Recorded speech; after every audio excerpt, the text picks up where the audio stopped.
pushes in, takes down Yudoku. Doc Frodo sitting in the back here with this judge. He should not be able to get away. He can't keep getting away with this. CH Newman clear. Stepping up to the plate. However, Shrimpy says batter up, boy, as he takes him on down. Position given away.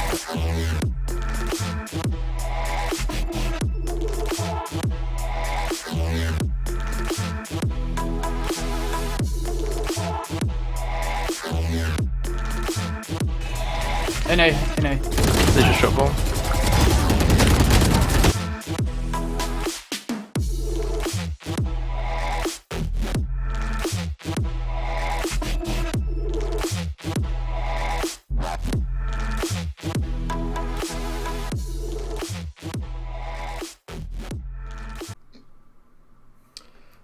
Over 5,000 students and players hailing from 95 different universities have taken part in some of the most action-packed esports gameplay that the Newell can and has provided over the last 2 months.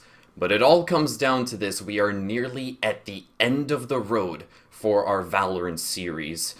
And it all comes down to these 10 players from 2 different universities, that of York and that of Southampton, who are going to be battling it out for a juicy piece of that £5,000 prize pool this evening in a grandiose best of 5 final. My name is Two Doors. Alongside me, I've got none other than JP Casts himself. And we're your hosts. We're going to be holding your hands through this banger of a grand final that we have got lined up for you this evening. And my, oh my, I could not be more stoked that we have reached this point of the spring season. No, I completely agree, and hype is probably the most accurate way to describe not just the match, but also the match tonight, what is on the line for all these teams, but not just for them, but for us as casters, as we get to enjoy, not just me, but also for yourself, our first actual grand final for the Newell. Last season it was held by Rook and Hanno, and they obviously closed it out perfectly well, but I'm glad to have the opportunity to be in the virtual casting booth with the Boomer Zoomer combo, Always. as we've affectionately referred to ourselves now as. But no, it's an absolute pleasure to be here, Two Doors. And the match ahead of us is one of those ones that I didn't expect to see coming into this Varsity. Potentially some of the bigger teams that we had expected have fallen by the wayside, but I'm sure we'll get into that a little bit later. But you spoke about the prize pool. You said that there's £5,000 on the line between all of these teams, but you've been doing some research into this, and I think you've got the actual breakdown of what is on the line for the 2 teams in this match specifically, as they're the ones that are taking home the greatest amount of that pool. Yeah, definitely so. So for those of you guys who are not exactly aware of what the Newell has to offer for its first place winners as well as the runner-ups, my oh my, there's some juicy goodies that are actually stacked up, that are up for grabs. Obviously, the winner of tonight's grand final, the person who manages to actually win 3 maps consecutively, or just 3 maps over the course of this best of 5 grand final, they get a couple of really, well, juicy custom Newell hoodies that are definitely going to increase your drip factor as well. And on top of that, there is an all expenses paid trip to an upcoming Valorant event, which is going to be taking place in person within the COVID-19 permitted guidelines as well. So obviously, the team that takes the reins, the team that crowns themselves the champions of the Newell Spring Split, has so much stuff to look forward to as the year continues to progress. And then, aside from that, the runner-ups, they do get themselves £125 worth of Amazon vouchers to spend on anything they may desire, as well as some extra hoodies custom made by the Newell. And then the prizes, they continue to descend in a linear fashion as we move further down the food chain, and that essentially breaks things down. And I can tell you one thing for certain, that both of these 2 squads, Immoral Free and Cecil's Finest, hailing from the universities of Southampton and York respectively, my oh my, the juices isn't the hoodies isn't the only thing that they have got their eye on. They obviously want that all expenses paid trip, and if I could as well, I'd want to hop in that train. Yeah, no, completely. All expenses paid to a Valorant event. And for a lot of these teams, they necessarily haven't individually experienced any sort of high-level or professional style play. Some of the other universities we started to see dip their toe into some of these more sort of VCT events. We saw a couple of them up at the Epic LAN event a month or so back. We obviously have the Reading Knights A team, or SUPD, and then members from across the university Valorant scene making up the newly renamed Xenex team. But for the Cecil's Finest and Immoral Free, that's not including any of them. So the fact that they're in the final, and let's be fair, the amount of firepower that has been in this University League is nothing to be sniffed at. And these are the two teams that have come out on top, and especially for the side of Immoral Free. I'm sure we'll get into it a little bit deeper, as I'm sure you'll want to talk about it. But they're always a team that kind of just slips under the radar of everyone. Everyone knows they're good, but it's never been a team that's been sort of out and out one of the favourites. And for these two teams, big prizes on the line. And sometimes, as we say, it's not the physical monetary value of the prizes that makes the difference. It's what they can get out of it. And that all expenses paid trip or visit to any of these big Valorant events will also give them the exposure of not just the event itself, but how it's run, how the professionals play, and also how they start to interact with those as well. So big prizes on the line. Yeah, definitely so. It's been a hot minute since I myself have also attended a LAN trip as well, and I can only assume that going to an actual LAN event, it will be the highlight of some of these players' lives if they do manage to edge things out in our best of 5 grand finals this evening. Now, we have got so much to talk about, and we have so very little time before we can actually hop into the matchup itself, before we even hop into the map vetoes as well. There are a couple of things that we should discuss, John, and the first thing that I actually did want to start off with is the actual narrative that these two teams have behind them. How exactly did they make it through to the grand finals? Because I'm pretty sure that a lot of us from the staff, from the university scene itself, we were actually betting our bottom dollar that other teams such as UEA, such as, for example, the Direwolves would have made it up to the grand finals instead. So how did Immoral Free and Cecil's Finest work their way through the playoff stages to come into this grand final? Completely, and you named a couple of big teams there that we'll get onto in a moment, but I think it's best if we start with Immoral Free. You'll notice on the screen that they are 1-0 up, which means that they have made their way to the grand final through the upper bracket and have been rewarded in that with that sort of 1-0 start. But if we do take the opportunity to actually look through the bracket, despite the fact that they've come through the upper bracket, it's not exactly been the easiest route through. They've come up against Apes Together Strong, which admittedly did come into this as our sort of 8th ranked seed, and they dispatched them quite cleanly, a nice 2-0, before taking on the Reading Knights A team. And these are the champions of last season. Last season, when we were in the full event prior to Varsity, the Reading Knights A defeated the Warwick Direwolves to take down the event, and they've fallen by the wayside a little bit this season, and it's a bit of a surprise, maybe too much time spent in the pro scene, and they haven't been too much time in the university scene, but they dispatched the Reading Knights A, and then it was up against the UEA Blue Jays ex-Rootkit team. Where do you even start with the Blue Jays ex-Rootkit team? They have been in almost every single UKV final. They've always been in the top 8 brackets and getting towards those upper and lower bracket finals with Null. And the team has really developed, and although they had a bit of a bad round robin, the playoff buff came in, and the playoff buff almost got them there, but they were able to dispatch them for the side of Immoral Free, which meant they go to the final, and taking up a 1-0 start is never going to be bad against the Cecil's Finest team that arguably might be a little bit on the back foot. Bearing in mind, you look at the run they had to make. They felled the Mighty Stags, who are the grand finalists currently sitting in UKV, awaiting the Blue Jays ex-Rootkit team in that tournament, before they lost to the Blue Jays ex-Rootkit team. And this is where the big difference with Cecil's Finest came in. 100%. They took down Brunel 2-0. They dispatched the Reading Knights 2-0 before they took the sweetest of sweet revenge, dispatching the Blue Jays ex-Rootkit team to 2-1 to find themselves back in the grand final. And if you're on the side of the Cecil's Finest, in some ways you're coming in at a disadvantage that you've been physically playing more games against these oppositions, but on the flip side, you're coming in with this massive confidence boost. You've dispatched last year's champions, potentially the best team in University UK Valorant. You've dispatched the Blue Jays ex-Rootkit team, which has the playoff buff in full effect. Yeah, obviously. And you've now found your way into a final against Immoral Free, and we haven't seen too much of these teams going toe-to-toe in the games. We haven't, but it should be an absolute barnstormer of a final, and I can see this going to the 5th and final map, but obviously a map down, they have a lot of work to do. They have to win out 3 to Immoral Free's only needing 2.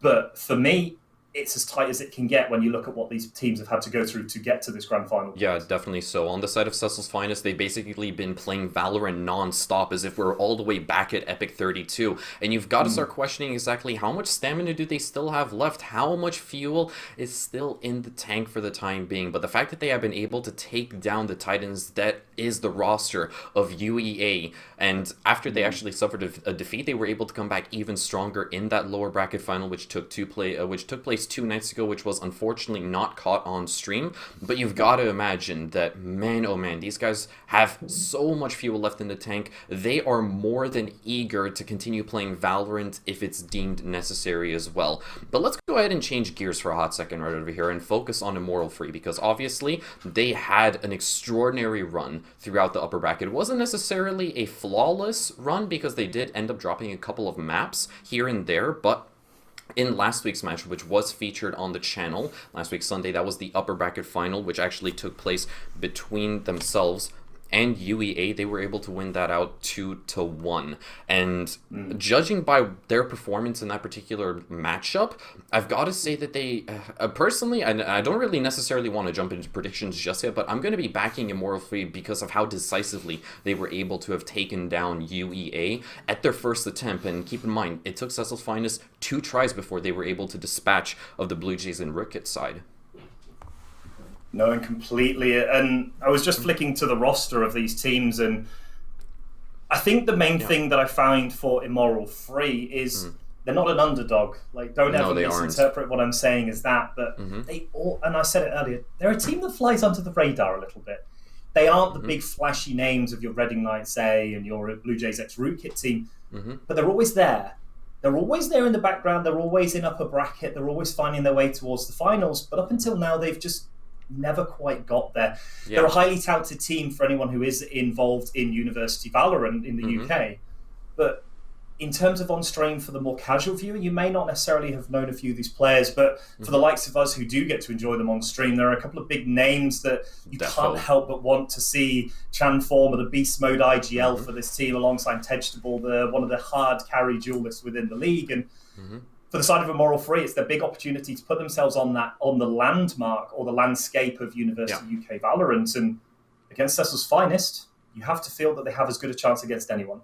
Yeah, definitely so. And we've been doing a little bit of analysis before we actually came into tonight's broadcast. We've been doing tons and tons of VOD review to see exactly and try to determine why Immortal Free are as cracked as they currently are. And it's not necessarily just the rosters and the actual, for example, power that they're packing, but it's also in the manner which they win rounds. Obviously, against UEA, they had a bit of a struggle, despite the fact that a lot of the maps they won were decisively. For example, the first map which they played against UEA was on Bind. They took it 13-10, and then the closing decider map, which was, if I'm not mistaken, Split, they take 13-7, and that second map that UEA actually took for themselves, it went all the way to double overtime. It was a 13-5 score line, and both of these two squads, specifically Immortal Free, they have a tendency to win a lot of rounds in chunks, as opposed to, for example, seeing blow-for-blow rounds being traded back and forth between themselves and the opposition. And the first question that I'm going to pose right now is, Immortal Free, can they actually afford to give their opposition enough leeway to start to mount comebacks if they're more accustomed to actually winning rounds in specific chunks as opposed to it being a tit-for-tat kind of matchup? No, of course. They have the ability to. And I think one of the big things with Immortal Free is, in some ways, a benefit or a strength is that they don't have any standout players within the UKV, I would not say. Everyone carries their own weight and then some. That's kind of been the story with Immortal Free. Yeah. And I think that's the across-the-board thing. Like, if you look at the University League as a whole, if say, for example, if I asked you the question, tell me a name of who you think is potentially one of the best Sentinel players in the league, what would you tell me? I would probably not be able to answer that. No, I mean, okay, I can list off entry fraggers for days, but when it comes to hard support players, no, I'm straight out of luck for that one. Right. Duelist then. All right, I'll flip it around. Tell me if you give me two duelists within the University League, who would you say? Within the University League, I would probably have to. I would obviously have to give credit to both F22 and Tedje, who is playing on Immortal Free, by the way. They have been some of the most standout players that just pack so much firepower, as well as the ability to grab entry frags in each consecutive round, like left, right, and center. So those would be the two that I have to name. And I would always say F22 and potentially Griffin, both playing off the UEA Blue Jays ex-Rootkit team. Yeah. And for the Sentinel, if I was to pick a name of Sentinels, it'd be Wen from the Warwick Direwolves alongside Fornick as that controller player. I think in terms of standout players across the league, apart from potentially Vegetable, none of the Immoral Free team really stand out, and it's going to be similar when we get to the Cecil's Finest as well. But they are always there. Like, all of them have the ability to frag out. We've seen games where it's been those sort of more those more sort of control Sentinel players that have been the ones to pop off and really carry sort of the outright fraggers into Vegetable and Cheat 22. They've actually carried them through when they've had a couple of off games, and for me that's why Immoral Free have always been able to be there or thereabouts within the University League, because across the board they're all incredibly competent players, even if they aren't any specific standout players. And if you want to really look at that in detail, take a look at the Warwick Direwolves team. Like, they potentially have the best Sentinel player in the league in Wen and the best controller in Fornick, but they didn't even make the top 8 of this Varsity tournament, and they've fallen by the wayside in other leagues as well. And it shows you that actually it's not about those star players. It's not about your F22s and your Griffins and the firepower they bring. It's about what can you bring as a team, and Immoral Free just have that consistency across the board, and that's why I do love this team. And I really feel that they can put up a good showing, and then we'll hopefully have to see each of them carrying off on a different map. Yeah, definitely so. And speaking of maps, by the way, we've got our map veto ready for you guys tonight, so let's go ahead and figure out exactly which war zones we'll be visiting in our best of 5 series. So as things are concerned and the actual picks we'll be starting off with map number 1, which is Bind. That is going to be Immoral Free's pick, if I'm not mistaken. Or actually, no. That is Cecil's Finest pick, with Immoral Free starting off on the defense. Haven is the next pick up. That is going to be Immoral Free choosing Haven. And then it's going to go vice versa for each consecutive map until Icebox. The Sentence Split, those are essentially going to be the 4 maps which we will be visiting, because keep in mind, Immoral Free, because of the fact that they powered through that upper bracket, they start off with a map advantage as a reward. And the map advantage, you might be looking at your screen exactly which map don't they have to play. That is going to be Icebox. It would have technically been the decider, but unfortunately it won't be making its debut this particular evening, so we're going to be seeing Bind, Haven, and Ascent, as well as Split, should we get to those last 2 maps, because keep in mind, a quick 2 maps for Immoral Free on Bind and Haven, it's still in the realm of possibilities for them as well.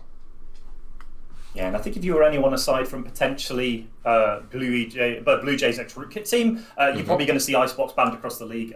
I think the Blue Jays ex-Rootkit is really the only team that have got their heads around this map, specifically of Icebox, and really taken it to the enemy teams on that. We've seen them pretty much consistently win out on that map. But for the other ones, we're looking at a very standard start at Bind. Across the University League, it seems to be the most popular map for all of the teams. That we do see playing. It seems like they have all their good strategies. Obviously, we note that the teleporters are there for the quick rotations, which means that the attackers don't have potentially the disadvantage of trying to push into narrow choke points that other maps have. And then Haven, actually going to be interesting to see, because Haven's actually one of those maps that's been banned out a lot. Especially in the best of 1, we very rarely saw any of the teams go to Haven, but a very consistent map before Ascent and Split. And I guess when you get to Split, it was probably going to be the sort of that coin toss between which of the teams, which the side of Immoral Free kind of didn't want to go to, because obviously you've got that they had the final pick on map 4, having the map advantage. And they've decided to pick up Split rather than Icebox. And I think that does give you a bit of an inclination as to where these teams are not necessarily as proficient on Icebox as they might want to be. Yeah. And I think picking up Split as that alternative is a safe choice as a final map, especially with all the changes that came through, opening up a lot of the doorways across the site, has made that for the attackers, there's less 50-50 angles you're looking at. You're able to push in a lot more easily as the attackers, and it's not that defensive fortress that it actually turned into for a lot of the university teams. The amount of times we'd go there and we'd see 9-3, 10-2 on defense, and we'd get flipped around and you'd end up in overtime. But it's a very sort of typical scoreline we used to see within universities on that map before the changes. Obviously, now the changes have come through, that's completely blown it wide open, and we're seeing a lot more flexibility of results coming through that map. Sure, definitely.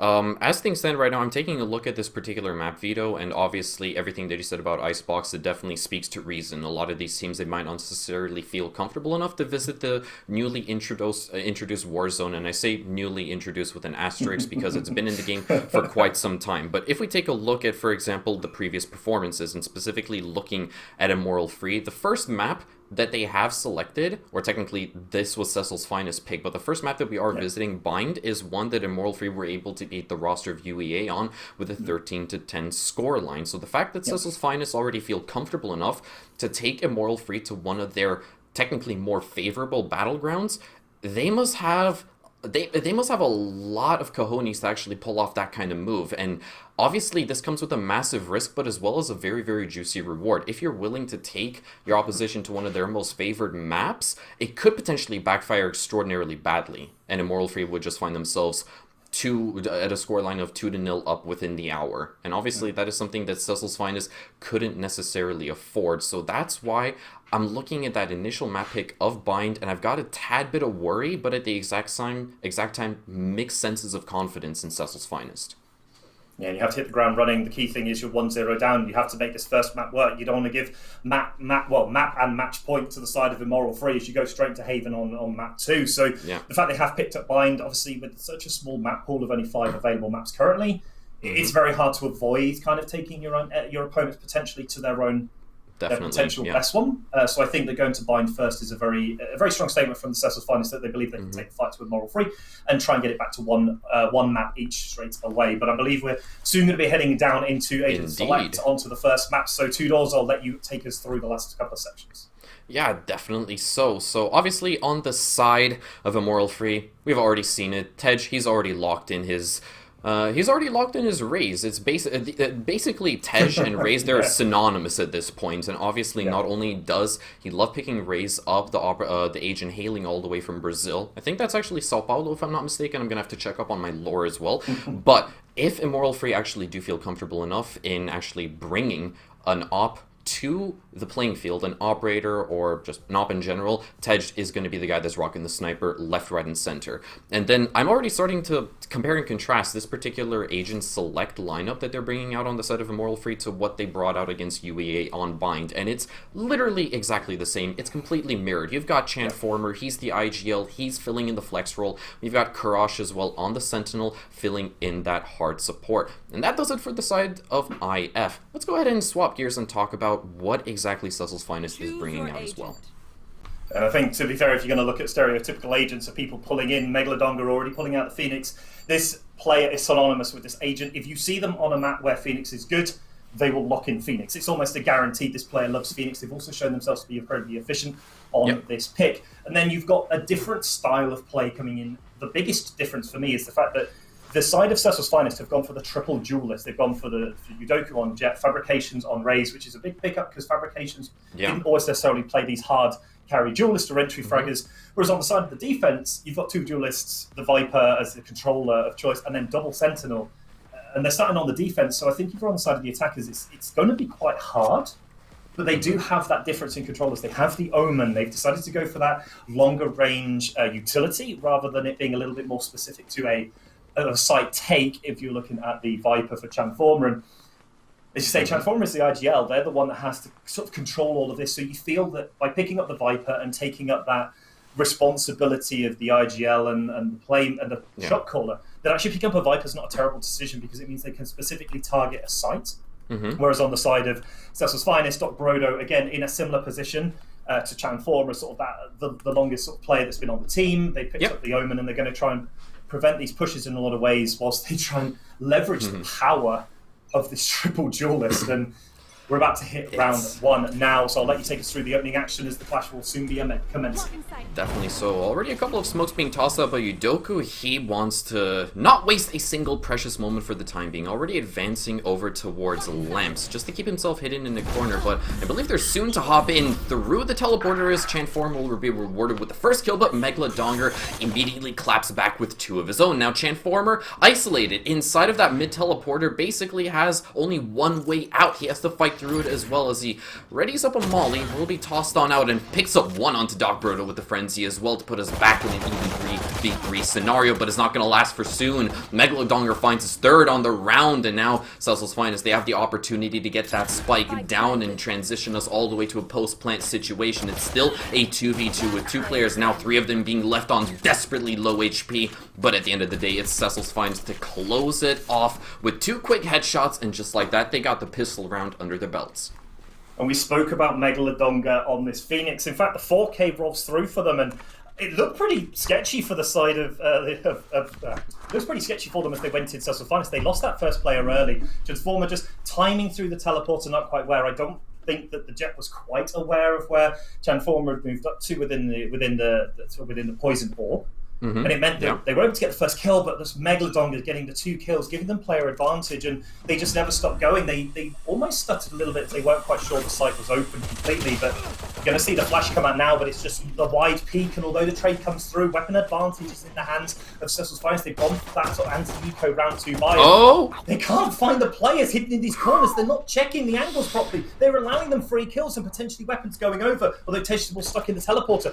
There's just nowhere there for them right now, and the 3-3 with the plant going down, and 4 players still alive on the side of Immoral Free. Pistols at the ready and weapon disadvantage, but it just doesn't matter when you have player advantage. Might give you everything you need, and the run it back's going to get blown for no benefit.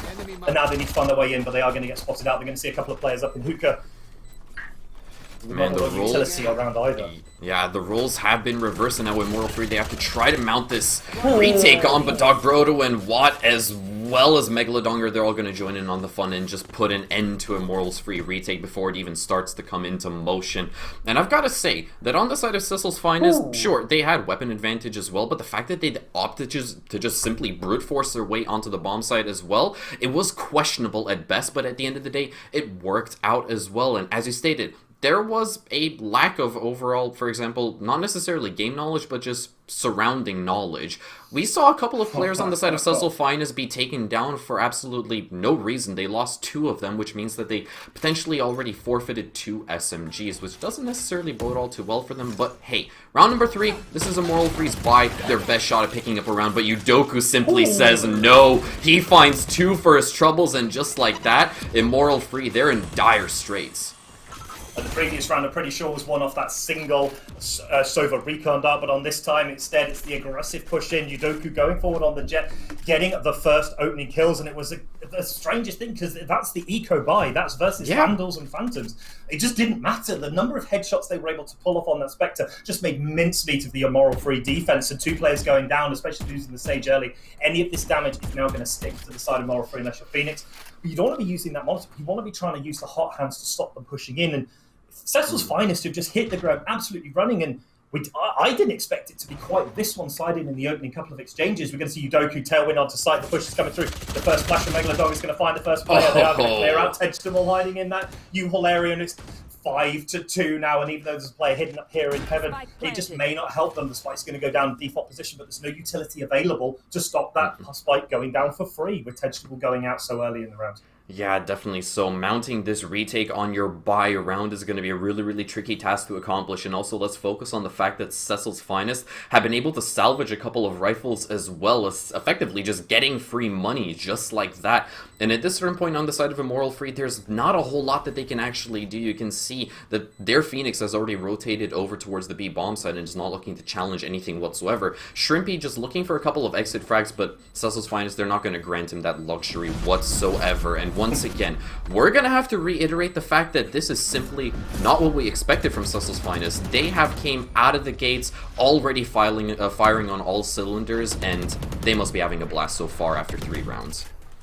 Yeah, and able to pick up a couple of rifles there is big. It means that you just force it, and I think that Immoral Free saving there is huge. Like, you have no money on your other 3 players. Like, look at the credits that are rolling around. You've got a Sheriff coming out. But this opening here, the double run in from the race. Fabrications actually didn't collect either of the kills, but it didn't matter because Udoku was right behind them, and I thought it might have been that last pack through, but those opening few frags just completely opened up the round for these 100%. Sort of bonus rounds. And I think the bonus rounds is when you have to have those good starts because the rifles then come to you. You aren't having to force into them. And nice aggression there, but I think we're going to see a bit of a slower one here. But again, Transformer around with the Bucky. Save round happens to come in here for a lot of players to be able to buy next round. And they're going to find a couple of players that are able to find this first player, because if this Bucky does get any of the shots on it, could be lights at it. It's a one-shot kill if they're able to hit the right target. They are, in fact, going to confirm it, but it's going to be traded out straight away.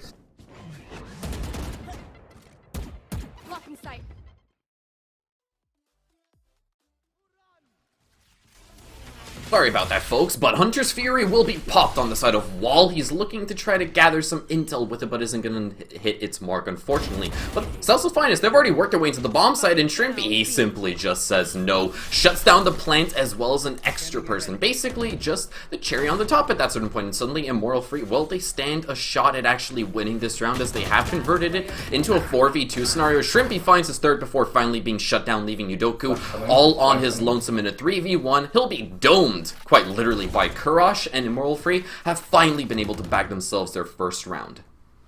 This is the first time we've really seen the Cypher defense come into fruition. Should be able to hold the site, get those two kills, and put Immoral Free's first round on the board, give them the ability to buy in, but the money had already started to flow for Cecil's Finest.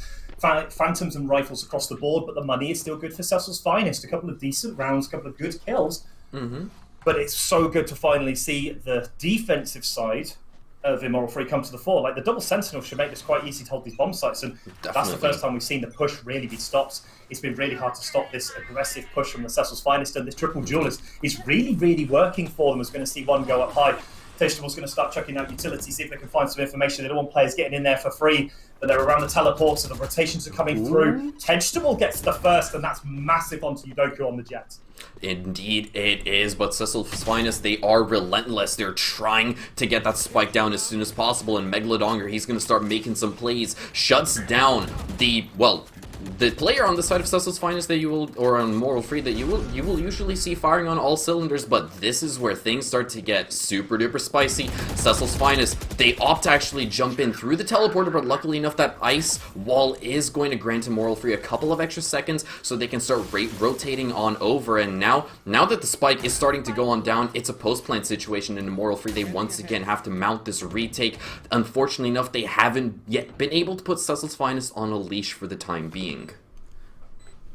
Yeah, and if you're on the side of three duelists, you want to be turning defense. You want to be turning the defense into a retake attack, because then your two sentinels aren't as efficient. The hot hands is going to come out to stop you push through, but a beautiful crossfire is going to be set up. Cheek and Megalodonga trading them out there. It's 2v2 or 1v2. Cecil's Finest don't want to give this one up. They want another round on the board. They want to force the Immoral Free team back into the saber buy, but can the 1v1 be found? Oh, Kurash, he narrowly misses the head, but he's able to land the spray. Shuts down Wall, and just like that, he's able to confirm the defuse as well. Barely in the nick of time. Probably just had a hair's worth of time left on the defuse timer, but hey, Immoral's Free, they can't complain about that. When it was needed most, Kurash stepped up to the plate, sealed the deal, nailed the coffin, and just like that, Immoral Free, they are just one round away from tying up the scoreline in a neat little bow. And great plays there off the side of Immoral Free, and it all came down to Kurash versus Wall, and Sage able to confirm out the final kill. But as we did say, the money was there for the side of the Cecil's Finest. They're still on full buy round here. They also have money in the bank for 3 players, so Immoral Free are starting to make a good comeback and get a couple of rounds on the board, but the dent is just not being made into the Cecil's Finest team. The Cypher Cam is going to go up in a defensive position. They're going to remove the Sova dart straight away. They don't want any information being given away for free, and now the spike flash out Shrimpy! from Cheek 22.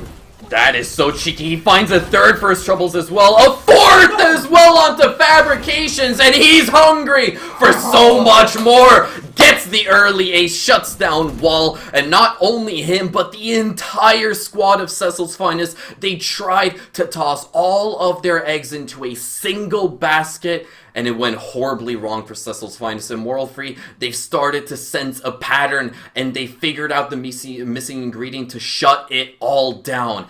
Absolutely godlike round coming out from Shrimpy. 30 health as well, the reload from Udoku. The fact that they're able to get the flick. Fabrications missing every single round of their weapon, and Wall just no idea where Cypher was hiding on that site. But if you're on the side of the Cecil's Finest, that round was an absolute disaster, as well as losing Udoku early in this round to a spam shot through the smoke. Vegetable able to laser straight through that Viper smoke, but the spike is not down. It's hiding in this mid area. Ooh, that changed around quite quickly. 3-0 Yeah, to 3-3. indeed. Megalodonga is able to get the trade onto Transformer, not necessarily instantaneously, but hey, Cecil's Finest, they're able to slowly but surely claw their way back into this matchup. They've got their retinas peeled over towards the B bomb side. That's where they're currently lined up for the time being as well, and we can already see that the Sage on the side of Immortal Free is starting to rotate on over. Cheek tries to go for an aggressive play, but unfortunately enough won't find a cheeky reward for doing so. And now Megalodonga takes matters into his own hands. The run it back will be shut on down, but Cheek responds with one of his own as well. Shrimpy, being left on 5 HP, is trying to hold down the fort as best as possible, but the rotate from Cecil's Finest, or at least Fabrications, with the spike in hand, he's already starting to make his way over to the A bomb site. Tej is able to shut down Doc Brodo over by Heaven. That is absolutely massive, leaving the attackers of Cecil's Finest in a 2v4 clutch scenario. 25 seconds left to get that spike down, and it needs to go down ASAP. Tej, with the showstopper, finds one, and Courage is going to clean up Megalodonga as well.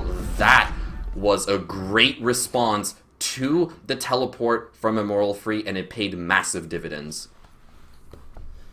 Yeah, and 4-3 gives you exactly idea of how this game has been going. They've been able to stabilize back with this double sentinel composition, and a lot of these rounds have been based off of just patience. They haven't pushed too early. They've peaked at exactly the right time. The round where it went, the round 6 when it went to 3-3 with Shrimpy's ace, that was ginormous. And just those early trade outs seem to be going in the favour a little bit more of Immortal Free now. Cecil's Finest not able to get those early openings, and it's still going to be hard for them to push through. The smoke orb is, well, the poison orb is going to go up, and they're going to have one player on site. The rest of them smoked off, but they've got to find some traction into this. They've got to find some players, and they are going to find one. It's only a trade though, but Megalodonga doesn't care. That's 2-1, and that's favour to the Cecil's Finest team as the spike is making its way to site. And it's starting to be planted as well. Doc Brodo wants to get this round in motion as soon as possible, but they might not be aware of the fact that Courage has remained unnoticed inside of the bathroom. He's actually not able to find one until at the very last moment will shut down Wall. That's going to even things on out. It's back at 11 playing field. 3v3, but now Cecil's Finest, they've got to hold the line for as long as possible. Fabrication spots out one player, gets... No! He runs out of ammo! And it's going to be Courage to take down Fabrications, instead leaving Doc Brodo, the initial OBJ player, all on his lonesome, but he doesn't stand a chance. Immortal Free, they are playing stacked up, they are playing directly off of each other, and that is their 5th round. The biggest difference in these last 3 rounds is one team is able to hit their headshots, the other team has not been able to. Unfortunately, Fabrications, another round in the last 3 where they have not been able to confirm any of the kills, not been able to get their sights on target, their sprays going a little wild and a little wide. And it gives the Immortal Free 5 rounds back-to-back. And now Cecil's Finest really have to start to think, what happened to those early 3 rounds? The aggression was there, and they seem to have started to play a bit more patient, and maybe that's not the way they want to be playing. I think they have a good idea where the side of Immortal Free are playing on each site. And they keep attacking into this Cypher with not a lot of luck so far, apart from the early rounds. But with these Sheriffs and Utility buy, it might make it more of a reason to take this attack into B. They are going to see one player, and they're going to get rid of the tripwire. That's big. The flash is going to go out, but it's not going to find anyone yet. And again, this combination of Cheap 22 and Shrimpy on this B-side site is making an absolute nightmare. But Udoku's already on site. That's big. They're going to find the first kill off the ultimate. That is absolutely massive in Udoku. He's hungry for more as well. Reloads the Sheriff. He's got another round with Courage's name on it, but they haven't spotted out Shrimpy as Transform is able to take down Fabrications. Udoku missing a couple of shots, and he's finally going to be put 6 feet under at the hands of Courage on the Sage as well. But the rotation once again has come on through. Cecil's Finest, they are basically using those teleporters to its full potential as Courage is going to, well, resurrect Cheek to turn it into a 5v3 scenario. And now, well, they have the manpower. They have manpower and man advantage on their side to take the fight directly to Cecil's Finest.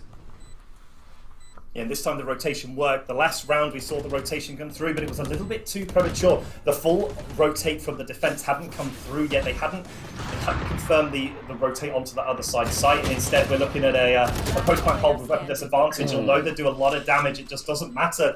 Vegetable and Trippy get rid of the first 2 players, and I'll come back to my point in a moment with the last player alive on this round. And there goes Doc Brodo. Bye-bye. A near flawless round on the side of Immortal Free, if it wasn't for that initial resurrection on their side, on the side of Courage. But regardless, Cecil's Finest, they were firing on all cylinders. They hit the ground running in those initial 3 rounds, but they've fallen off since then. they started giving it just a tad bit of leeway towards Immoral Free, but usually we've already seen Immoral Free and what they're capable of. If you give them an inch, they will take the full mile. And now they have what? They've basically been able to string together 4 rounds completely unanswered on the side of Cecil's Finest. So now we've got to wonder, what is Cecil's Finest going to do in response? Well, they need to try and find a way of dragging this Immoral Free around the map and then pushing through, but the best players can be found. But fortunately, they're going to find the player hidden behind the box. They will save that a little bit from that tripwire triggering by the paranoia coming through, but the spam's not going to confirm anything. It was, in fact, to run it back, and Doc Brodo's on top of the site, on top of everything, and 5-3 for the side of the Cecil's Finest. They need this round. 5-2. Operator is going to get removed as well. They're just spamming the smoke as they come through, and 5-1 remaining, and a round that the Cecil's Finest really need to put on the board. Transformers going to get caught between a rock and a hard place, and it's a flawless round for the side of the Cecil's Finest. So I'm not exactly sure if you know that there's a particular meme that has been circulating the internet like just a couple of months ago, and it's basically just a guy who has taken a photo of the speedometer in his car, and it's like gone way past 160 miles per hour, and he basically says, I paid for the full speedometer, so I'm going to use the full speedometer.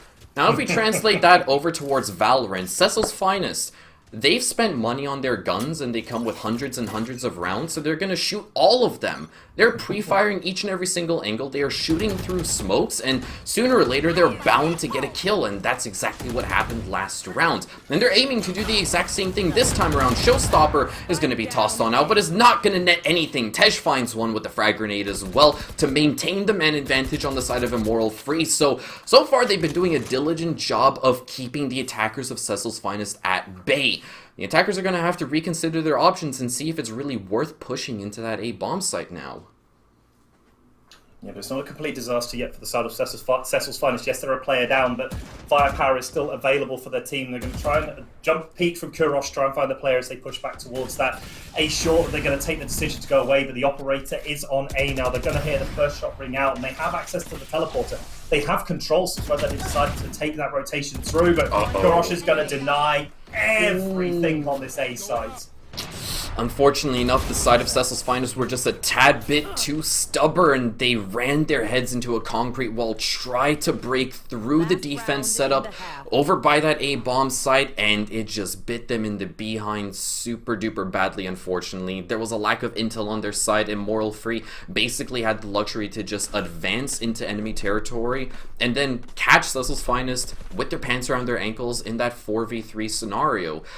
I could have sworn that Cecil's Finest would have wanted to jump in through the teleporter and go off towards B. It's something that we've seen them done a couple of rounds earlier, a couple of rounds prior, and they were able to get the spike down and stand a chance at winning, but unfortunately that wasn't on the menu for them in that last round. But we transition now into round number 12, the final of this opening half in Immoral Free. They want to move onto that offensive side with 8 rounds to their name. Shrimpy finds the first, tosses out the ult as well, but will be shut down luckily enough for him. Cheeks got his back, gets the immediate refrag as well, and it's a 4v3 with Cecil's Finest once again on the back foot. And they need to be careful here of this rotation through. The ult's going to come through, but they're going to find a Sage Wall is already in place, and Vegetable is hiding out here, deciding not to rotate with the rest of the team, but the gunfire is going to come through, and the first kill goes down. Doc Brodo disappears as the wall disappears, and the life and dream of the Cecil's Finest team might be falling apart here in this last remaining player alive in 1v3, and 8-4 for Immoral Free on the first half. A great comeback from the 0-3 start they had.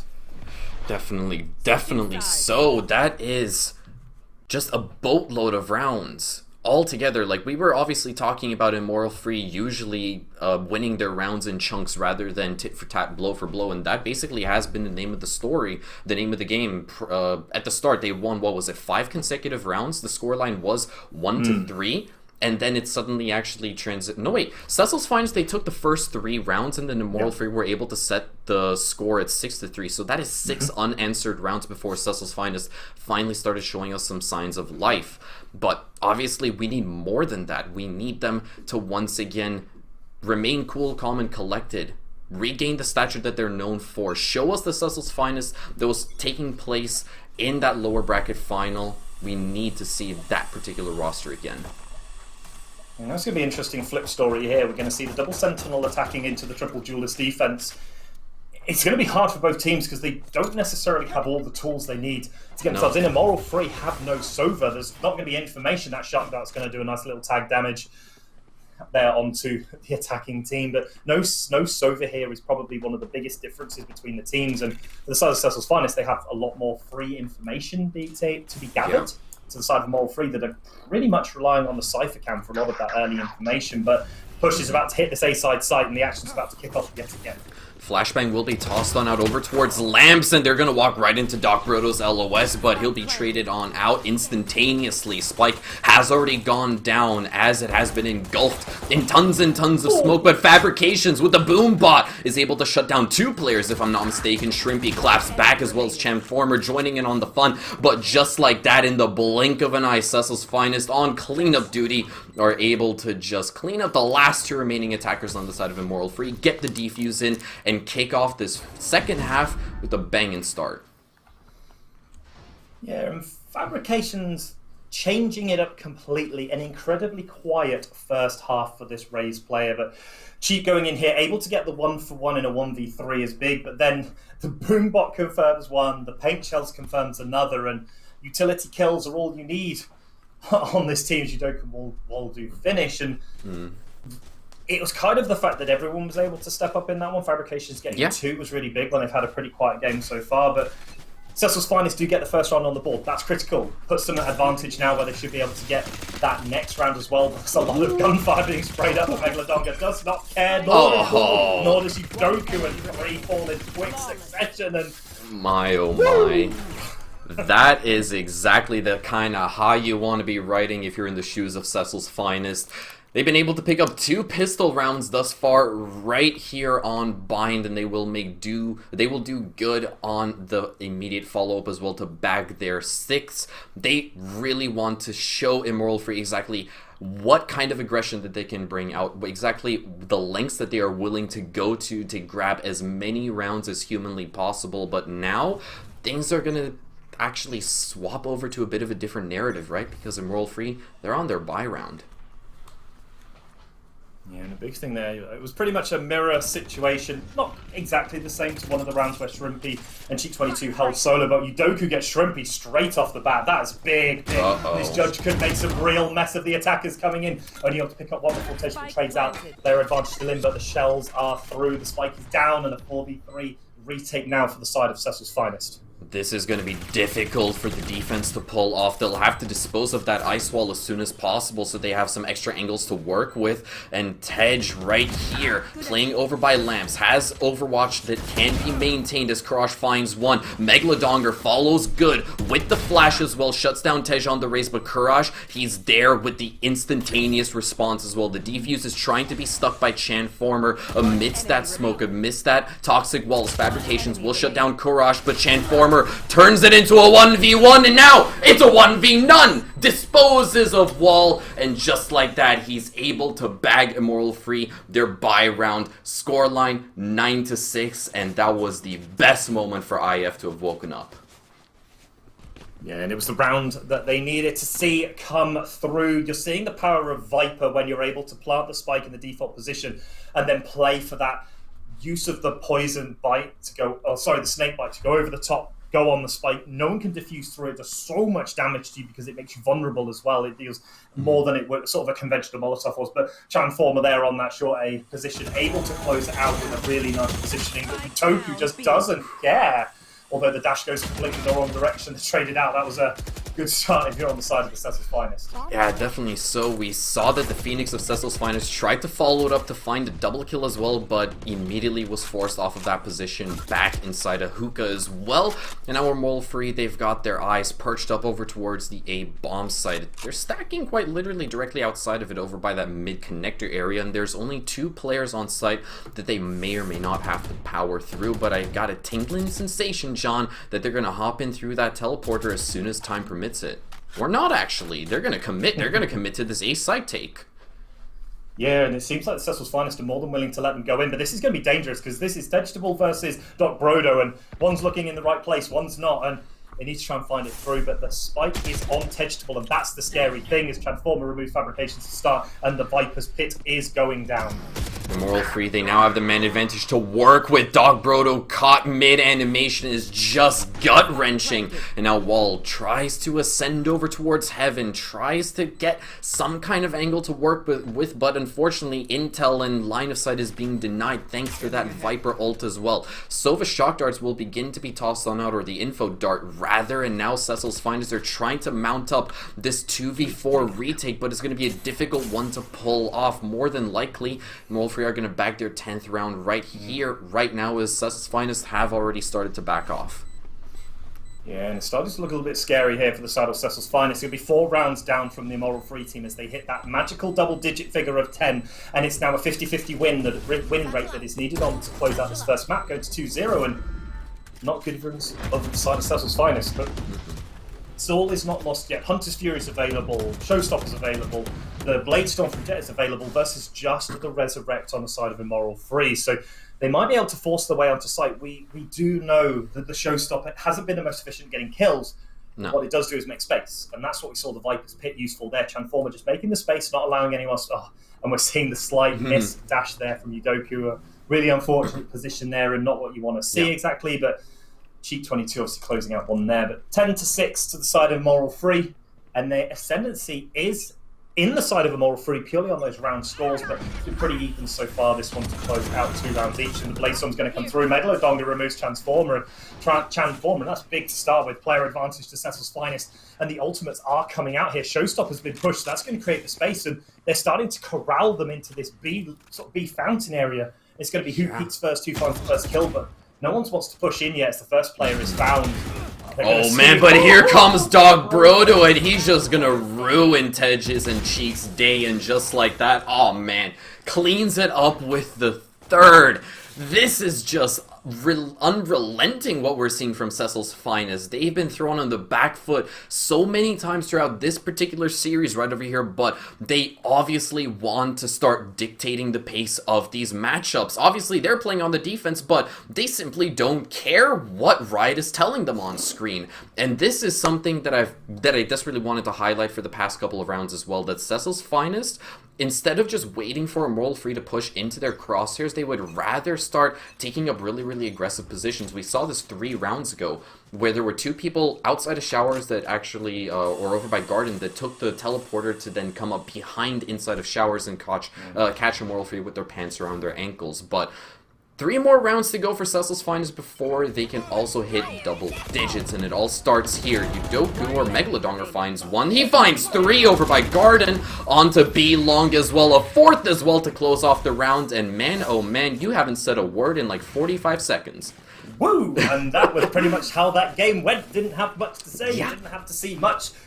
Megalodonga popped his ult, performed a magic trick, and the enemy team disappeared as the first... He's just so impressive. Yes, Yudoku gets 1, but Megalodonga just put his full pedal to the metal, W key hard down, clicks the ultimate key, runs it back, and blows apart the Immoral Free side. And, well, if you want to see a good run it back, anyone watching, that is one to definitely remember. And I feel that the Cecil's Finest should just continue to play this hugely aggressive defense. It's worked for them really well so far, but Fabrication is going to pick up the operator, hidden up in Heaven. He's not going to find the first kill.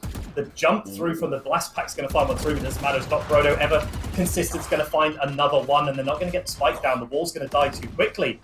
Unfortunately enough for them, but Doc Brodo is going to fire back. Fabrications finally makes good on that operator as well as he puts Courage 6 feet under, and there's Yudoku, tries to go for the spray, but unfortunately will be taking down Doc Brodo though. Man, oh man, he is having the round of his life right over now, and well, the Immoral Free have been relegated to just a single player. That was Tej. Unfortunately enough, the operator player himself was only wielding a Bucky, and there was nothing that he could have done when he was isolated inside of Lamp. Cecil's Finest, they have finally regained their mojo. They're back in the groove, and they are just 1 round away from claiming their 10th. They are really giving Immoral Free a run for their money right now. Yeah, and I think this decision to play more aggressive over these last 3 rounds on the defense has really paid off for the Cecil's Finest team. 3 back-to-back rounds. And although the Immoral Free team are able to fully buy up with rifles again, if they lose this one, it's going to be back to the same position yet again, where they're on that sort of save a Bucky round. And the Cecil's Finest, if you want any confidence building to go not just through the rest of this game, but into the next map. These last few rounds have been it, and look where Megalodonga is already. They have no chill in this game, and I think Wall might be starting to rotate through as the running back comes through from Cheap 22. They're going to randomly fire through. They're not going to find anyone, but the boom bots are out. Paint shells are going to come through. Oh, this is unfortunate for Cecil's Finest. Their actual plan has just been read into as if they were a book, and just like that, Immoral Free, they've already sensed that there was something going on. There was a pattern that they have managed to decipher, and just like that, they've been able to get that spike down completely scot-free. The revive is also going to come on now. Transformer will be back up, but Wall makes good with that Phantom. Lowers 2 players on the side of Immoral Free into the grave, and now we're back in a 3v3 scenario, and through the smoke is Wall! Finds 2 with the spray onto Karash and Shrimpy, and just like that, he gets the ace with the shock dart. What have we just witnessed? That is predicting where they might be through the smoke. They knew that they'd still have to play close because both of the Vipers' snakebite mollies were down. Both of them had been chucked early onto the spike, and Wall just lasers through, finds the 2 players, removes them from the game after Fabrications wasn't able to confirm any early kills with the operator, and it just falls apart for Immoral Free at the hands of a different player on this Cecil Finest team. They even resurrected Transformer. It was 5-3, and Wall walks into Hookah 1v2s, and then just through the smoke obliterates the opposition, finds the shots from the opposition, and then it's just trying to work out what the last player is. 2 beautiful shot darts into the corner, removes Transformer, and the well-deserved ace comes through for Wall on this Sova.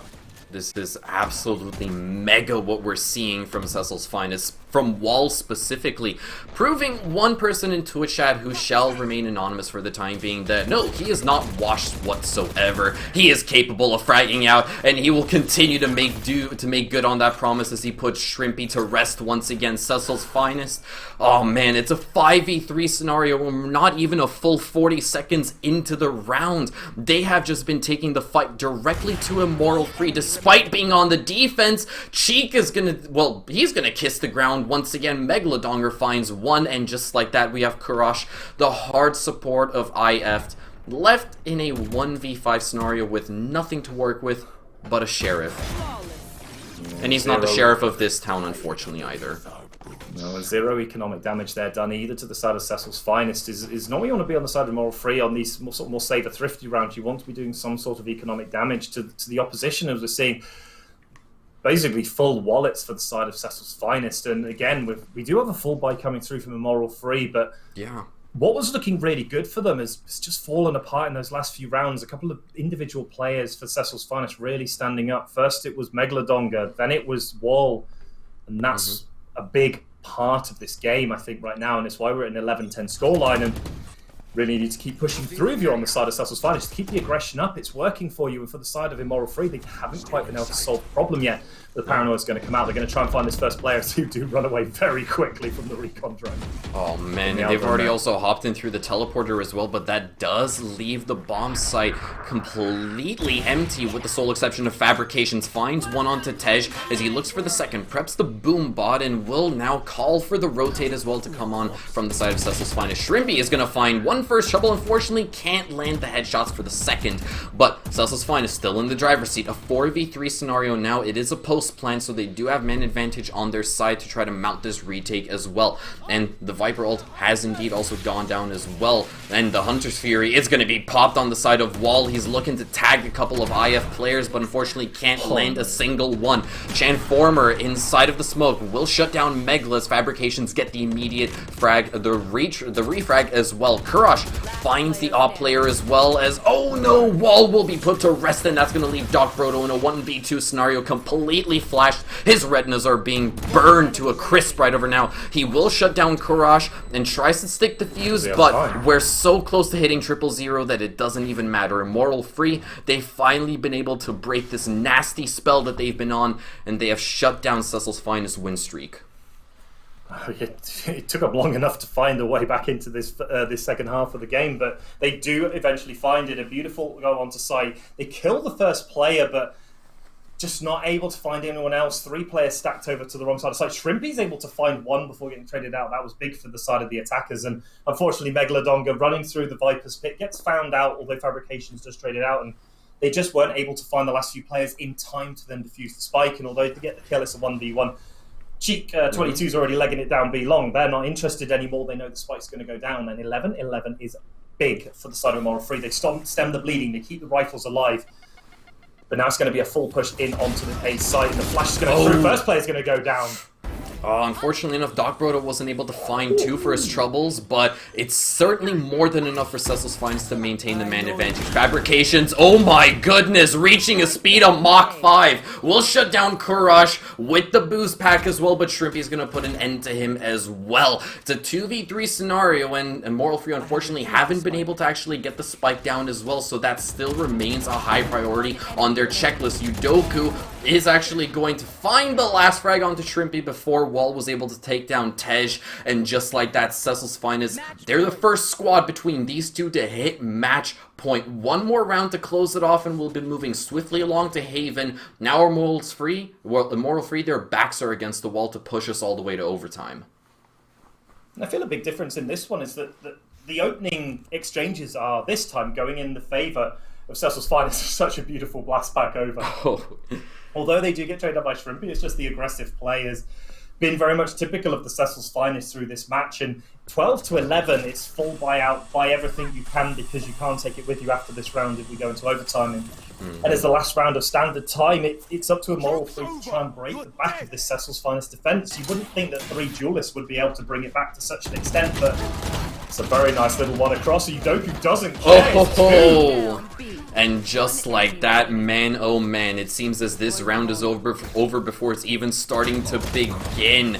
The Moral Free, well, Cheek, he was the last player standing, but now there's nobody standing on the side of a Moral Free. Cecil's Finest, an absolutely massive comeback on Bind. They found themselves staring down the barrel of a 4-round deficit, and they were able to reverse sweep a Moral Free. It took all 24 rounds of regulation, but just like that, we have sealed off our opening map of the evening. Cecil's Finest take Bind 13 to 11.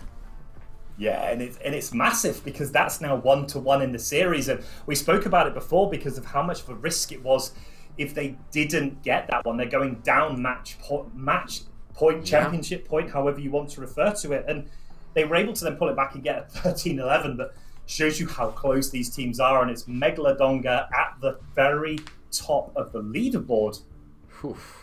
I mean, if a player's going to stand out above everyone, it's going to be Megalodonga, and then Doc Broda had a couple of good rounds. All of the players had an opportunity to really show off. Fabrications really came alive in the defensive half, even though they had an incredibly quiet first half. I think they were potentially 2-10 through the first half, which is not really what you want to be, but they came alive in the second half. Getting hands on the operator was good, but Megalodonga from the front wall with the ace, just individual players really stepping up to the plate and being able to carry them through. And it means that we are now 1-1. And it really opens up a spicy series for the rest of it, if that's what Cecil's Finest want to do. I just really personally hope that they continue to play as aggressive as they have, because that's what's really worked for them so far. Yeah, obviously that kind of manner of play, it's something that now a Moral Free have enough experience with just after that initial first map on Bind to really get a feeling as to exactly what kind of opposition they're up against. But obviously the question still remains that, are they going to be able to actually, you know, find the missing ingredient in their own strategy to be more prepared for what Cecil's Finest is throwing their way? Because keep in mind the round history. Cecil's Finest, they won, what was it, 5 consecutive rounds, 5 unanswered rounds on their attacking half. They were down 10-6, and they managed to bring us all the way to 11-10. And if it has taken that long for a Moral Free to come up with some kind of answer, then who knows exactly what's going to happen in our second map, Haven, which is just over the horizon. Bear with us, we are going to cut to a short little break to give the players enough time to move into our second map well rested and just completely fresh faced. So bear with us, we'll be back in just a couple of minutes with Haven over the horizon. See you in a few.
Ladies and gentlemen, welcome back to Grand Finals evening right here at the Newell. In case if you guys are just tuning in, then let's go ahead and actually bring you up to speed about the events that took place this evening. Cecil's Finest, they came in through the upper bracket, so they have a map advantage to their name, but we just concluded our opening map. Bind. Immoral Free were able to edge that one out. Final round of regulation, closing it out 13-11, and there is a very spicy ingredient, a very spicy tactic that they have been employing to get the better of Cecil's Finest throughout that entire series. So John, let's discuss what happened on Bind. Let's just say that after that massive fiesta that did go through a couple of those rounds, it all basically came down to Cecil's Finest activating the well-known strategy of mashing the W key and running it straight down Immoral Free's throat. Shift W, everyone's accustomed to it, yeah. No, they just ran it straight at them. They W key, no shift walking around on in this dojo for the Cecil's Finest, and it all came off of that massive aggression they had on defense. And we haven't really seen it necessarily come out of a lot of the university teams that are being overtly aggressive coming on the defense. But the triple duelist composition that Cecil's Finest decided to put together really paid off for them. And we saw so many times where you'd end up on a flank position for the side of Cecil's Finest, or you'd have one player in a perfect position. They were double peeking. They were buddy system. They didn't allow anything to stop the aggression, and although you said after the last game when Immoral Free were, they might have had a chance to learn about this one.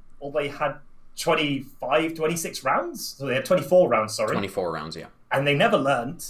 So they need to find a way of dealing with it going forward, because I can't see Cecil's Finest changing anything in particular, especially on that defense. They just need to keep the W key down. They need to keep playing aggressive. And until the side of Immoral Free find a way of dealing with that aggression, and Haven could be a same situation where we see the Cecil's Finest playing hugely aggressive. I think Cecil's Finest could be live to win this one yet again, although we do now head to Haven, which is a stronghold of the Immoral Free team. Everyone who plays against them does recognise this as their best map. Definitely so. Obviously, on the side of Cecil's Finest, I can't necessarily just say go ahead and adjust your tactics because we're now going to be visiting a map that has 3 bomb sites. That's not necessarily going to be the case, because thus far, Cecil's Finest, they've been doing a bang-up job throughout this entire series on our opening map on Bind. But there was a very, very interesting dynamic which actually took place, and it's sort of where you actually get to see the initial composition of 3 duelists really actually start to come to light, because keep in mind, the initial starting half that we did see went in favor of Immoral Free, 8-4, and Cecil's Finest, they were on the offense. They, unfortunately enough, just couldn't make their plays work on the attack despite having 3 duelists. But the moment that the side swap did actually occur, it was an entirely different dynamic. Immoral Free, they had no initiators. The fact that they had 2 Sentinels really hampered their abilities to actually mount executions onto the bomb site. And when they did, Cecil's Finest, they had an immediate response. So obviously, now they're moving over to Haven. We've got to beg the question, is that dynamic going to remain the same? Are we finally going to see Immoral Free learn from their lessons? Or is the fact that we're visiting Haven as our next war zone of choice really going to allow their comfortability to start settling in? Well, I think the big switch we're already starting to see is on the side of the attackers. On the side of Immoral Free, we're seeing Cheek dropping the Phoenix for the Omen, and Transformer going from Viper to Reyna. 2 very big changes for both players, actually. One going from Controller to Duelist and one vice versa. But Kurosh going to drop the Sage, bring out the Breach. But now it's on the side of the defenders to really put together a composition. And actually, the team they had in the last game is probably already pretty well set up for this map already. Wall on the Sova, Doc Brodo on the Omen, and Fabrications on this Raze. They're probably already in good position. We're just seeing the last couple of players hovering up. Megalodonga, why would you hover anything but Phoenix? You showed you an absolute monster, but it just doesn't matter where they're going to. They're going to run the triple duelist composition. And in fact, the composition there is identical for the side of Cecil's Finest. Megalodonga on Phoenix, Doc Brodo on Omen, Wall on Sova, Fabrications on Raze, and Udoku on the Jet. But the changes really come in for the side of Immoral Free. Teachable and Shrimpy, the only players to remain on the agents they played in Bind. Transformer picking up Reyna, Kurosh on Breach, and G22 on Omen. The big thing, interesting enough, is we haven't seen any of the Uni teams really pick up the Sky in the position of the Breach. We've seen across different regions, especially in Korea, that we're starting to see Breach disappear a little bit out of popularity and Sky really come through, but it's still the Breach here. And Kurosh needs to really make this transition work for them. Now they've come off of this very defensive Sage, and instead they're going on to the more aggressive enabling Breach with the 3 flashpoints and the fault line. It looks like we're going to be pushing very heavily aggressively for the side of the Cecil's Finest. They've already stacked 2 players down C long against only 1 player potentially. So if Shrimpy falls early, it could be lights. It could be open the floodgates for the side of Immoral Free. But looks like Fabrications is making their way back to the A side. The B side's going to be open, but they don't know that one. And now they need to try and find some information as Doc Brodo's going to flash straight down, and Shrimpy does fall straight away. Like we were saying, multiple players stacked there, but the garage push is coming in. They know that where the position is now, and Doc Brodo's going to be the first line of contact. Gets the first one with a beautiful right click. Not going to find a second one yet. Not going to fall down, but it doesn't matter. Megalodonga and Wall are closing house on the rest of the map. And just like that, Transformer is the final to fall. We were only 25 seconds in and it was already lights out for the side of Immoral Free. Cecil's Finest, man oh man. Just taking advantage of Immoral Free's stubbornness. It's basically carrying over the entire dynamic which we discussed on Bind is just once again coming to fruition right over here. Cecil's Finest, despite the fact that they are now taking the fight to Immoral Free's most comfortable map, they will just make sure that, you know, Immoral's Free day is completely ruined at each and every single turn. Once again, Pink moving shells, directly into no. round number 2, Immoral Free just stacked up over by mid. They're able to take down fabrications basically in record time, and they're just flooding the gates. They're already on the B bomb site, getting that spike down. Wall is going to find one onto Tej, but he's already being chased. Doc Brodo finds one onto Shrimpy as well, and this is already starting to go so south for Immoral Free. It's all down to Chanformer, who finds one, but he's got 3 more to power through. And they're going to spam through the smoke. They did see each other before the smoke did form properly. Megalodon is going to get there, and it does mean that 2-0 to Cecil's Finest. They make the anti-eco round work. And of course, thank you everyone for joining us this evening on the Null channel. And this is the sort of grand final you want to see, right? Mm-hmm. You have Always. 2 teams that are playing very different styles, and the Cecil's Finest very much the aggression versus Moral Free's more resilient side of things. But also do want to, while we're in this slight lull period, give a shout out not just to the North for putting this on for us to cast to, but also our co-streamer Average Jonas is streaming this over on their channel. Really big props up. Thanks very much for them joining us. I couldn't believe it when I got told that Average Jonas was going to be co-streaming this. It's kind of like, well, this got a little bit more professional, I would say. Like, normally it's quite a nice sort of one of those ones where I really enjoy doing these things, but it's not something you always expect to see. But massive aggression coming in here. So of course, thank you, Average Jonas, for joining us tonight and co-streaming this match. And it's big for us to be able to do this. But Shrimpy is just playing back. They don't want to play any aggression. They know what they're doing. They've got an idea of what's happening. And Transformer does get 2 kills. Not going to get the triple. Goes to Shrimpy, and Cecil's Finest, a little bit over-aggressive. Immoral Free stepping back, not wanting to push forwards. Doc Brodo's going to find one. Wait, hang on. Hold the phone. He just took down both Cheek and Chanformer. Now Cecil's Finest, they can actually turn this into a hat trick. It was a 1v3 scenario, but that dynamic has soon changed. I'm not exactly sure if Doc Brodo was able to salvage a rifle. He might still be on that SMG, and by the looks of it, he is. So he does have the gun disadvantage on his side, but once again, he's got the element of surprise working with him this time around. Shrimpy, despite his massive performance, he's currently on a 3K looking for the Quadra. He doesn't know exactly when or where the Omen of Doc Brodo is going to pop up. Tentative moments, the calm before the storm, is he's starting to work his way over towards Split. And we can already see that Shrimpy has backed off over towards the crates, over towards A short. Doc Brodo is going to spot out one of the tripwires, I believe, by the looks of it, as well as prep a smoke/paranoia. That's going to be tossed out. He does give himself visual cover, but Shrimpy, he's got live intel as well to work with. Here's the sound cue of Doc Brodo trying to stick the defuse, goes for the spray, but it doesn't land, and he just pushes on in. Shrimpy for the clutch! A quadra kill on the round, and just like that, keeps the hopes and dreams of Immoral Free alive.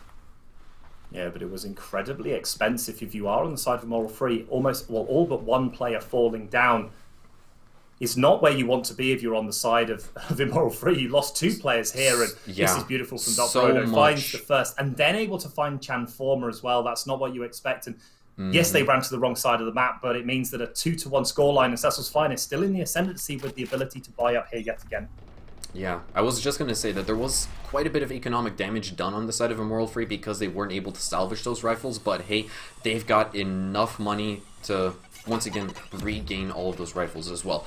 But, bit of a slow approach coming out from Immoral Free this time around, and they've started to swap and deviate all of their attention towards that A bomb site. Doc Brodo is the first and only point of contact that they do have to worry about. He gets the entry onto Tej, shuts down the entry fragger on the side of Immoral Free, and just like that, well, he can also call for backup. Cecil's Finest, they started to rotate back on over, and Doc Brodo, he's going to be perched up over by Heaven, maintaining overwatch on the A bomb site when the execution is set into motion.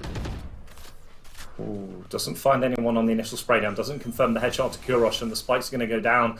Cecil's Finest are up in place. They also have the run it back from Megalodonga, and that's pretty scary if you're on the side of the attackers. The Hunter's Fury is also going to come through. Only going to tag up one, only does a little bit of damage, but they need to check all these corners. They're about to get swung on from behind, and Trigger Discipline might come through. If he doesn't, Megalodonga makes it to sight. Doc Brodo is going to fell down Kurosh. Transformer does find one, and it's all the corners being held here for the side. Immoral Free is punishing the Cecil's Finest team, and what should have been a great round for the side of Cecil's Finest just falls to pieces with these lurk plays from the side of Immoral Free.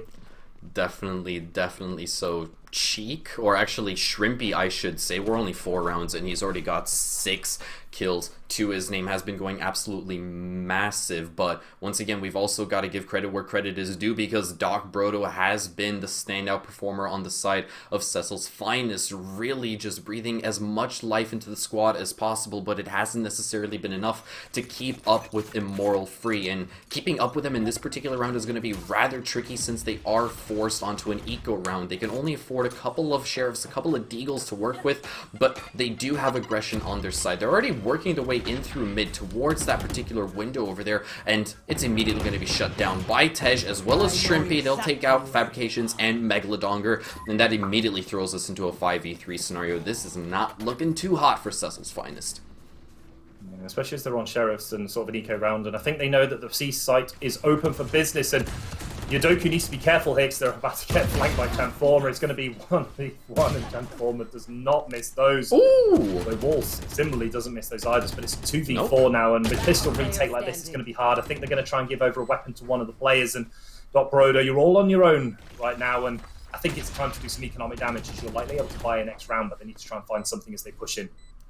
It's a 1v4 scenario. It's going to be difficult to pull off. At the very most, he can get a couple of exit frags over here as well as hamper Immoral Free's economy, but he's already been spotted out. Obviously, Immoral Free, they're going to start hunting him down. They're going to start doing their best impression of Davy Crockett and try to put and send Doc Brodo to an early grave, and that's exactly what they're able to accomplish. Shrimpy will be rewarded with the final frag, and now Immoral Free, well, despite having started off on the back foot, that is 3 unanswered rounds. Have they finally come up with the missing ingredient in their strategy to actually put Cecil's Finest on a leash? I think that for the time being, it's safe to say so. Potentially, this is where the lack of Sentinels coming back to bite the Cecil's Finest team a little bit. No one to specifically hold down a bomb site. You can see that they're giving over Garage and B control for free. Yeah. So if they do want to push into B, it's going to be uncontested. They're going to go for the retake with triple duelist. But the 2 players playing down here on C-Long could mean that there's a small push in. They have an idea where the play's coming, and I like this. They do try and predict where some of these plays are coming from. But it could be Fabrications in the corner that finds one. They're going to find the first. Can they find any more? But it's Panic and Yodoku finds the second. Cecil's Finest have already caused so much chaos in the very early stages of this round, and now Immoral Free, roughly 30 seconds in, they've been relegated to a 3v4 scenario with not a whole lot of avenues to work with. And at this point, Cecil's Finest have been able to regain a lot of lost territory. You can see exactly how far the Omen was of Cecil's Finest. Doc Brodo, he's already by A long, and now Immoral Free, they're stacked up over by mid, looking to push in towards Garage, but that might be directly into the open and waiting arms of Yodoku. Megalodongar will be spotted on out, and he's just playing Ring Around the Rosie over by the B bomb site. Immoral Free, they may have shifted their focus in as they're trying to be all sneaky beaky, potentially moving over towards A.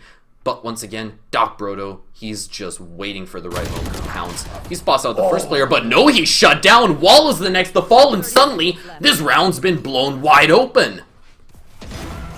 Not quite the crossfire they were looking for, but Megalodongar doesn't care for your crossfires, removing Shrimpy's head clean from their shoulders. And Tej Baloney at 26 HP, that's hot hands. It's not going to get chucked out, they're going to save it instead and then try and do the retake. They're not 100% sure where all the players are or how much damage they've had. And the flash is going to come down, they're going to dash in underneath, they're going to find you. Goku's going to get cheap 22 down. And Megalodongar from on high, the player that you can always rely on to try and get these last few frags in this clutch situation. In fact, they're going to be given the spike diffuse as well to activate yet again the run it back that they've already done to so much great effect already. And 3-3, Cecil's Finest fight back once again and even it up against Immoral Free after losing a few straight rounds, but the money was already in the bank for the side of Immoral Free. They're going to be buying up again, but that there could have been very dangerous for the side of Cecil's Finest. But Megalodongar is always there holding the team's hand, and this flash underneath was really big. And although the paranoia comes out, they have a clue where the player is. And Megalodongar with a nice easy kill onto Vegetable and just making the retake work there really impressively. Shrimpy wasn't left alive, and that's been the big clutch player so far. So that obviously gave Cecil's Finest a bit of confidence.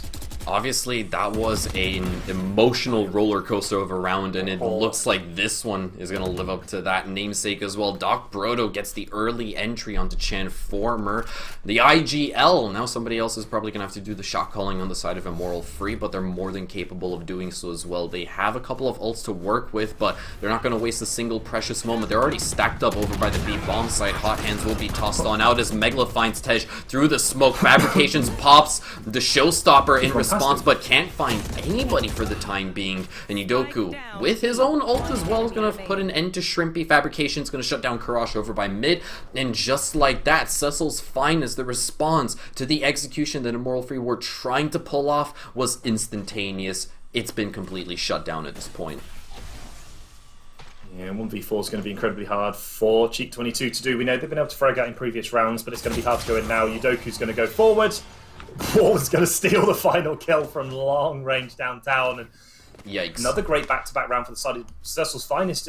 We keep speaking about the ebbs and flows of the game, but that was a critical one for them to win because the money on the side of Immoral Free wasn't great, but picking up this early kill through the smoke, they had an idea of where the players were, and it was just good to pick up. And then the Sova Owl drone tagging one. Not 100% sure how Fabrications ran past Shrimpy without seeing them, but in the end it didn't matter. Yudoku came in, picked up the kill. 4-3. Cecil's Finest do take the lead yet again in this second map of our grand finals.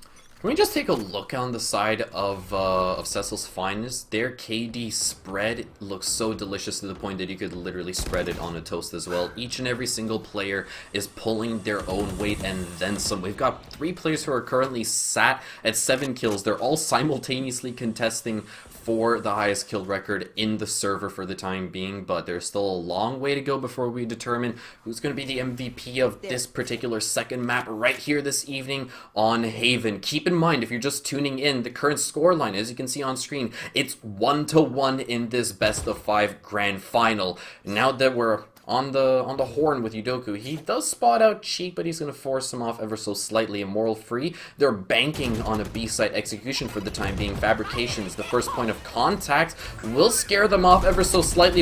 Immoral Free, they're relentless. They're going to push directly on in. Kurash is able to shut down the Raze as the running back will also be shut down. But oh, Tej with the rocket launcher finds 2 for his troubles, and that is going to relegate Doc Brodo to a 1v5 clutch or kiss scenario, and he's getting smooches. Not great if you're on the side of Cecil's Finest, having 2 players picked up by the same showstopper, but the ultimate lives up to its name, and Vegetable shuts down the show that the Cecil's Finest had been able to put on in the last round, and Kurash through the smoke able to win the duel versus Fabrications. But this rocket here, just picking up 2 players at the same time, is a bit of a disaster if you're on the side of Cecil's Finest. But these things happen. It has a decent spray radius. But 4-4, good round so far, and that was massive. Coming in across the board. It was, I mean, that was mad. They managed to get the early pick, which was huge, and then just not able to make any form of retake if you're on the side of the Sus Finest. But the ult's going to come through. They're going to tag 1 player. They're going to get cleared out. Megalodonga pushes up aggressively down A with Wolves' ultimate going over the top to just confirm the kill, and non-traded back death for the side of Immoral Free. It's a really bad start to this round, and one that they really needed to start to push in on as they cut the aggression of Cecil's Finest a little bit. And now it's up to the Cecil's Finest to try and reposition, and for Immoral Free to decide where they want to attack. Yeah, you've really got to feel for Chanformer in that instance, because it's like the 3rd or 4th time that he was the first to fall on the side of Immoral Free on Haven thus far, and he's been sitting on that ult. It has remained untouched and unused for the last 3 rounds as well, and he's just itching to press his F key as well and actually start getting the action in motion. But regardless, the rest of Immoral Free, they're ready to step up to the plate. They're able to get that spike down, not necessarily in record time, but when it was needed the most as well. Now Cecil's Finest, they have to mount this retake in a 5v4 scenario. 9 players still alive and kicking, and the first engagement is going to come on out. Cheek is able to equalize things up. It's an even playing field, and Shrimpy, he's simply going to amplify that, and just like that, oh how the tables have turned. Tej through the wall, shuts down Doc Brodo, lands the headshot, and that was an absolutely massive execution from Immoral Free. They maintained the man disadvantage after having lost Chanformer so early on, but they were able to claw their way back in spectacular fashion. Yeah, and just better in that round, the Immoral Free team with the post plant. The double kill from Shrimpy effectively opened it up for the rest of the team. And Touch the Ball said, thank you very much. I'll take the rest of it on the silver platter. You served up to me, Shrimpy, and 5-4 Immoral Free to 1 to go, but almost dead for Shrimpy already for Immoral Free. That's not the damage you want to be taking. Oh my goodness me, that is a lot of damage being done to Shrimpy, and not the greatest position. Fabrications getting a decent chunk of damage down, and with no Sage on the team, that damage is now there to stay, and pretty risky if you're Shrimpy for the rest of this round. I mean, don't get me wrong, he's been firing on all cylinders throughout this best of 5 series thus far, but that is going to hamper his potential ever so slightly. But look at this, Wall looking to challenge some CQB engagements with the Bucky in hand as Fabrications, is the first to fall on the side of Cecil's Finest. So Immoral Free able to bag themselves the entry in what feels like quite a long time. Doc Brodo is going to even things out as he shuts down Chanformer once again. And that is all even Stevens. 45 seconds left to play with, but Immoral Free, they're flooding the gates. They're already on the A-bomb site. They're getting the spike on down, and it's going down completely uncontested. Now, Cecil's Finest, they've got to mount this retake, and they've gotten off to a good start. Wall finds Shrimpy, despite being low on HP, with the Shock Dart. Yudoku is found through the smoke, and now it's down to a 1v1. Kurash has one player to power through. He spots out the shoulder of the Sova, and oh no, Wall! He just wide swings while he had his bow and arrow out, and he will be cleaned up rather easily. Ah, that was a sour end to such a good round. Oh, why would you pull your utility out in a 1v1 situation? You know you've tagged the opposition, and Kurosh punishes them for it. It was looking pretty good if you're on the side of the Cecil's Finest, although Yudoku falls for free as they dash into their smoke onto site, and a 3v2 just doesn't work for them, and the tag damage here just meant that the decision to pull out the arrow, not what they wanted to be seeing, and it was ill-advised, unfortunately, for Wall. Oh, the flashes are coming out. No one's seeing anything at this point in the game. No, their retinas are burning. Luckily enough, you have blue light filter glasses, which is super duper cool. But, yeah, I should get myself a pair of those as well. Cecil's Finest, 4v5 scenario, and they're all stacked up over by C Long, and Kurash, he reads into it like a book, holds down Mouse 1, and basically just gets 3 freebies. Well, that was rather done and dusted with, super quick. Man. Yeah. And the final round going into this half, the flashes that came through from Chanformer. We know this player's good on Breach, but Kurosh showing up massively on Breach themselves. And I'm not sure that the remaining 3 players on the side of Cecil's Finest actually saw a lot of the game for about 30 seconds with flashpoint after flashpoint after flashpoint. It was a really, really solid round there for Immoral Free, and taking the aggression back to the side of Cecil's Finest, but the aggressive pushes do not stop. Wall and Doc Brodo not able to confirm any kills. They do a little bit of damage, but nothing to write home about, and the pushes are going to come in now. They know they're coming to the site. Chanformer's going to get rid of the first. The Paint Shell's going to do the second one in as they come around the corner. The Fabrications is there. It just doesn't matter. 4-2. The plant's going down. This is going to be a tricky one for Cecil's Finest to try to recover, but they are pushing in through A short as well, so they might have the element of surprise on their side, but Tej, he just reads into it, finds one onto Yudoku, and claims his third onto Megalodongar, and truth be told, John, my brain, which is already fried, is currently still trying to, get a grasp of any kind of logic as to what exactly happened in that previous round. It was absolutely massive, but regardless, back to the present. Immoral Free managed to actually end off the first half extraordinarily favorably. 8-4. That means that Cecil's Finest, they once again, just like on Bind, have 4 rounds to catch up on before they can tie up the scoreline in a neat little bow. They're getting slapped across the face with a very uncomfortable sense of deja vu yet again. Yeah, same old this time. But Cecil's Finest have shown that they're able to claw themselves back from the position that they're in right now. So please don't count them out by any stretch of the imagination. No, but Immoral Free yet again showing their proficiency on this map. And it's going to make it hard because now they do have a Sentinel to defend with. Oh my goodness me, Doc Brodo has most of it. Sorry. Sorry, my mistake. Jet has most of the health removed. I thought there was Doc Brodo down there, but Yudoku's going to lose most of the health as they come in, and the dash is going to come on. The C site is open for business, but 13 health on Yudoku is super, super scary right now. Doc Brodo's going to push in, not going to find anything on that push.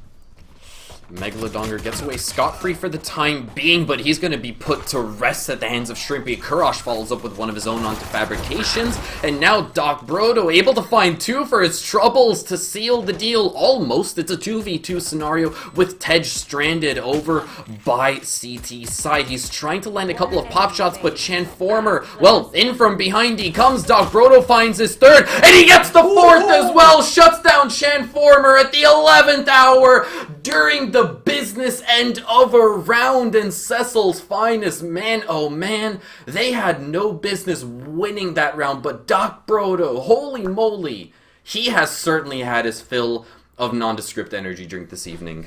And if you true, but if you need one player to come up clutching around, it's Doc Brodo or Megalodongar that you want to put your bets on. And Doc Brodo, it was this time with the 4K.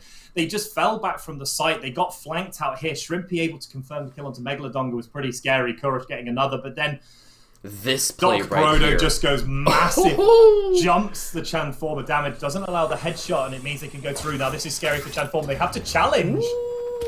He actually gets to go invis as well as get away entirely free, but his days are surely numbered, and just like that, in the blink of an eye, it's an entire collapse on the side of Immoral Free. Kurosh finds one with the classic, looks for the 2nd as well, but his days are once again surely numbered, and I'm starting to sound like a broken record, but Cecil's Finest, well, they're in tip-top shape. 2 rounds back-to-back on this opening half.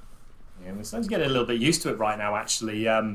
With the Cecil's Finest able to get it. I think losing the kill here was really unfortunate for them. They potentially could have let the boom bot do its work a little bit more, step back a little bit further. Instead, they let Chanformer up close. But while we were watching the 1v2 for Chanformer, Yudoku just bulldozed onto the site, removed 2 more players, and just didn't care about what was happening. And yes, some economic damage was done, which is pretty scary if you're on the side of Cecil's Finest, which you're probably going to be on an eco by yourself now versus the rifles of Immoral Free. But you've got 2 rounds in the book. You've brought it back close, and Yudoku really making a difference there with Megalodongar. I think potentially a little bit more patience would have been better for Cecil's Finest on that push, but they make it work, and that's all that you can really ask of this team when they're in this position. But you can see the bit of a scatter buy coming in here. They have to now make work. Yeah, indeed they do. This is Immoral Free's buy round as well, and if we are going to see a sort of mirrored effect from that second half over on buying, then typically we would expect Immoral Free to win this particular buy round over here and the next one after that as well, meaning that we could potentially sit at a 10-6 score line in the next 2 rounds, or I should say a 9-6 score line after this round is completely done and dusted with, or we could see Cecil's Finest start to narrow or actually close the gap between themselves and Immoral Free, because it did happen. It did start to happen as well. I believe it was I believe it was at the very start of the matchup where Cecil's Finest on buying, they were able to find 3 rounds off of the pistol that went completely unanswered. So the odds of them setting the scoreline at 8-8 in the next 2 rounds, definitely within the realms of possibility. Yeah, and I think if you're on the side of Immoral Free, this is a round you need to really win. You need to assert your dominance with weapon advantage. We're seeing 2 Sheriffs and a Ghost to go alongside the 2 Spectres versus a play set of Vandals for the side of Immoral Free. And you need to make this one work. You need to use the weapon advantage. You know what economic damage you've done to the attackers here. Yeah. It's now going to be what can the defense do. We're going to see the fault line come out, and the spam through is going to do a decent chunk of damage, but isn't going to find anyone. And now they need to be careful of this tripwire. Jet doesn't dash through it, but it's going to get killed off instantly. B site is open. The spike's going to go down. Triple Jet strategy to get 1 player on site, and the rest just play it off site. Use all the utility they have available, and it's a little bit scattergun here for the side of Immoral Free on the retake. They haven't yet made the decision. They're going to paranoia through the back of site, but only 1 player is going to be there. The rest of them are hanging out, ready to spam through the smoke. We also do see the Cypher making his way over towards C long to try to mount up some kind of flank, as the defuse has already been stuck, or is starting to be stuck as well. Fabrications finds 2 with the Sheriff. In the industry, we refer to that as a GN. Good stuff, as Yudoku makes good on the Sheriff once again, shuts down Kurosh, and, well, Cecil's Finest, they had close to no business to win this round whatsoever, but Sheik, oh no! Megalodongar and Yudoku walk right into his LOS, but unfortunately enough for Immoral Free, time's already run out. There's no hopes of them to close off that round, despite the fact that it was their buy, and now Cecil's Finest, man, they have so much money they can retire at this point. I'm a little speechless, because I'm going to be honest, I see it loads in the pro games, that strategy, where Jet goes in solo onto the front of B, plants the spike in this sort of very forward default position. The rest of the 4 players just play off site. Yeah. I haven't really seen it ever used at university level, but it's the first time I've seen it, and good lord, it worked well. They just spammed the utility through, hot hands, paint shells, double shock dart, everything. Completely prevented Immoral Free from ever getting a foothold. Bear in mind, 0 of that utility was used, but it looks like it's going to be a rush up here on the B onto the C site. They're only going to find 1 player. There's a Bucky available, but at long range, that's not the weapon you want. So the first 2 players are going to fall, and Immoral Free just going from bad to worse in this last couple of rounds so far, and the spike's going to go down for the Cecil's Finest in a 4-5-3 on the retake. Oh, Transformer is able to shut down fabrications and can challenge the long-range engagement, but he's going to have to force the reload in. And now Cecil's Finest know exactly that there is somebody mounting a flank from behind, as Cheek is able to find one onto Brodo. Courage with the Sheriff shuts down Wall as well. Cheek is going to actually shut down Yudoku as well, and suddenly in the blink of an eye, it's a 2v1 situation with Megalodongar. He's able to find 1 first troubles, but Transformer comes alive big in that particular round over there. Keeps things from having already started off badly to going completely worse for the side of Immoral Free. They're able to finally get themselves on the scoreboard in this second half on Haven. And not good if you're on the side of Cecil's Finest to lose so many players. Transformer coming in on the flank picks up 1, but then they're able to clap out the next players, and not good if you're on they're on an eco buy as well. When you're on the side of Cecil's Finest, you have all the rifles versus the free team, and you can't be losing those ones, especially after you played such a crucial eco buy in the previous round, and just giving the advantage back to this team of Immoral Free yet again, just throwing away advantages they had. The spam through is going to come through, not going to confirm any kills, but the damage is going to be done. A lot of chunk damage done onto fabrications there, but Transformer's going to push out aggressive, try and do a little bit of what Cecil's Finest did to them. See if they can hide from this drone as it passes. They're not going to see them underneath, and this is scary now if you're on the side of Cecil's Finest. You don't know there's a player hidden there, but it looks like one's going to check, but it doesn't matter, and the first player does fall. That is so unfortunate. Cecil's Finest didn't realize that Immoral Free had a trick up their sleeve, but Doc Brodo, oh my, spray and pray is going to work out for him that time around. Yudoku is actually able to shut down Tej as well through the garage door, and that is going to leave Cecil's Finest in a 4v3 scenario. The Bladestorm has also been popped as well, and now on the side of Immoral Free, well, this is starting to look relatively scary. There's nobody close enough to the C bomb site to respond, aside from Cheek, who's actually on the flank as well. And if Cecil's Finest don't realize exactly what's going on, the jig can soon be up. He spots out 2 players and cleans them up like it's absolutely nothing. Cheek making it look so darn easy in this round right over here. He wants more. He's getting more. Shuts down Yudoku, looks for the quad, and he shuts down Megalodongar. Absolutely round-defining plays from Cheek.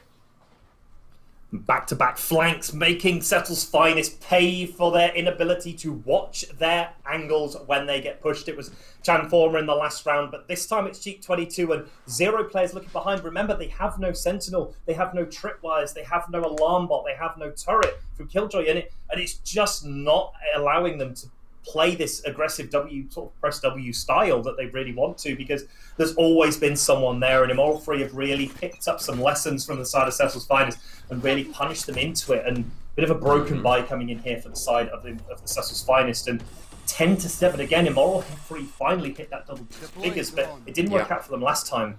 Maybe it'll be a bit different this time on this map, but still a long way to go, and Cecil's Finest still got a lot of firepower available to them. I mean, don't get me wrong, I'm really glad to see that Immoral Free have finally gotten their mojo back, but it did take us 30+ rounds to get there, and now they're finally opting to actually fight fire with fire. Cecil's Finest, once again, employing the exact same strategy of just bum-rushing the B-bomb site, get the spike down, and Transformer, he's also going to be put down. That was a massive little entry on the side of Cecil's Finest, and they want to get some more as well. They need to claw their way back into this matchup. Yudoku on death's door will finally open it, as well as Tej is going to send him to the Nether Realm. Sheik finds one onto fabrications. He finds 2 before Doc Brodo is able to get the trade, and now it's all down to Wall. Hunter's Fury has already been exhausted in the defuse. It's being stuck. There's no chance he has it winning this round in Immoral Free. They are one step closer to claiming their second map. And the difference this time with the play to how they did it the last time was that the players were not hiding in the corners like they did before. Fabrications caught out in the open in a 1v1 situation. The skill check was given by the side of Moral Free and they were found wanting. They go down early. Megalodonga runs out of bullets in the long-range firefight, also falls down. But Vegetable's ultimate is able to pick up another beautiful kill. And that's just scary if you're on the side of Cecil's Finest, that you just didn't play the retake or the host plan properly. And it meant a Moral Free could push out, get aggressive, find the picks that they needed to. And an 11-7 scoreline comes in. This must be absolutely heartbreaking if you're on the side of Cecil's Finest. I mean, don't get me wrong, they have been doing their darnest to try to keep Moral Free in check, but unfortunately enough, they can no longer rely on those older tactics. I mean, look at this just look at that for a trade-off. Cecil's Finest, they opted to try to bum rush the A bomb site, and they were met with such stern resistance to the point that they were all sent to an early grave. And just like that, well, this round is basically over before it even had a chance to begin. Moral Free just keeping Cecil's Finest on a leash. They're gonna hit match point in just a matter of seconds. Yeah, and it's not looking good if you're on the side of Cecil's Finest. It looks like we may be going to match point here. Players already falling down. The shot darts are coming in. Brodo does get rid of Transformer. That's at least a big pick. They're going to find a player up in heaven, but not do enough damage to them and teleport onto site. They need to push through. They need to try and find some information. Oh, I'm going to get rid of Brodo. Shrimp just traded out to 1v3 still. And Wall doesn't have the spike. They have eyes on that spike, and it's going to be hard for the last player to really make it work. They're going to get spied out by the Cypher Cam, and that's not what you want to be seeing. You know that the players are close by, and although the plant's going to go down, they're not going to push in fast at all. No, they're just going to wait for Wall to try to make the first move as well, and time is starting to run on out. We're about to hit 000, and the spray through the smoke is all Moral Free needed to close off that round. They've long already hit double digits, but now they're hitting match points. Cecil's Finest, their backs are against the wall because of the fact that they have to power their way through the lower bracket. It meant that they knew they were going to have to work extra hard in this best of 5 series with the Moral Free sitting on map advantage. But now in Moral Free, they've already taken a step closer to getting themselves to that third and final map that they need to close off this grand final series, unless Cecil's Finest can put an end to it. They need to be careful here. They are on a slightly broken buy here, but they're not going to find anyone on site. They're going to get in. We'll try and get out again. Spike might go down in a second, but damage has been done already. So Megalodonga, not exactly the worst player to take that initial contact damage because they have the hot hands to heal back up. As you see, their health bar rapidly regenerating back to 99, but it's still scary for Cecil's Finest. Omen ultimate from the shadows to the back. Fabrications just like G22. Big opening pick, but the players are flooding the site, and it's a broken buy, as we said. Transformer does foul wall. Stinger, not enough damage at range, and it's starting to fall apart here from the side of Cecil's Finest. They need to make it work. Oh no! Nothing. Oh, that was so unfortunate, and it's basically turned into a bare-knuckle brawl. The defuse, it's starting to happen as we speak. Udoku, he can't challenge it whatsoever, and Transformer finally coming alive, finally awake. He's able to claim a quadra kill for Moral Free to shut down Haven. They take their second map, and man, oh man, that was an emotional roller coaster. You've really got a feel for Fabrications. He popped the showstopper at the 11th hour, but was put to rest before he even had a chance to click mouse 1. Oh. And the 13-7 scoreline doesn't necessarily, I feel, represent that game entirely. I think that Cecil's Finest played a much closer game than that scoreline suggests, but the clinical closeout from the side of Moral Free does bring them 13 rounds to 7 and a big win, taking them to 2-1 and to, well, championship points, I think is the best way to say it. Because then if they win the next one as we go to Ascent, it means that they take home this Varsity split, takes it down. And for Cecil's Finest, they need to find something else. As we're seeing the final round coming in here, they had the right idea, but the weaponry just wasn't there for them. A lot of damage done, but they just didn't confirm enough kills.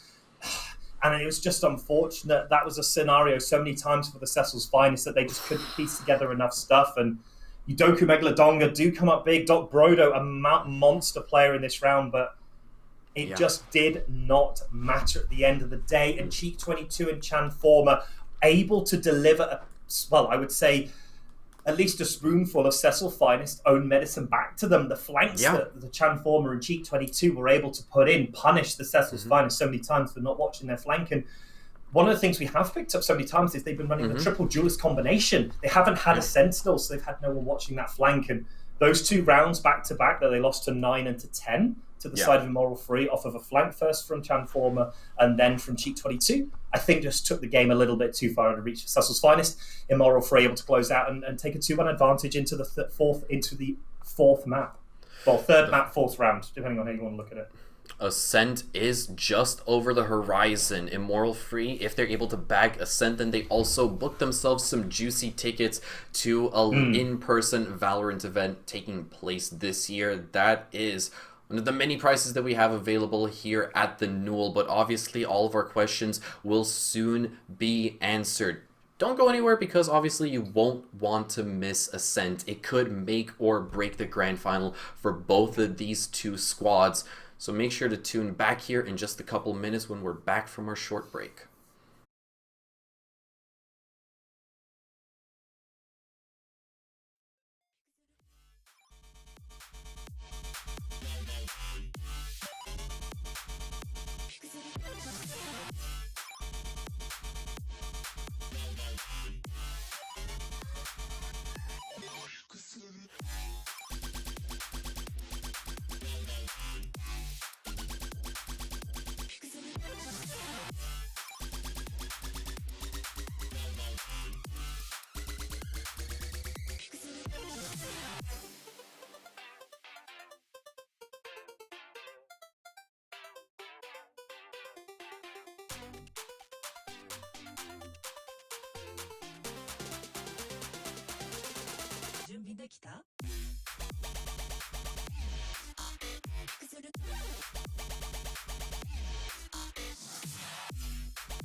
Ladies and gentlemen, welcome back to the grand finals for the spring split right here at Valorant at the Newell. Man, oh man, it has been quite the ecstatic series so far, and just over the horizon we have what could potentially be our last map. In case if you guys are just tuning in, then we just concluded Haven, and unfortunately enough for Cecil's Finest, they learned a relatively rough and tough lesson as to why exactly a lot of teams have a very nightmarish experience against Immoral Free on their favorite map of choice. Of course, you can see why Immoral Free did choose that map. But before we do go any further, I just want to, of course, remind everyone to thank our sponsors in Twitch Student Unite, Students Logitech G, and of course, Average Jonas, who is co-streaming this along with us. And it's a huge privilege and honor for him to be joining us tonight. And it's really big for us because it gives us that wide reach to more players to bring you into the UK university scene and the matches that we've seen tonight. But picking up on Immoral Free, the biggest thing to me is that they gave Cecil's Finest a lesson in how to flank the triple duelist composition, and they didn't fall foul to the aggression on the defense from Cecil's Finest that we did see on buying. They did kind of learn the lessons there. It didn't always consistently work, but what they were able to do on this map was they were able to punish the zero sentinel composition of Cecil's Finest. Indeed. And one of the big things is they had a couple of really nice plays where they decided to attack B. They sent Jet in solo, got the bomb down, because there was no one from the side of Immoral Free defending it.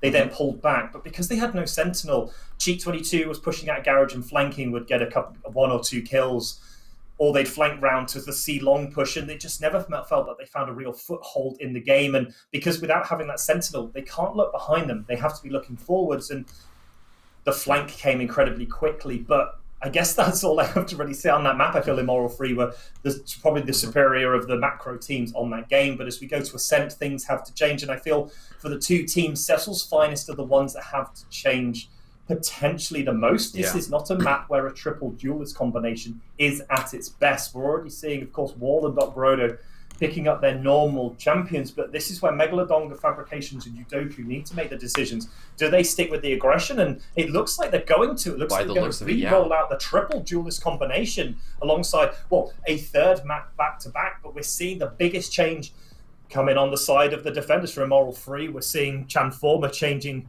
yet again to another agent, picking up Sova on this one.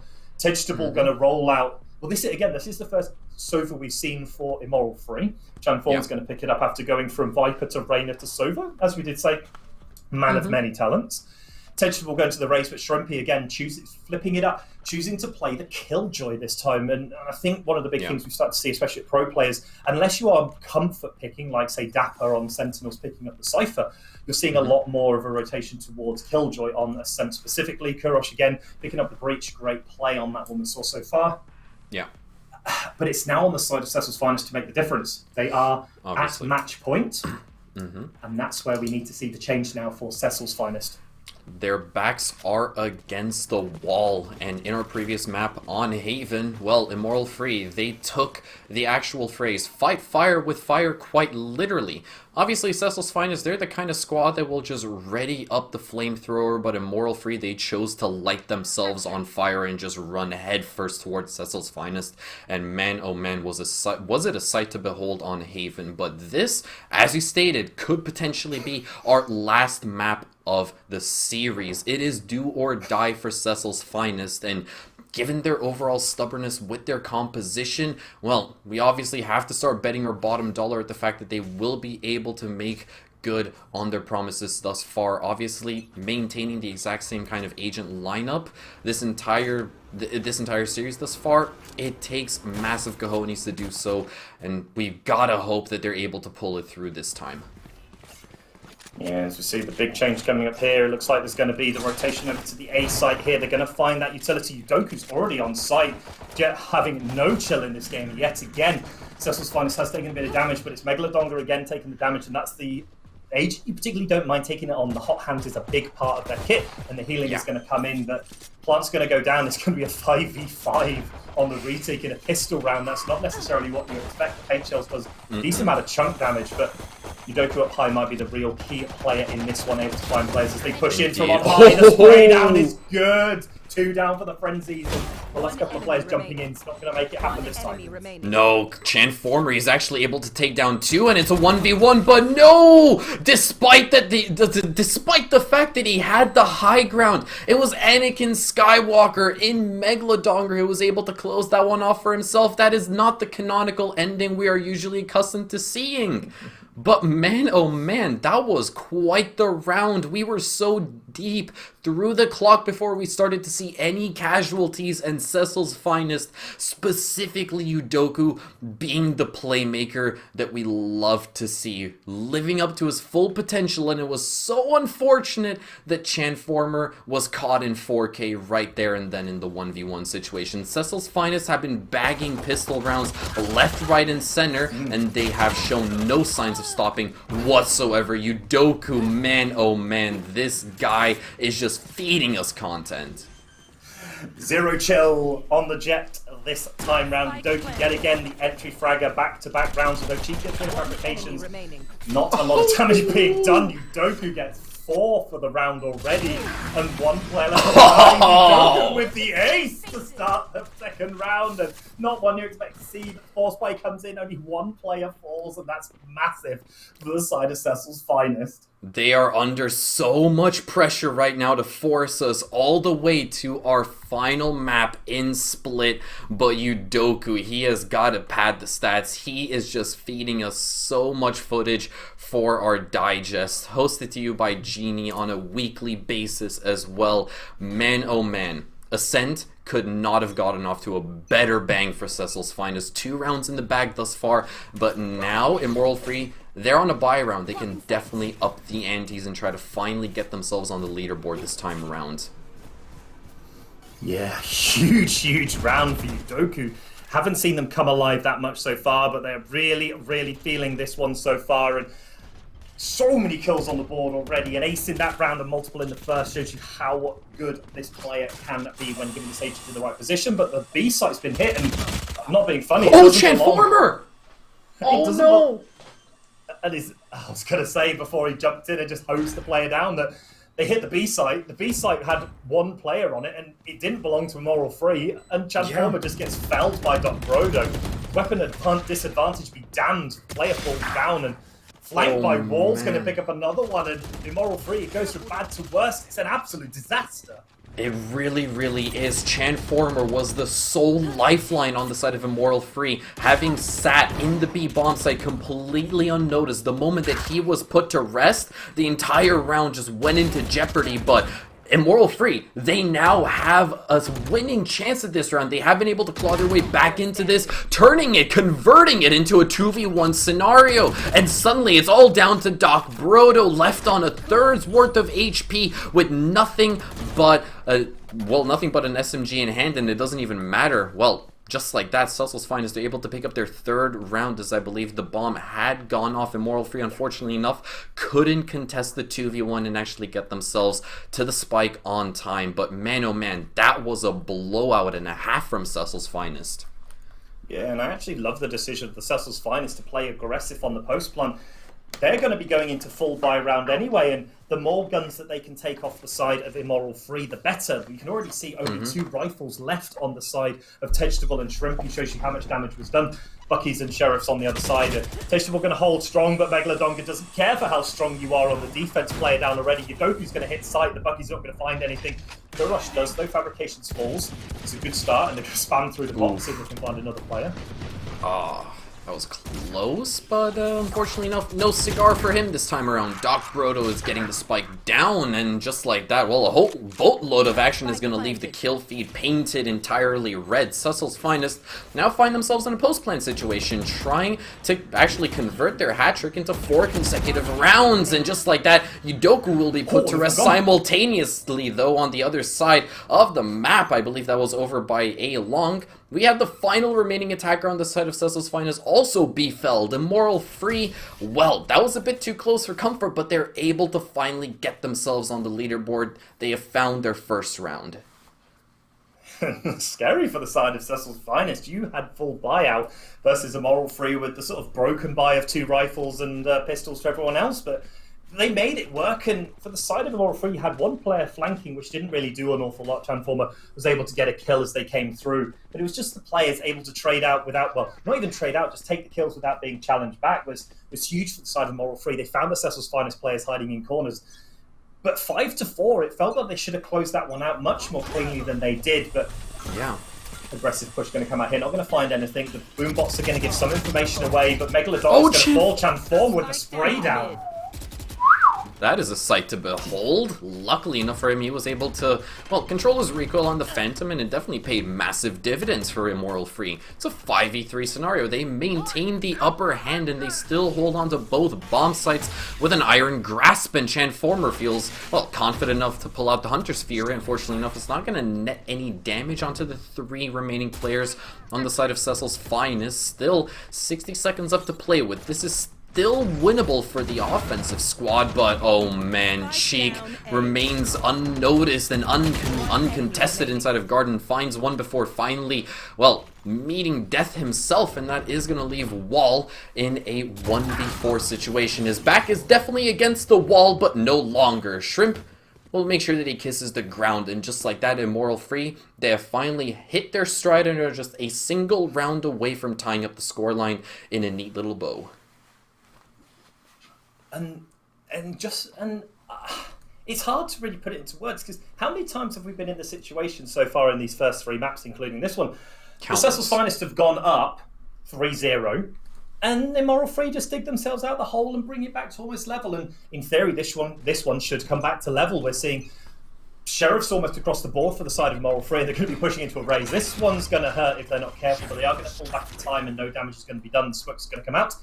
Defensive positions are in force. But the drone's going to find one as they push up. It does get cleared out, doesn't tag anyone. And they're not 100% sure where they are, but the footsteps might give this away very soon. Frenzies and Sheriffs aren't the greatest weapons, but it doesn't matter when you go in. The running back's going to get removed, but the spray down is there for Kurosh. 2 fall before 1 goes back. And that's scary if you're on the side of the Cecil's Finest. Fabrications just walks right into Tej's open arms, and he's going to pay a very costly price for doing so. Cecil's Finest, well, they do have control of the bomb site, but ultimately, at what cost? It's a 4v2 scenario as that timer has been reset to 40 seconds, and now they've got to hold on for dear life. Hot hands will be tossed on out. Yudoka will be put to rest, and Megalodongar is soon to join his fallen comrade in the grave as well. And that was, once again, a relatively cut and dry retake and round overall coming on the side of Immoral Free. And just like that, once again, 3 consecutive rounds unanswered. We are starting to see both of these 2 squads win their rounds in chunks. But that is, well, basically a double-edged blade, because at the end of the day, now Immoral Free, they're starting to build up a massive amount of momentum, and Cecil's Finest have yet to put an end to it.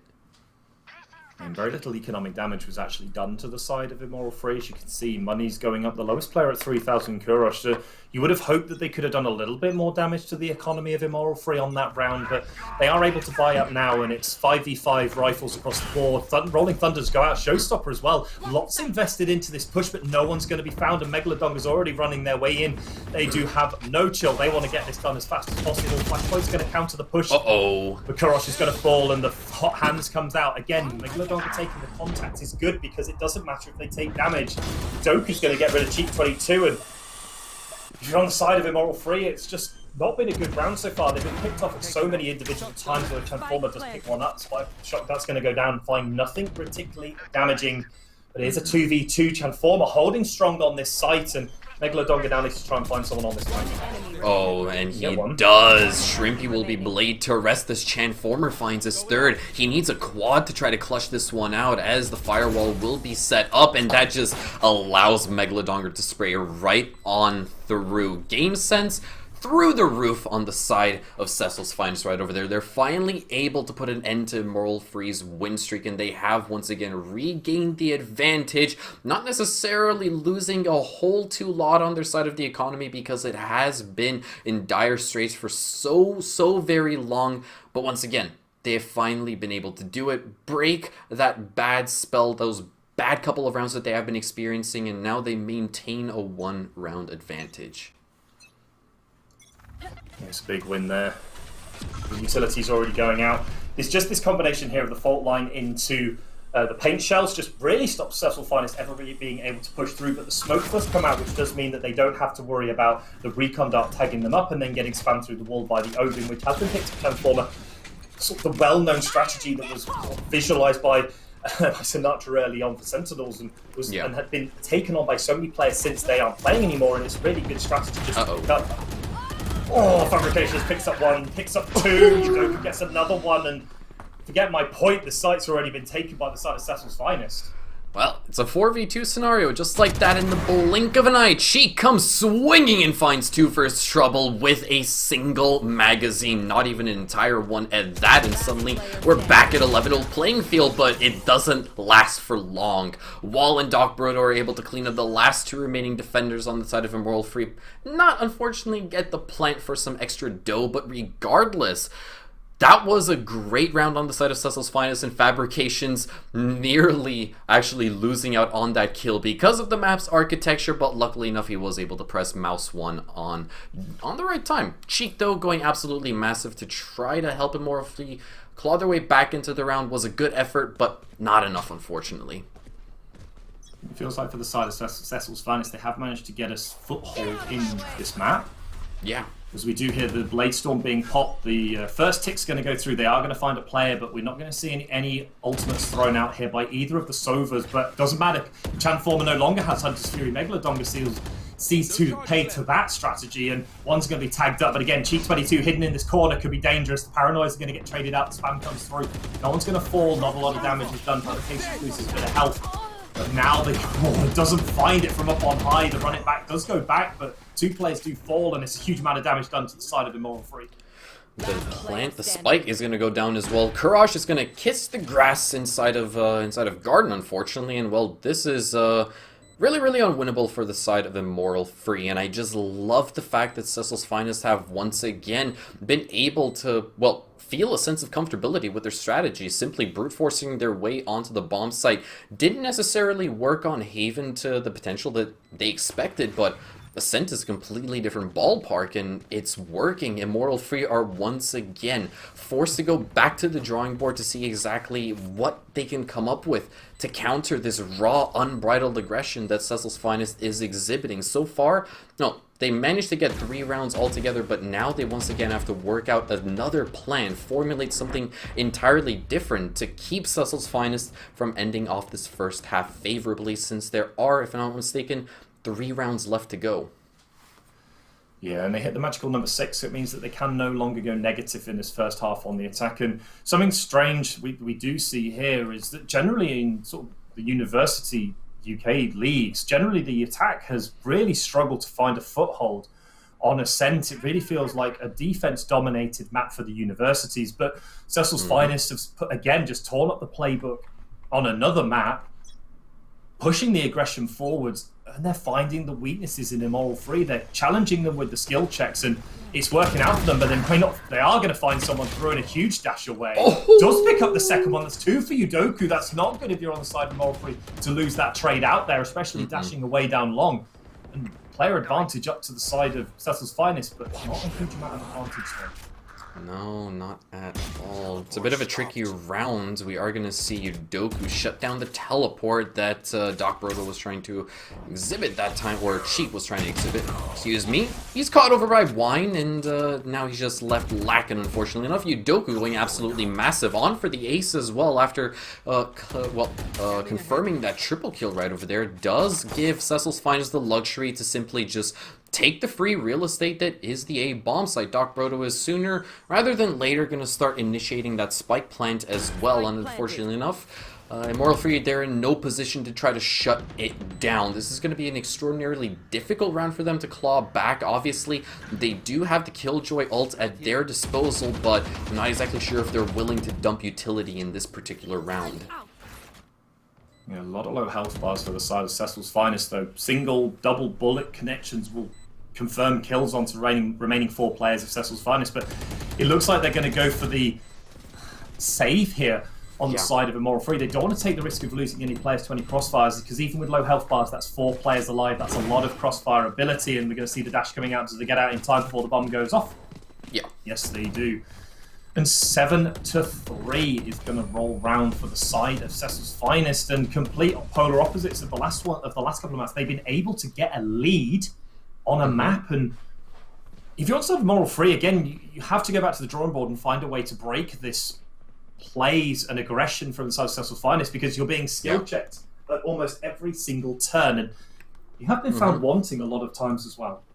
Yeah, definitely so. I do think, I definitely have to echo that and then add some on to that. Immoral Free, they have to start respecking a lot of their talent points into a different tree altogether, because facing a 4-round deficit means that the best that they can get out of the starting half is a 7-5 split, and being on an eco round this time around doesn't bode all too well for them either. Chanformer is going to meet a lot of resistance over by that center portion of the map, finds one, and he gets the second onto Yudoku after the dash was just brought on out. That is absolutely massive for Immoral Free, and they do stand a chance at winning this eco round. Chanformer just barging his way through the smoke will finally be put to rest, but so much chaos has already been caused, and so much more is gonna ensue. Doc Brodo is able to put an end to Immoral Free's Sova, but it's a 2v3 scenario. They're able to work their way into the bomb site as well, so it's not all sunshine and rainbows just yet for Cecil's Finest. Yeah, looks like the plant is going to go down. Doc Brodo with spiking toe is going to land it in this corner of B, but 3 players for Immoral Free, albeit one of them at very low health, is going to make this retake pretty, well, not easy for the side of Immoral Free, but for Cecil's Finest it's going to be hard. But they're soon going to find that there's no one coming through long, and that's going to give them a huge amount of information where the 2 remaining players are. Shrimpy's going to push through, but with only 30 health left, it's going to be hard. They might get found out straight away. They are going to get gunned down before they get to do any real damage. But the ultimate's available for Doc Brodo. Wall doing a full flank round. 2 shock darts are available. I hope they know the lineups. Need to probably potentially watch a bit of Average Jonas for all the lineups they've got. They're going to miss the first one. Doc Brodo's going to fall as well. And the spam through the wall isn't going to confirm a kill, and the defenders are going to win. The first shot that miss was critical there, and I think a little bit back to lineup school probably. That was a bit unfortunate for Wall as well. He only really realistically needed a single round or 2 to actually stick onto Cheek, so he could have denied the defuse as well. But let's focus on the positives on the side of Immoral Free, specifically this here play from Chanformer as well. It was I didn't exactly catch the kill feed correctly if he was rewarded with the entry frag, but the fact that he was able to shut down Yudoku mid-dash before Yudoku got the jump on him was absolutely massive. It was a round-defining moment. And once again, look at this. Tej just blast-packing his way all the way to a different postcode. He's able to find one, looks for the second as well, and he's able to secure it onto Megalodongar. Absolutely galactic stuff, but Cecil's Finest are able to clap back. Yudoku finds one, but Chanformer is gonna, well, return the favor once again. We are thrown into a 3v2 scenario. Yeah, and it's looking good here if you're on the side of Immoral Free. Yet again, player advantage is in full effect, and you have to feel after how the last game went, even with Yudoku with the knives out, the Killjoy lockdown's going to be dropped. Does get Vegetable, that's a good start. Shrimpy does get rid of Doc Brodo, and that's not the play you want to lose so early as the lockdown's going to come. I think they're going to get the defuse in time. It's going to be a sprint back to the bomb site if you're on the side of Yudoku.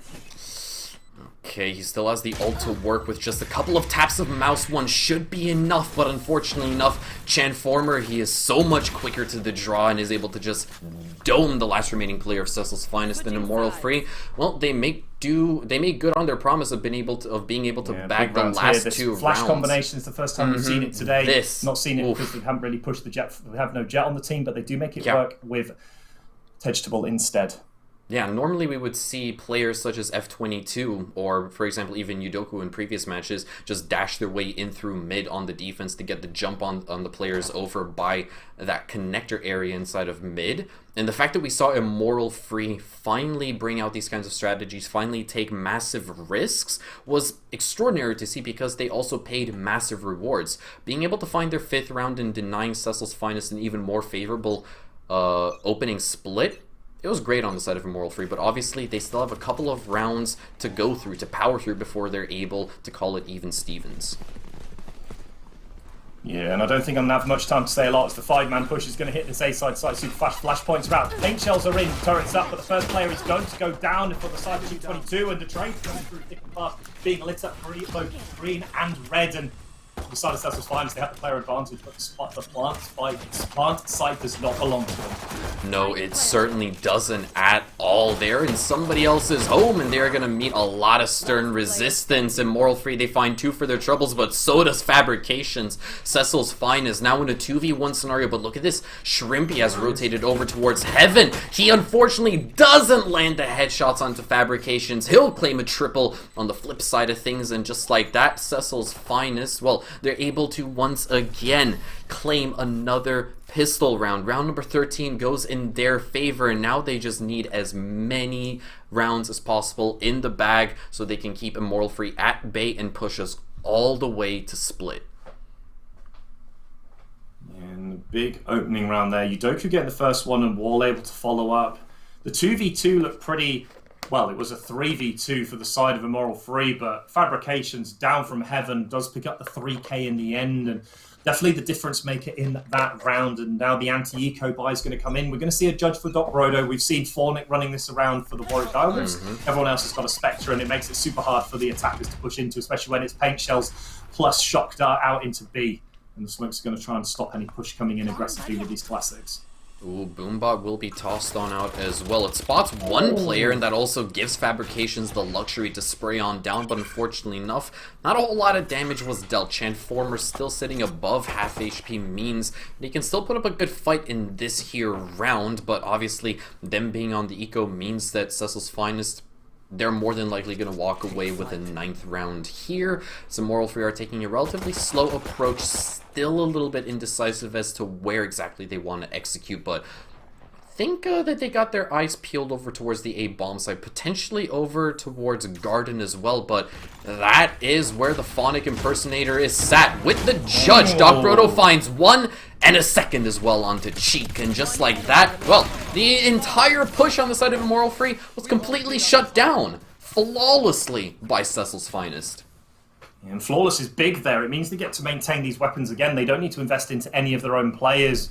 Economic value not there for the side of Immoral Free, but just hidden in this corner despite being concussed. They were able to get the first kill just looking in completely the wrong direction. Cheek 22 again, not able to line up the right click shots, and just cleanly closed out by the side of Cecil's Finest. And if you're in the side of Immoral Free, yeah, I wouldn't have expected to be this far down already, 9-5 down. You've had the lead in every single map, although you lost the first one incredibly closely. This one's been completely different, but Udoku's going to play out hugely aggressive off the back of the paranoia, and they're going to force some players out, but Udoku falls. Shrimpy does get the first kill, and nice aggression there, but it didn't quite work for them. They were expecting it. Spam through, 3 life remaining.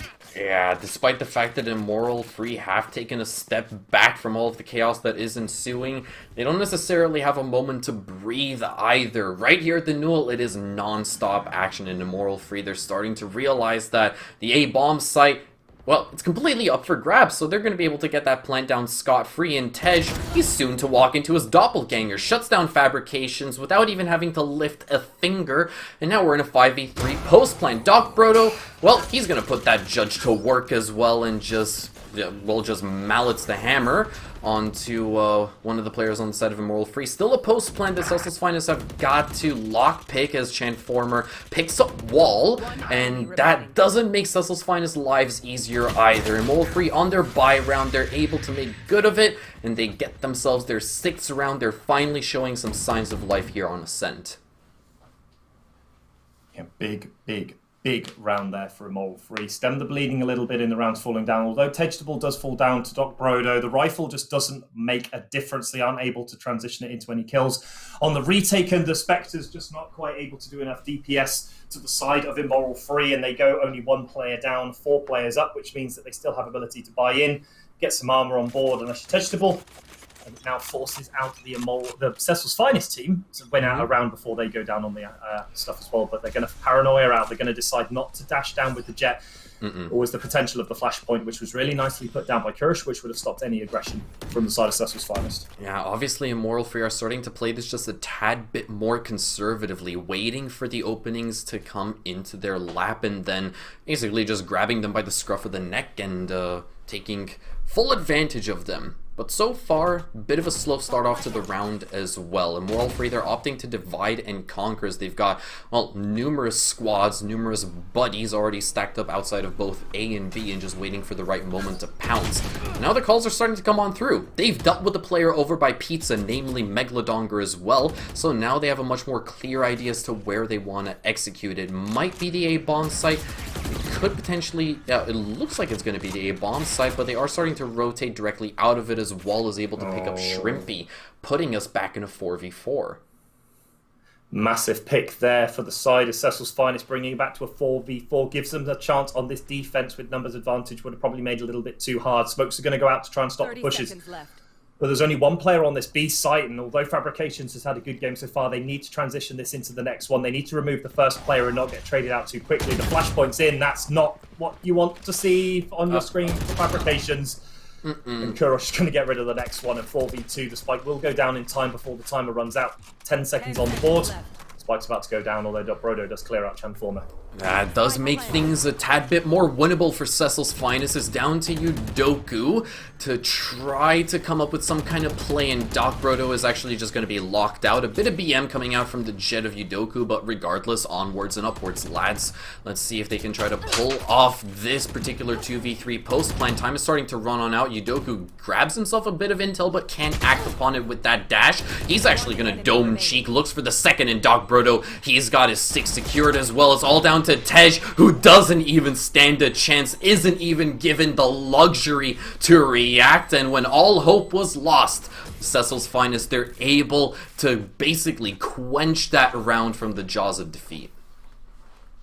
Yeah, massive round here, especially losing Fabrication so early, not able to turn away in time from the flashpoint, not able to reposition far enough back down to jump off into the mid, but Udoku getting the first kill. The two players are both sat in the same place, and the crossfire here gets one. Udoku, beautiful flick to Tejable's head as they aren't able to take out the jet, and 17, 11, and 4. Udoku is really putting in a showing of this one alongside Chanformer on the side of Immoral Free. Now, bearing in mind, Immoral Free are only at 6 to 10 down. They already have the same number of frags as the top player on Cecil's Finest. Shows just exactly how well Fabrications has been playing. Flashpoint's going to come out, not find anything because of the smoke. The spam through off of the arrow is not going to find anything either. Not a lot of damage dealt either. It's not good if you're on the side of Cecil's Finest. You would have wanted a little bit more out of that play, but they've seen one player hidden in this B lobby area. Cheek, he's creeping and crawling his way up towards Fabrications, and if Fabrications has a flash to worry about, then he's probably going to go down just as quick as that previous round. We will see the paint shells tossed on out, but it's not going to damage anybody on the side of IF. And they're all stacked up over towards the B bomb site, meaning that, well, sooner or later, they're going to give themselves the green light, and here it is. Megalodongar is going to be rewarded with the first frag onto Shrimpy as well. Fabrications will be put to rest. That's the trade coming out from Chanformer. Running back will be dealt with as well, as Chanformer is able to get that spike down, effectively resetting the clock once again. We have 8 players still alive and kicking, and Cecil's Finest, they're going to have to try to channel all of their energy into this round for their 11th. Hunter's Fury will be brought on out, and he's finally going to be able to shut down Megalodongar with it as well. Cheek is able to spray down Wall before he's put to rest himself. Doc Brodo claps back with one of his own, and is down to himself in the breach of IF. A 1v1 scenarios, the concussions and flashes will be brought on out, but he still has the rolling thunder to work with. Is Doc Brodo aware of what he's going to be slapped with? Tries to bait out the defuse, and Kurosh, he's simply waltzing his way in, and he collects and he delivers on that round. Immoral Free, they finally get themselves their 7th, but it's still a long road ahead for IF. Yeah, definitely scary stuff there for Immoral Free, but they make it work despite the opening frags coming through for Megalodonga. The run it back not able to pick up enough. They do get one kill out here on the side of Transformer with the ultimate, and it's just then into a 1v1 eventually, and it was looking good for the side of Immoral Free. Then it got really scary when it goes to 1v1, but able to loot themselves around. The Rolling Thunder gives them enough time to do the flank round, and Udoku fortunately has the blades this time, so they aren't going to be punished too much on the buy, and the Owl Drone's going to go out first. They're not going to find anyone, and going to tag one up, and run out of knives. Too many knives down, not enough damage dealt, and first player falls for the Cecil's Finest.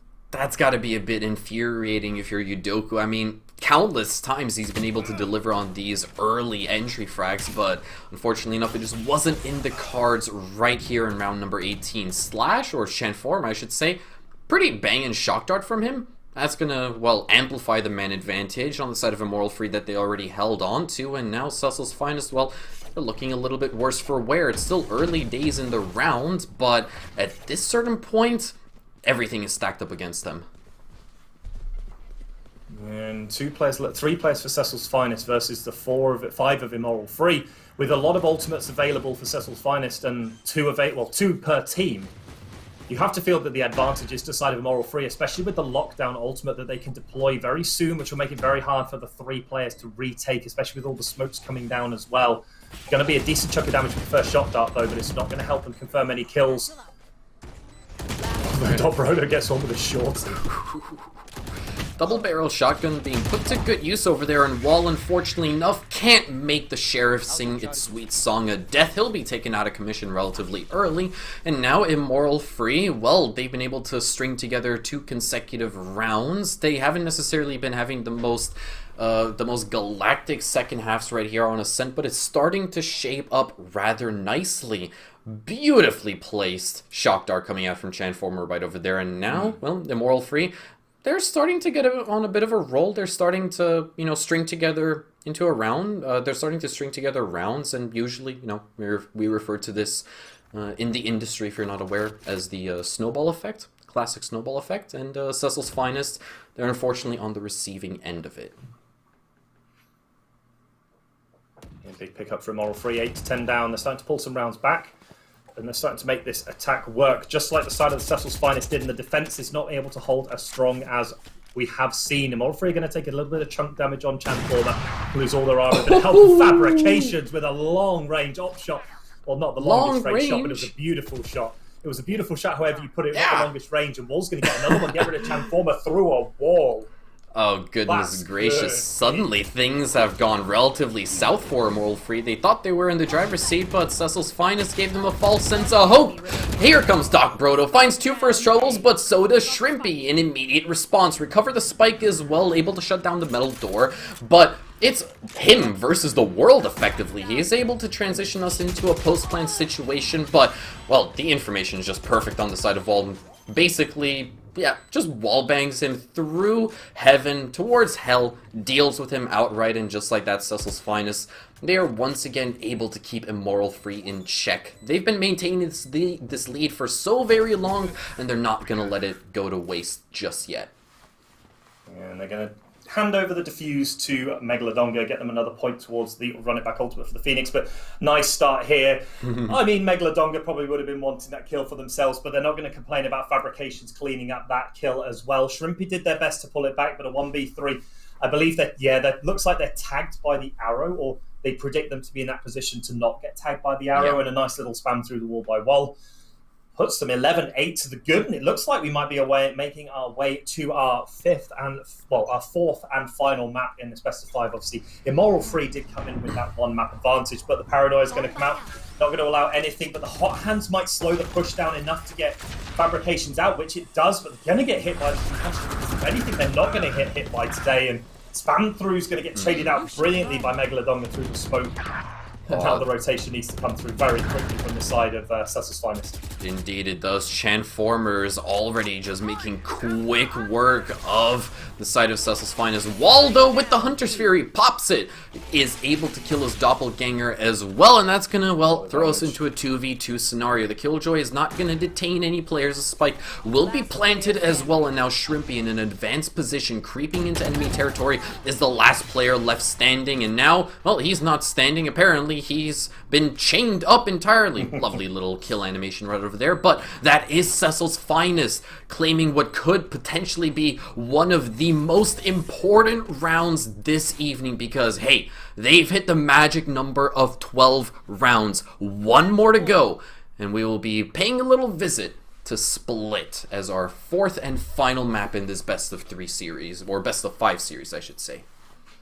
How depressing must you think it must be for Transformer? You're literally about to finish dropping the spike, and you get blown up by one round of the Hunter's Fury. The second one didn't hit anything, but the third one did tag up Kurosh, and it just meant that there was a beautiful arrow in, and it killed off Kurosh as they were trying to plant the spike. Really nicely played by by the side of Cecil's Finest. Put themselves in a 2v1, and Yudoku was able to close out the kill as well, and it was just one of those ones where it felt that Immoral Free had the right idea. They got onto site, but then Cecil's Finest just had enough utility left to force them off, get the frags that they need, do the chunk damage they need to, and then it was just a matter of cleaning house. It was a 2v2, but between the two players of Immoral Free, they had about 1 health bar between the two of them.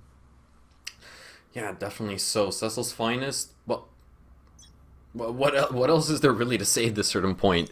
I'm starting to run out of words. I don't even have a thesaurus or a dictionary left beside me anymore. Yudoku going for an aggressive play will immediately be forfeiting that ground as a result, and the execution is starting to be put in motion instantaneously. The kill feed is just being painted red by Immoral Free as they have brute forced their way onto the bomb site. Shrimpy is able to seal the deal with that spike plant as well, leaving us in a 3v2 situation, and it's all down to Fabrications, who has a showstopper to work with, but information is lacking on the side of Cecil's Finest, and mounting this retake is going to be tough. Megalodongar is also going to pop the run it back before shutting down Cheek as well, and he's just creeping deep into enemy territory. Finds one onto Transformer, and just like that, it's all down to Shrimpy. Has a couple of grenades to toss out, and he won't spot out Fabrications. The man who has been a utility magnet himself is able to reciprocate some damage to Immoral Free, and just like that, Cecil's Finest, their backs have been against the wall, but my oh my, have they gone absolutely massive right here on Ascent. And this run it back here was massive. They find Transformer, remove the Hunter's Fury, one of the greatest pieces of post-plant technology that Immoral Free had left, and the two players make it work. And for Shrimpy, it must have been just doom approaching as the showstopper rocket flew towards them. They weren't able to kill Fabrications in time, and it means that we're going to silver scrapes. And I'm selfish. I love going to the final map in a best of 5, but it was 2-2, and it's been an absolute bloodbath of trading of maps so far. And for the side of Cecil's Finest, it's huge to take it to this final match. They showed some real grit, determination. Yudoku and Wall, the combination that works so well, and Doc Brodo ever consistent on the map. But unfortunately for Transformer, topping the kill charts, but not enough to take their team across them. 13-8 is a really good statement here for the side of Cecil's Finest as we do go to Split for our final map. It is going to be an absolute banging conclusion to one of the most we have seen right here on the Newell as well. We obviously were questioning... I say it's actually insane that we're at this point. Yeah, it is insane. Oh no, I thought for a second that I was muted somewhere, and I thought that I may have tripped over a power cable, so I got frightened for a second. But no, we're all fine. We're all completely fine. The point that I did want to make is that at the start of the broadcast, we were questioning Cecil's Finest abilities, in the sense that, well, they've been playing Valorant non-stop for the last couple of days throughout that lower bracket, and now here in the grand finals, we weren't exactly sure if they had enough fuel left in the tank for tonight's matchup, but they they certainly do. And there's just a little tad bit left for our final map of the evening, which is going to be Split. Don't go anywhere. We'll be right back here to conclude the grand final between these two squads from the University of Southampton and York after the break.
Ladies and gentlemen, welcome back to the final map of the evening between Cecil's Finest and Immoral Free. It has been an absolutely banging series so far this evening to kick off Newell Finals, but we're not over the finish line just yet. Split is going to be our very, very last map to determine who is going to be, well, getting themselves treated to an all-expenses-paid trip at any LAN Valorant event. This one right here is for all the marbles.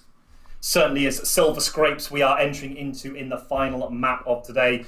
Only 4 maps in operation because obviously Immoral Free had that 1 map advantage. So 2-1 on the day in favour of Cecil's Finest. But before we do go to that, I obviously do have to thank out our sponsors, Twitch Student, Unite, and Logitech G. And of course, thank you, of course, Average Jonas for co-streaming tonight. They think they've just raided in with about 1,000 people into the Null stream. So big props to Average Jonas. Thank you for coming along for the ride with us and for sending across all of your fans to watch out this final map. And for some of the people in stream, don't worry, I'll be talking to you later about some of the assumptions that they make of me. I'm not going to lie. I'll have to find some Twitters and have a chat with some people. But the main thing is here. No, in the nicest way, actually. I love. Do you know what? Actually, we were talking about this on break.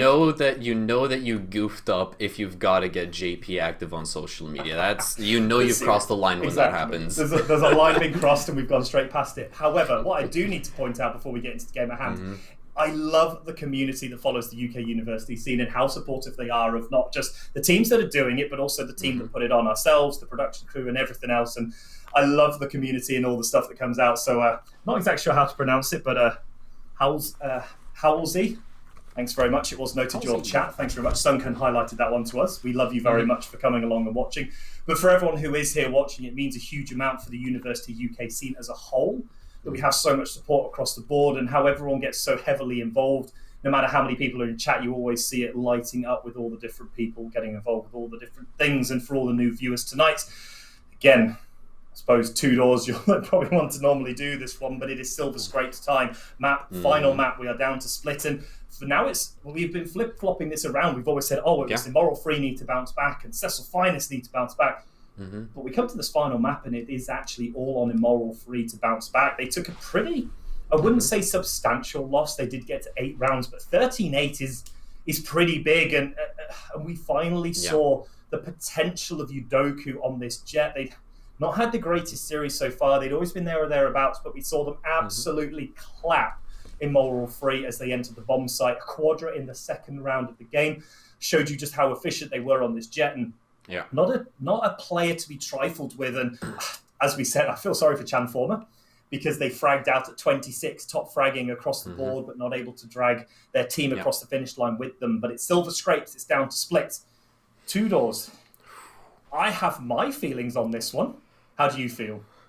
I personally don't know exactly how to feel right now. I mean, it's still up to it just depends on who exactly wants this grand final more. Obviously, both of these 2 squads, they've came into this matchup fresh-faced, but now the gloves are off. It's going to be a bare knuckle brawl as we move into our final matchup. And, if we're going to follow along with history and, follow along with the pattern that has been exhibited throughout this entire matchup, then obviously this would technically be Immoral Free's map to win, just so they can make good on the pattern, trading maps here and there, left, right, and center. I would have to back up Immoral Free on this one, but at the exact same time, I can't say with full confidence exactly who should walk away as the champions for the spring split, because obviously there has been a lot of criticism going around from the both of us towards Cecil's Finest in their composition that they have been maintaining consistently throughout the series thus far, and it has yielded a mixed bag of results. But obviously when we move over to split, it's going to be really, really difficult to call it.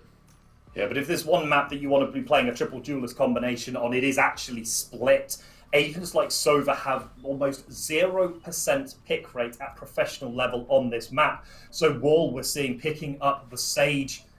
And obviously it's Chanformer going back to the Reyna again. But again, looking potentially at Udoku picking up a Killjoy. One thing I did note as I was looking back through some of the VODs that we've seen them 3 times on Jet. This player actually plays Killjoy at a very high level. They're not an out-and-out fragger, but they are going to lock in the Reyna. We're going to see, again, a triple duelist comp here. And as strange as it sounds, this map is actually one where you can make this work much more efficiently because Sova is not a relevant pick on this map.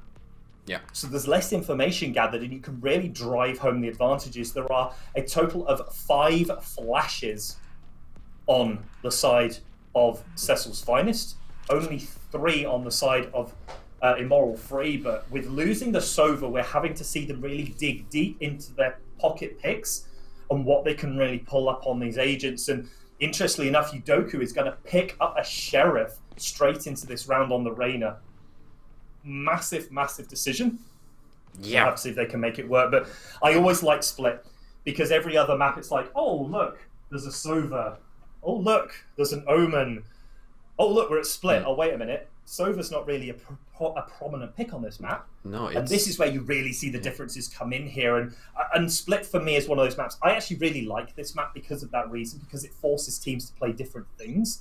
And especially as most Sovas will, while we wait for the action curve, most Sovas generally go towards the Rays. Looks like we're going to be meeting 4 force in mid. The players are already in, action's already up, trades are coming through, and they're going in the favour of the Cecil's Finest. That's not good if you're on the side of Immoral Free, although you got to heal up a bit. The wall's going to follow up. And now we get to see where they want to go. But before the action kicks off again, just going back to my point, that's why this map's so enjoyable to cast, because there's no Sova. It's not a guaranteed pick, and you get to see some other fascinating ones come out. Definitely. Nothing too special, but the Reyna is the big one on this one. Definitely so. Early Mexican standoff is still going to work in the favor of Cecil's Finest on the defense, and now, well, safe to say that the ball is in the court of Immoral Free. Can they make good on these investments? Shrimpy is going to take a boatload of damage, and unfortunately we'll have to walk away looking for another engagement. But what's this? The rotation over towards the B bomb site is starting to actually come into fruition. Ice Wall will block LOS's Transformer is able to shut down Megalodonga, and that means Courage can successfully secure that plant as well. It's an even playing field, 3v3, as Transformer is going to have to be healed up to near full HP. Wall's going to do the exact same thing, making sure that nobody is softened up whatsoever. Wall finds one for himself, but just like that, the tables have turned. It's a 1v1 scenario, and Shrimpy, he spots all the pixels of fabrications back that he needs to shut him down. Immoral Free, after a rocky start, are able to clutch it up at the 11th hour at round 1. Yeah, and Shrimpy's decision to push up through mid is not one we necessarily see, but oh my goodness me, they made it work. Transform with a beautiful pick onto Megalodonga, gets rid of the frag out Phoenix, but this headshot gets rid of one. They cannot confirm the second kill. Shrimpy gets rid of Doc Brodo. Yes, it's a 1v1, but they can't crouch down behind the box fast enough. Shrimpy up on high, the height advantage, or the higher ground advantage, really come to fore, and that's the first pistol round that Immoral Free have been able to successfully catch and take up. And now they have the anti-eco bio Spectres in. And it's going to be up to Cecil's Finest to see how much damage they can do, but that's not going to help you out, Mr. Megalodonga. You're going straight back to the respawn point, looking at a very friendly screen from one of your allies. Yeah, being relegated to the spectator screen that early on, not exactly what you want to see, but regardless, this is one of the best starts from Immoral Free that we have seen over the course of this entire evening thus far, and it was sorely needed as well. They're stacking up over by the B bomb site, currently inside of the garage. Ice Wall is going to go up as well, blocking LOS, as well as the Eye of Sauron as a flash from Transformer is brought on out, and now Wall, oh goodness gracious, a nightmarish experience for him as he's finally put to rest, and that means the spike can go down, basically entirely uncontested. Udoku's left scrambling, twisting and turning in the wind, can't find an engagement whatsoever, but this round it's so close to being done and dusted with. Immoral Free, or excuse me, Cecil's Finest, they need a miracle to pull this one off. But any damage they can do is going to be important here. The shotgun up close could do something here, 1v2, but he's going to find one, that's big. Can they find the second one? Oh, they do find they actually can. Observer, Harry, what are you doing to me, man? You completely confused me. It was all of a sudden like, oh yes, they take down, oh wait, no, we switched to Transformer. That's Transformer falling down, got thrown in the bubble. I was like, hang on a minute, where did that all go? But actually, flipping back to it, very good round that actually finished out much better for the side of Cecil's Finest. They took a lot of damage into Immoral Free. And you can see that, yes, some players were able to take the bonus round in, but Transformer is back on a pistol and it's rifles across the board for Cecil's Finest. And this is a chance they have to get back on the board. They need to try and get Megalodonga and Udoku involved, get these duelists back on form. But they've held strong so far in the defense, but it looks like it's going to be a massive push up by Tegeable up into heaven already. He's going to be found out by a boom bot. Paint shells might trigger out as well. They are going to fall. Paint shells do hurt. But Kurosh already has the sight here for Moral Free, and the rain is going to pop the Empress. Yeah, that does make things a tad bit more tricky for Cecil's Finest this time around. The rate of fire buff that Reyna Ultimate gives you, it is unparalleled. Nothing like I've ever seen in any kind of FPS game, but look at that. Cypher Camera is going to maintain Overwatch in case if somebody on the side of Cecil's Finest does push on in. And indeed they do! Fabrications and Megalodonger as well as Wall, they're just going to fall left, right, and center. Doc Brodo, though, finally able to clap back with 3 kills in quick succession. That does leave Cecil's Finest with a winning chance, but Doc Brodo, he's gonna need to muster all his strength to clutch up big time in the crossfire, something that he can't compete with. Cheek is gonna be rewarded with the final kill, and it seemed as if Immoral Free were just on the cusp of losing that round, but man, they were able to successfully close it off before things got too bad. Insane hold there, and more of a thrifty buy here rather than rifles for the side of the Moral Free, but they make it work. The close quarter combat favouring the team with the Spectres and the Bucky, and the Empress ultimate usage there from Immoral Free does come up clutch. Transformer really taking the fight back to the side of Cecil's Finest, and instead they're the one with the rifles. They've picked up the enemy possessions, and now they've got to run with it. The flash is going to come out. They're not going to find anyone to slow up, not doing enough to slow it down. It's going to be hard here for Megalodonga. He's in a rock and a hard place now. It is going to come out, but can they get any kills? The flash is going to go out again. This is going to put them in a good performance to get rid of Transformer. They don't confirm any kills. Now they do. Finally, who gets rid of one. The rest of the team's starting to fall apart. Yeah, this is starting to collapse on the side of Cecil's Finest. Megalodonger has already reloaded that Sheriff with malicious intent 3 times until now, and he's still allowed to persist, but he'll finally be put to rest. Cheek is just flexing that galactic skin. He's been activated this match for sure, and Immoral Free, well, in still maintaining a decisive spot in the driver's seat. They have shown absolutely no signs of stopping, but they're going to meet some resistance, and it's easily dealt with. Fabrications is the next to fall as well, so they're going to be able to get this spike down relatively easily with no contestation. I don't even believe, yeah, Doc Brodo, he's not even in the exact same postal code. He's got a judge to work with, and he can't even clean up Tej. Heartbreaking stuff for Cecil's Finest. 4 rounds down, completely unanswered. Yeah, and Immoral Free are really making a mockery here of the Cecil's Finest team, just not able to find a foothold in anything, despite the frags actually coming through for the likes of Doc Brodo. They're up level with Shrimpy. But Shrimpy 6-0-2. They just don't seem to be able to get rid of this Cypher, and it's just one of those ones where it feels like they're able to get a couple of good kills, but they just cannot coordinate that hold of a bomb site. It just seems like Immoral Free just have their number at every single point in the round, and they're able to hit a bomb site, push through, take the advantage. But again, pushing out aggressively here by Megalodonga, this could punish them, but they do get the first kill. It is going to get traded out badly for them, but it's 2v2 and 6 bodies fall in mid.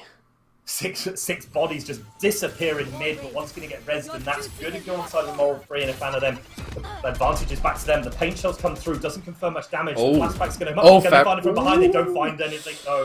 Oh man, Immoral Free were able to turn tail and head through the sewers basically in record time, exposing their cheeks ever so slightly, but Fabrications wasn't able to capitalize that.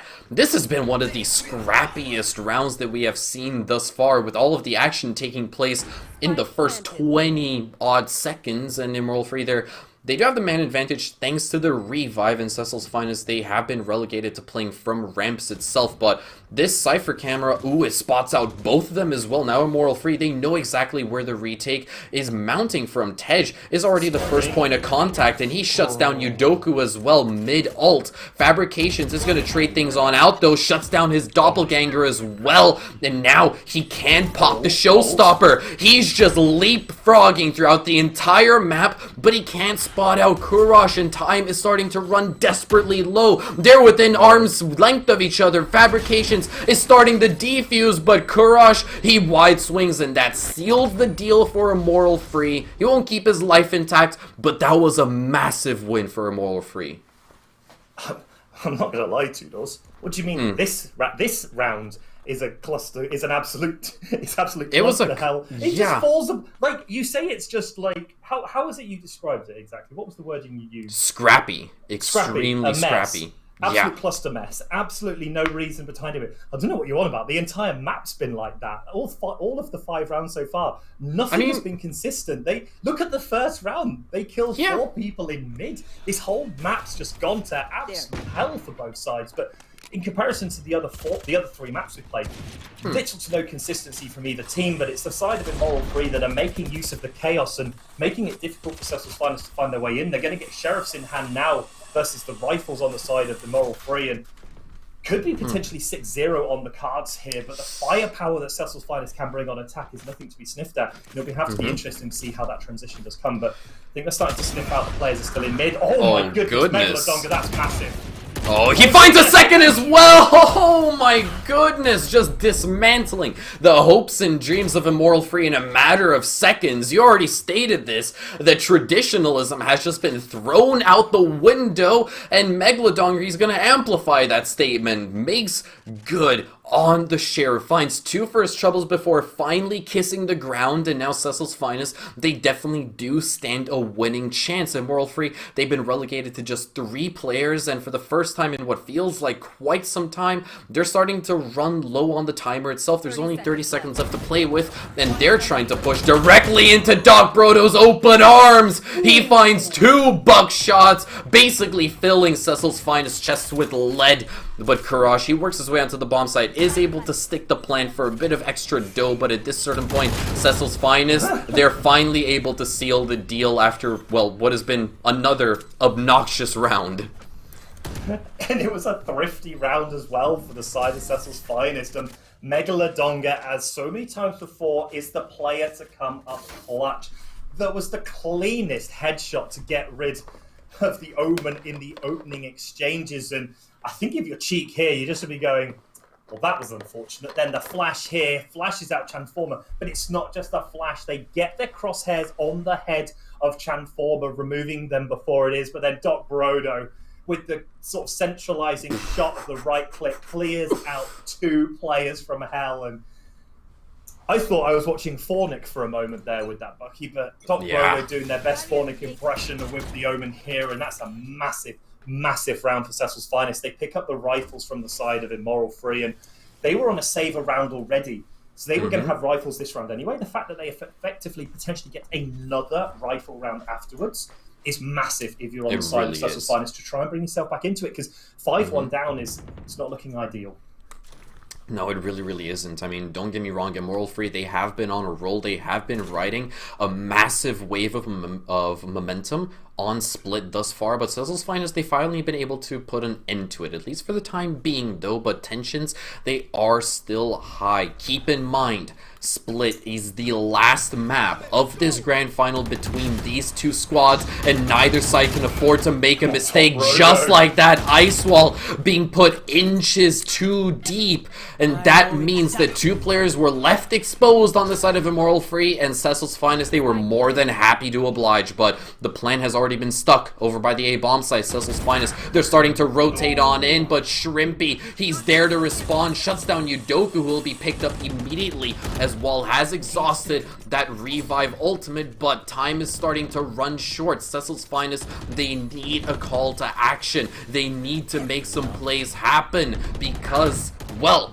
it's gonna go all south from here. Tej finds one onto Megalodonga. It's a 3v3 scenario. Doc Brodo finds one onto Shrimpy. Flank behind indeed. Tej will be shut down, leaving Transformer all on his lonesome. He needs to be put on janitor duty. He needs to clean up. And unfortunately, he doesn't, but time is already starting to run on out unless... No. Super close though, 1.3 seconds. They almost made it work, and the flank from Transformer didn't actually do as much impact onto that round. And I didn't want to interrupt you as you were full flow, but it could have been such an impactful flank through, but it just didn't. The timing wasn't. Exactly. If it was just a bit more rapid, obviously he wanted to keep himself a secret. He could have, you know, potentially broken that round entirely, but it was unfortunate that it played out the way it did. Yeah, and if you're on the side of Cecil's Finest, you're going to feel a little bit hard done by 1.3 seconds from defusing the bomb. Just not quite able to get on it fast enough. Transformer did enough to prevent the push coming through, and Now we're going to see an aggressive push in here through the B garage, but only 2 players are here, and this might be the same strategy as what they did in the last round. They dragged 4 players across to the B side site for the side of Cecil's Finest, and they dropped the bomb on A, and it looks like they might be trying to do the same, making a lot of noise. And I think if you're on the side of Cecil's Finest, you need to hold strong. You need to stay stable. You need to not fast rotate. You have a Sage available to make that rotate on. And now they just need to try and make it work, but they're pushing up into the smoke. There's a Judge in a corner, and Megalodonga could blow this team apart if they're not careful. Teleport's going to go across. Oh, dear me, that Judge. It's read into by Kurosh as he's able to secure the trade as well, but the execute is starting to be put into motion over by the A bomb site. Immoral Free, they're just flooding the gates, and Doc Brodo misses one of the most influential frags of his life. Transformer's able to get the spike down basically scot-free, and we still have 8 players alive and kicking in the server right over here. Cecil's Finest on the back foot. They've got to try to mount this retake once again, and unfortunately enough for them, it didn't work out in the previous round. They're certainly at a massive disadvantage right over here, and once again, time management was an issue. It can't be this time around. Doc Brodo finds one. Shrimpy will be put to rest as well, and it's an entire collapse. Basically, Order 66, all of the Jedis were killed simultaneously, but in Valorant as Immoral Free, each and every single last standing player was felled simultaneously by Cecil's Finest, and that was a very much needed round for the defense. And incredibly convincing at the same time. Wall, Doc Brodo making up the numbers after Megalodonga traded out initially, but one of the big things about that round, as you'll notice if you look at Immoral Free, the Resurrect on Kuros's Sage is available, but they were never able to use it because the only player that fell was Cheek22 in the middle of the B-side site. So unless you're going to run all the way back round, res them, hope no one's there, and run back, you just have little to no effect. So the decision not to resurrect and hold it for another round was important, but the paint shells are going to go over the top. Not going to find a huge amount of damage, a little bit of a tickle there onto Fabrications, but that wall is a disaster. It doesn't work. Half of it disappears, but the flank's coming in through mid, and if you're on the side of the A side site, you need to be really careful here that you don't lose too much of your team to this will push, give access to rifles to the attackers here when they're only on pistols already. Wall's already reading into the fact that there are 2 people over by the mid ropes, and he's just eagerly waiting for somebody to poke their melon out. I think he'll be rather disappointed for wasting so much time over here, but regardless, Immoral Free, they're starting to work their way over towards the A bomb site. Peek's going to come out from Transformer as well, and they have realized that there is a player currently sat over there, but the spike, it's still over towards the A bomb site. Is Immoral Free going to commit to this part? Not so much. Yudoku, goodness gracious, man. Line him up and knock him down. He finds 3 kills in quick succession, leaving Shrimpy in a 1v5 clutch scenario. Unfortunately, can't line up the head of Megalodonga either, and that is a flawless round on the side of Cecil's Finest, just dismantling the push that Immoral Free were trying to exhibit in that round. Well, that was actually disgusting. I'm not going to lie.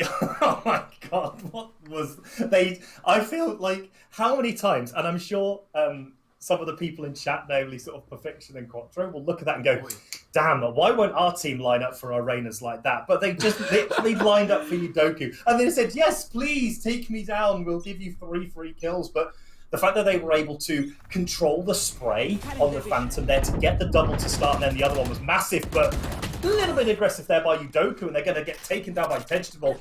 It's a 2-for-1 in the favour of Immoral Free. The Resurrect is able to be used this time, and 5-3, even with the Showstopper available. I think Yudoku may be a little bit of a mistake that time, a little bit too much overconfidence, but Megalodonga up in a massively aggressive position. They might be able to punish, but there's 5 players coming. They need to find... Oh, Transformer, you an absolute hero for the side of Immoral Free. Oh, that could have gone south so quickly for Immoral Free if they didn't respond quick enough, but they were so quick on the trigger right over there. Transformer was able to stick the plant as Fabrications. Oh, nah, he's put to rest as well, and so is Wall. Unfortunately enough for Cecil's Finest, that round got off to a horrific start, and it snowballed maliciously from that point onwards. Immoral Free, they're finally able to, well, put an end to Cecil's Finest 3-round win streak, and they finally bagged one of their own, setting the scoreline at 7-3, which is, well, all in all, still a pretty massive scoreline considering there's only 2 rounds left in this first half. Yeah, and I mean, I'm not 100% sure what Udoku was doing. Like, it was good that Doc Brodo got a kill out of there, but from there, it just didn't feel like Cecil's Finest had a hope in Cat's chance of making it out of that round. They are going to get the explosion, though. Transformer's going to lose a decent chunk of health, but Sage is there, of course, to do it. But the big thing out of that round, and one that may have not been noticed by a lot of players, that fabrication. Paint shells, ignore me on that one. That's one player down. That's a beautiful paint shells. The big thing that you may not have noticed on that round is fabrications actually popped the showstopper.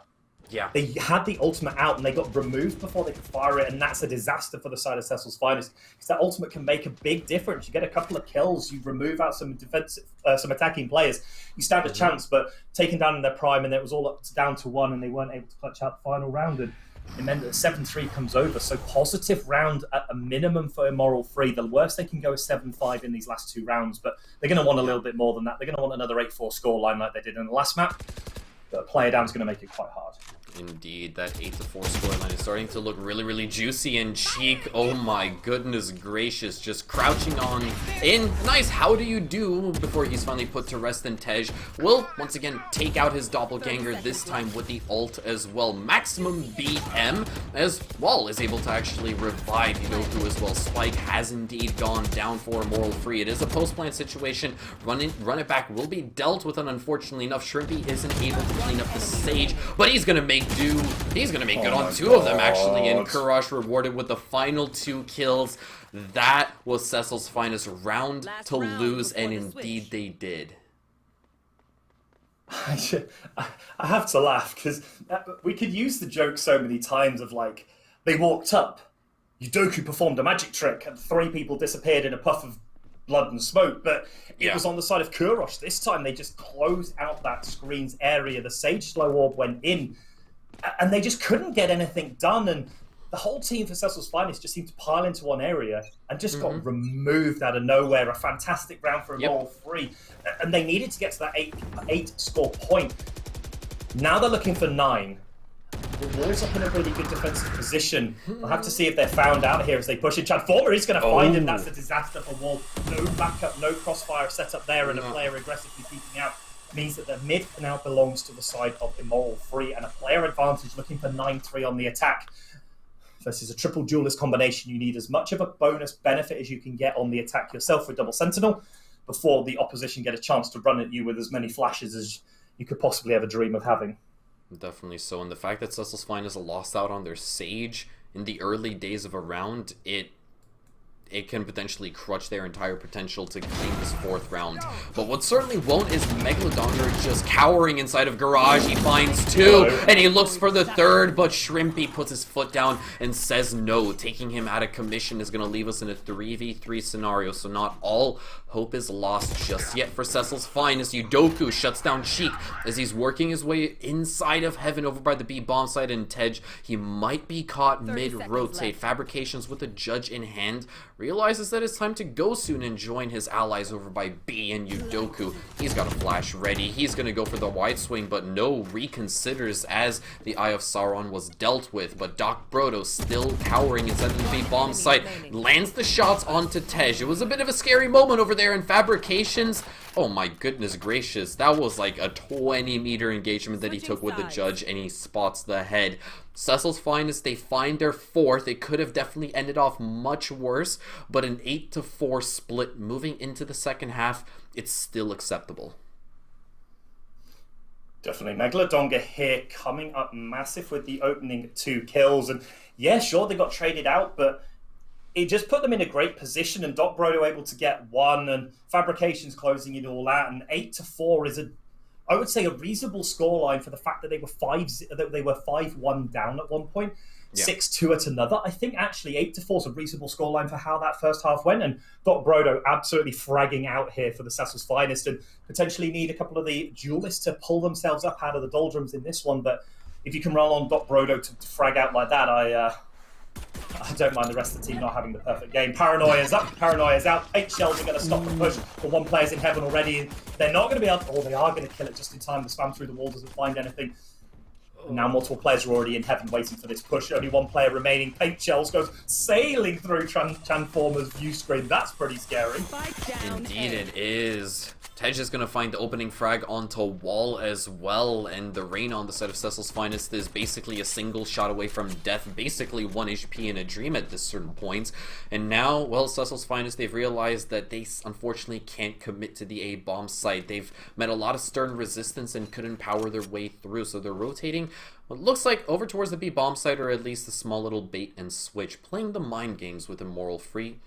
But regardless, it's still a difficult position for them to be in, with Udoku being, as I said, a bullet away from death. If somebody as much as, well, breathes on him or tickles him, he's surely going to go down, and they find themselves in a 5v3 situation. And there's 30 seconds left, so that means that it's time for them to go. It's time for them to haul ass over towards the A bomb site and get that spike down. Bait and switch comes through. They're going to find a player at long, but it doesn't matter. The spike's on site, although if you're the Raider on Cecil's Finest, you have like, I don't know, 5 HP? I don't know if you're going to flip to it. Like that. Oh, Megalodonga wins the duel against Shrimpy. That's massive. That's player advantage. All of a sudden, to Cecil's Finest, Doc Brodo's up in heaven. This could be disastrous for Immoral Free as Kurosh goes down as well. Cheek 22 doesn't get out of paranoia. Transforming is good for one. Can they get fabrication with the right click? That was absolutely massive. Taking Cheek 22 out of commissions is going to leave Transformer in a 1v2 clutch situation, but unfortunately enough, Udoku, after being left on 4 HP, finds a kill, keeps his life intact, and that is Cecil's Finest denying another pistol round over towards Immoral Free, as they have done countless times throughout this evening, throughout this series thus far. They're going to set the scoreline at 5-8, meaning that more than likely after this particular round here, it's going to be an 8-6 scoreline, since Immoral Free, they're not force buying, but still, we got a ball game on our hands right here. They have one Bucky in the hand of Raze, but they're going to push in. They're not going to find anything. Doc Brodo does go down, and that's not the greatest trade, but it doesn't matter. Udoku has their back, and the paint shells are going to come out, forcing them either onto site or back. It's going to split them 2 and 2, but if you're at weapon advantage like they are, even with Tentable on this Bucky, it's still not good. Oh no! What are you doing, Megalodonga? You look the wrong way. You gotta check your corners. It's FPS 101 basics. Fabrications. He shuts down Shrimpy as well. Tej, unfortunately, can't put that Bucky to good use. Transformer is left in a 1v3 scenario. Spots one of the players over by Heaven, but his position is now well known, and just like that, Wall is going to clean him up rather swiftly for the trade. Cecil's Finest, they bag their 6th round, but this is where things are going to get rather touch and go for Cecil's Finest, because with the money that they have and the weapons that they can afford to buy, it's looking rather dire against the rifles that Immoral Free are just taking fresh off the weapon rack. But as much as we say that it's obviously great for Cecil's Finest to pick up the 2 kills, that round was an actual unmitigated disaster for the side of Cecil's Finest. They lost 3 players on a forced buy, which means, as you look now, the money's not good. Yes, we have a buy-up from one of the players to low money, but they're versus 5 rifles with a couple of Sheriffs and some Spectres still, but I mean, we've seen what Megalodonga can do with this Spectre. We know that they're powerful enough to make this work, but if you're on the side of Cecil's Finest, you couldn't afford to lose as many players as you did, but it looks like they're going to try and take a drop down through A into B. They might trigger this tripwire that's down there, but they're going to kill it before anything happens. Transformer's going to play a more defensive position. As Heaven A is open, Transformer doesn't care about how open things are. But 4 players jump on top of them, and the weapon is transferred over. Player advantage to Immoral Free as Shrimpy gets another one, and it might be the bait and switch yet again. Looks like the take through to A might be happening down to B site, but look where Cheek 22 is. They're already setting up shop in mid. This could be a disastrous flank if Megalodonga doesn't find this first kill. They're going to hide in a corner. Might see them as they run through. They're going to check the corner. They don't properly. Wall does pick up the kill. So, nice little trade out there for the attackers, and the spike's probably going to hit the bomb side, but Tejtable already here. You need to be careful with how they play this one. Indeed they do. Kurosh is also over by the connector side of B Heaven. Unfortunately, he's going to be forced on off. Tej down below over by Hell is able to shut down 1 player. Doc Brodo gets the immediate refrag, but that means he's left all on his lonesome. 20 seconds left is not a whole lot of time. He needs an opening, and actually forces himself off of the plant, tries to go for the flank as well, and Immoral Free are soon going to realize that the jig is up, but the sound cue has started to come on out. They're going to drop on down, and they spot out Doc Brodo, shutting him down. This was their buy round, but they have lost 3 players as well. A little bit of economic damage on the side of Cecil's Finest is exactly what they were hoping for, but they need to regain the stature that they once held on to. 3 rounds to power through before it's all even Stevens. It's quite a tall task to accomplish. Yeah, and if you're on the side of Cecil's Finest, like Doc Broder was so close to getting the collateral double.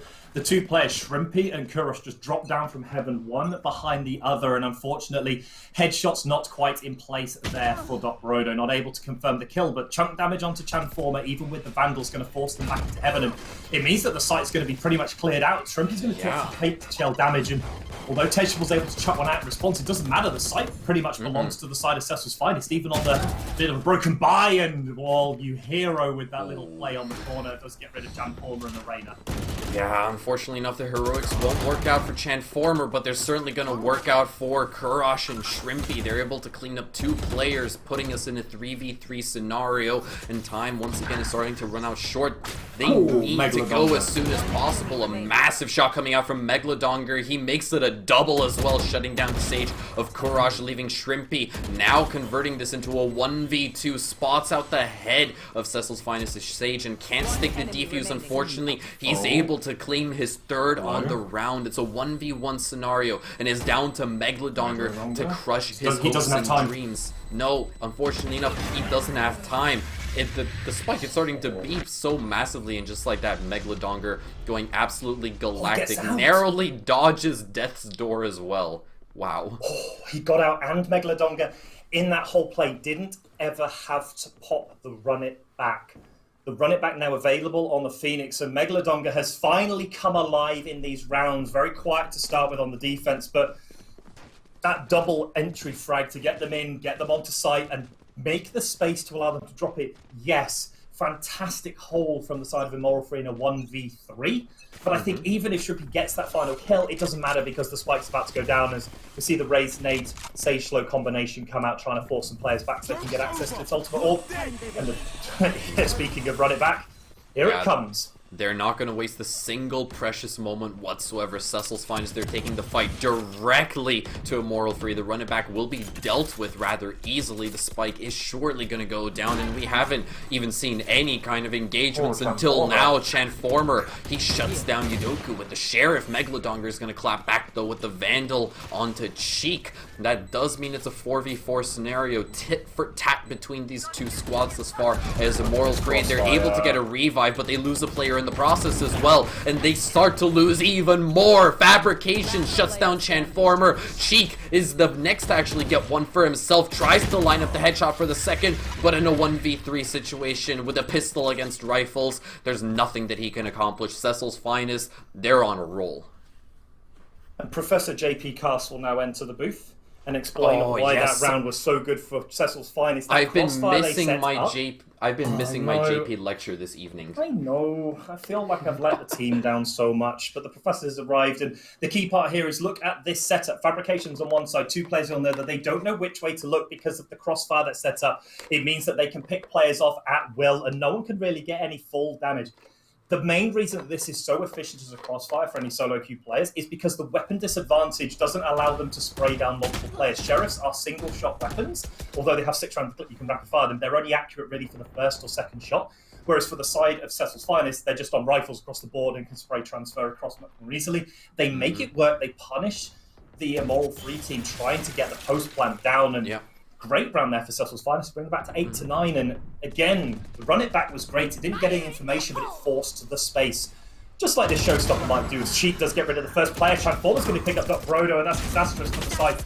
Oh my goodness. No. Fabrications, you cannot get this ultimate to work today. That's the second time it's been popped and they've gone down straight away. Triple picks up wall, and well, we were singing the praises of Doc Brodo and team in that last round. This one is a flawless to the side of Immoral Free, and I'm sorry, 2 Doors, for taking that one on. I'm really sorry. No worries. Mid-speech throw, I'll hand it back to you in a second, but Immoral Free just like went from horrendous to insane and closed out a beautiful round.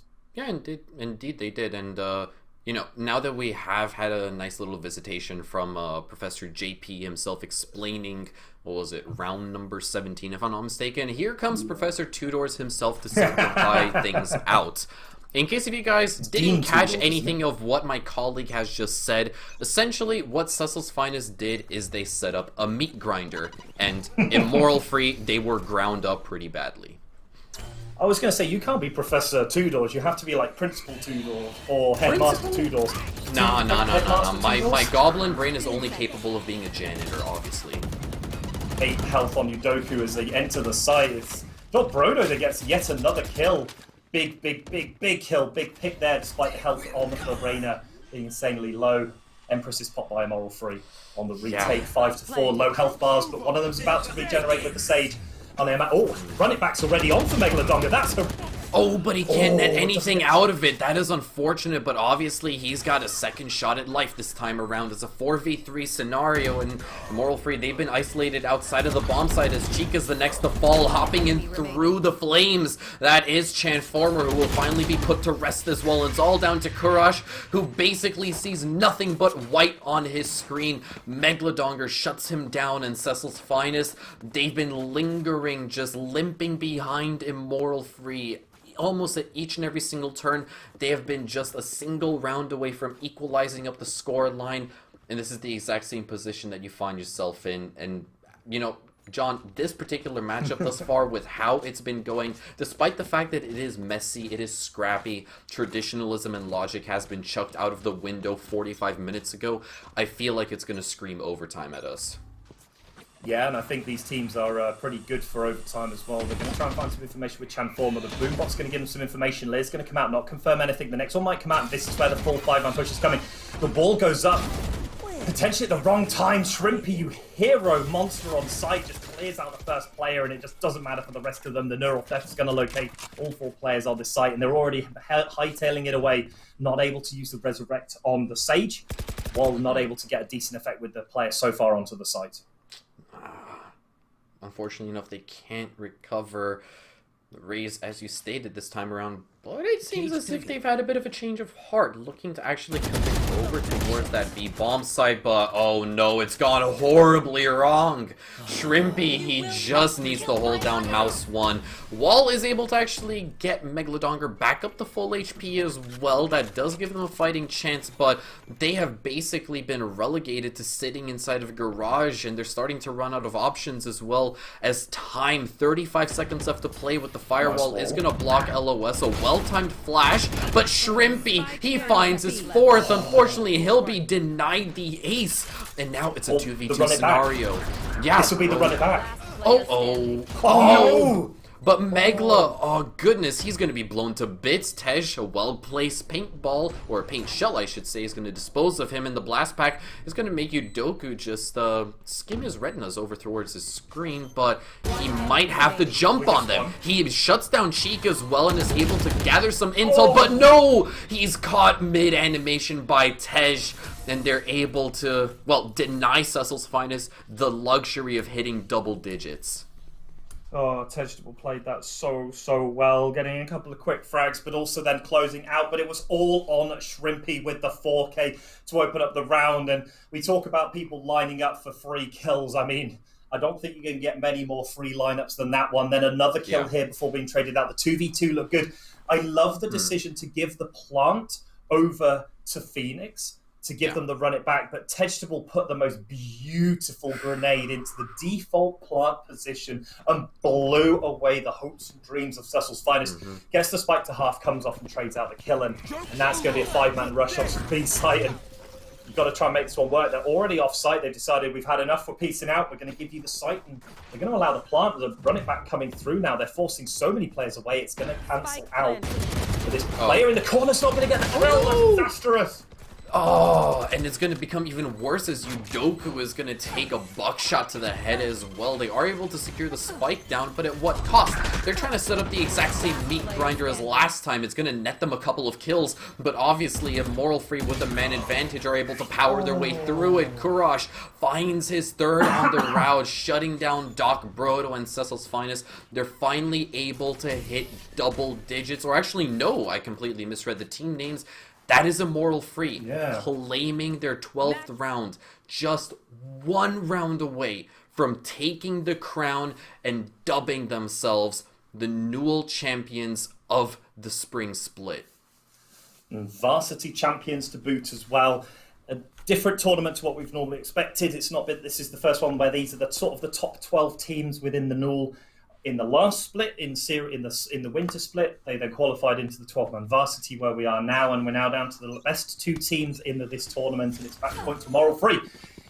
Let's see what Cecil's Finest can do against it. Broken by Spectres and Stingers are what is alive, but all these slow orbs are just making it a nightmare to hit this site. Multiple players already here, but looks like it might instead be the bait and switch instead for the side of Immoral Free, as well for Cecil's Finest. Bait switch Fabrications with a clean kill onto Kurosh. That's insane.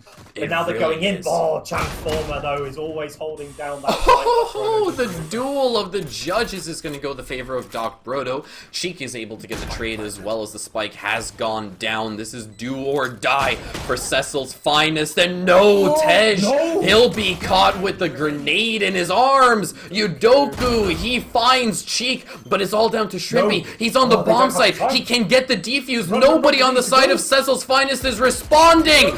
No! Yes! Yudoku at the 11th hour. There was a hair of defuse time left for Immortal Free, but they have 2 more rounds to try to close this one off. That came down to the wire.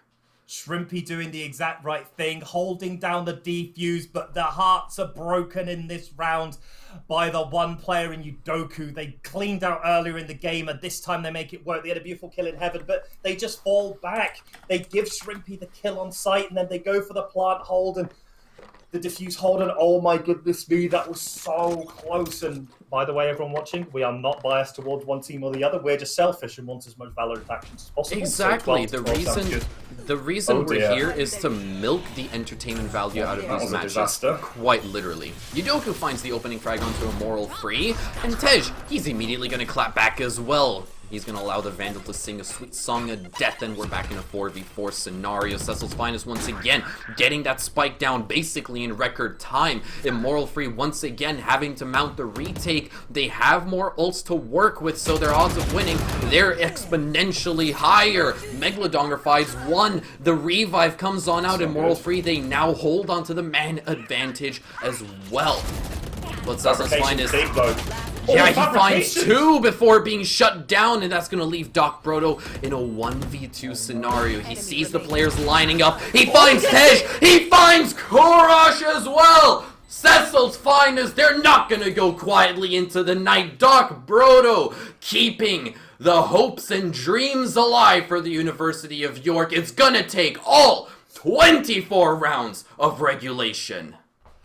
I have no idea what Transformer was doing to give away the opening kill, but it all comes down to Doc Brodo in a 1v2. Fabrications gets 2 crucial frags in this one. Kurosh thinks they've done enough, but the first was the crispest headshot, and the other player, low health, doesn't find the head of Doc Brodo. You don't get that player too many times in a game, and this time they are made to punish. A beautiful round from Cecil's Finest.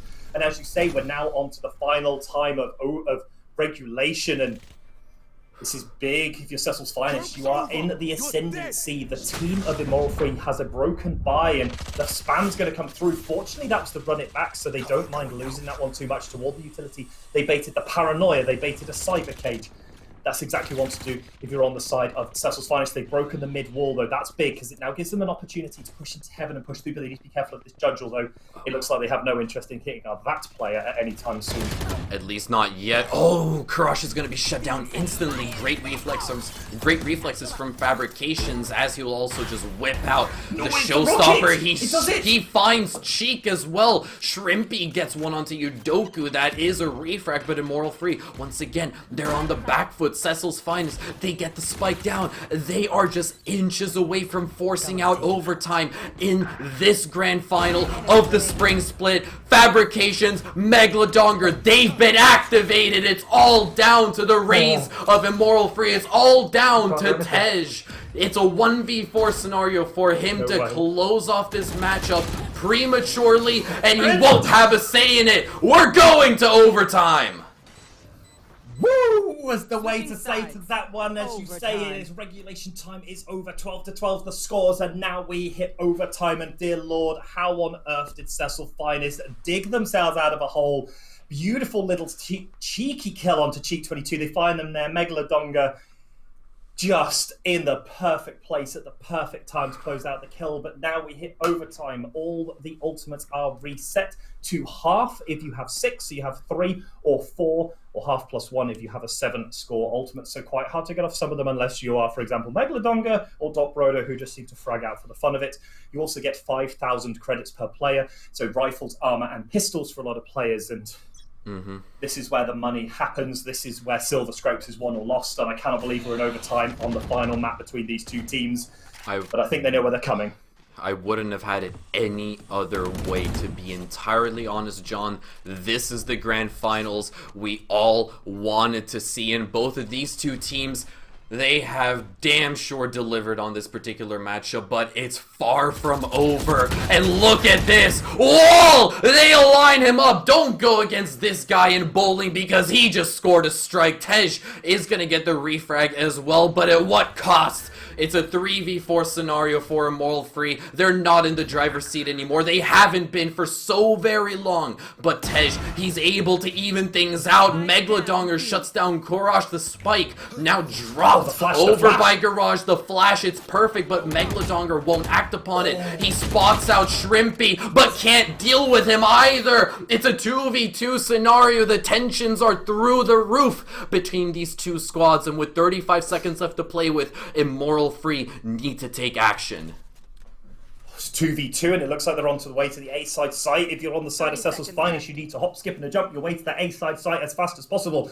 You can afford the 1-to-1 split, but they need to try and find something here because they've lost 3 players each, and Immoral Free do technically have the advantage in a 2v2 because they are going to be hitting a bomb site with 2 players. Fabrications, I think, has a sniff of where they're going, but they're running out of time now. I think if you're on the side of Dot Brodo, you need to be getting yourself across the A side site now. You know they cannot plant on B. And it looks like he's already making the move. Plant goes, spike goes down. Dot Brodo is on the way, and it's going to be a 2v2 to take the first round advantage in this overtime of this match. Who is going to hit 13 rounds? We'll find out very, very shortly as Cecil's Finest. They're relegated to trying to push in through ads and through heaven as well. Fabrication's already in a very advanced position, has his tag team buddy to work with as well. Can they isolate the 1v1s? Tej certainly can, and Shrimpy finds one of his own as well. Immoral Free. They have been asleep at the wheel for the last 2 rounds. But they have finally woken up when it is needed the most. Now it's all down once again for Cecil's Finest. Can they muster the strength to respond to this? Can they muster the strength to force us to double OT? This is pressure time if you're on the side. And I think Megalodonga missing this kill here was a big disaster for the team. They couldn't trade it out. It's a 1v1. They cannot get the spray pattern. I'm fairly sure they made a silhouette of Shrimpy on that spray down. But it doesn't matter. They're going to kill the wall, and that's big because it means that there's no longer a limited route in. Megalodonga's going to take an aggressive lurk position here, and I really like this on the side of Megalodonga. They've been playing pretty well. They've had the opportunities to frag out a few times, and if they can find an early kill, it gives their team a good opportunity. But wall's going to go over into mid-event, but it doesn't seem they matter. They're already making the rotation through. They've decided that they want to hit the A side site. The one-way's going to go up, and Cheek's in a beautiful position to try and capitalize if they can find any players.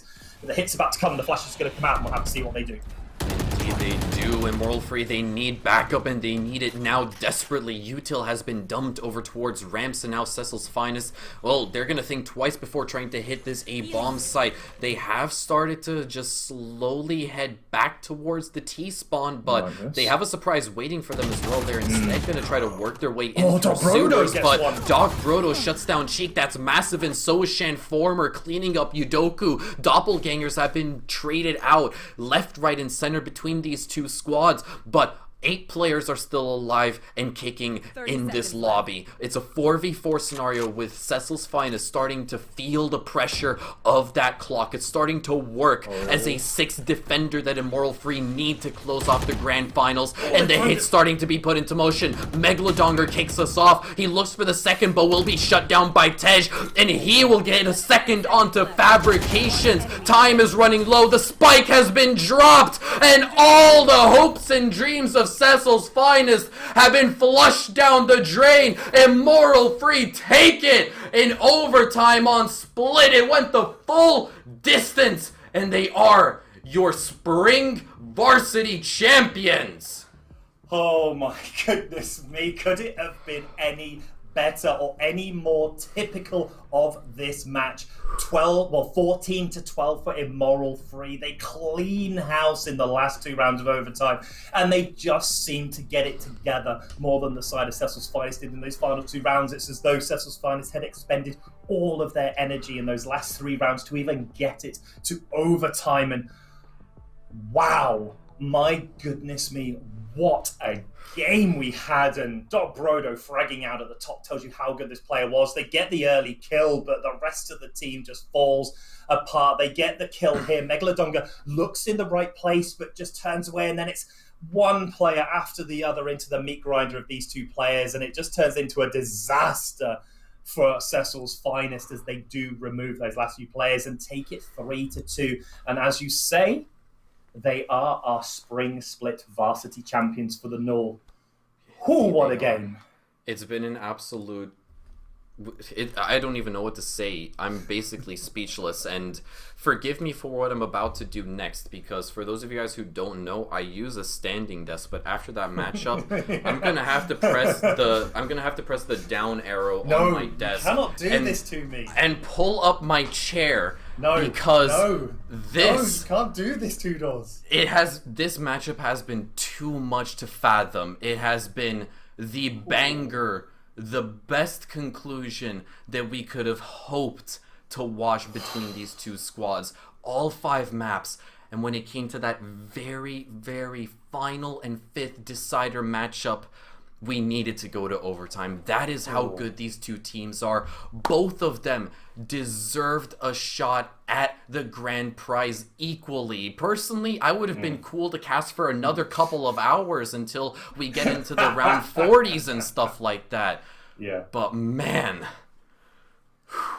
Wow. I mean, what else can you say about that match? It was a very typical follow-up to how this whole series has been, each team picking up 2 maps, but unfortunately for Cecil's Finest, Immoral Free only had to win 2 maps, and they were able to get it done, and they do pick it up 3-2. Although I do have a very important note to make.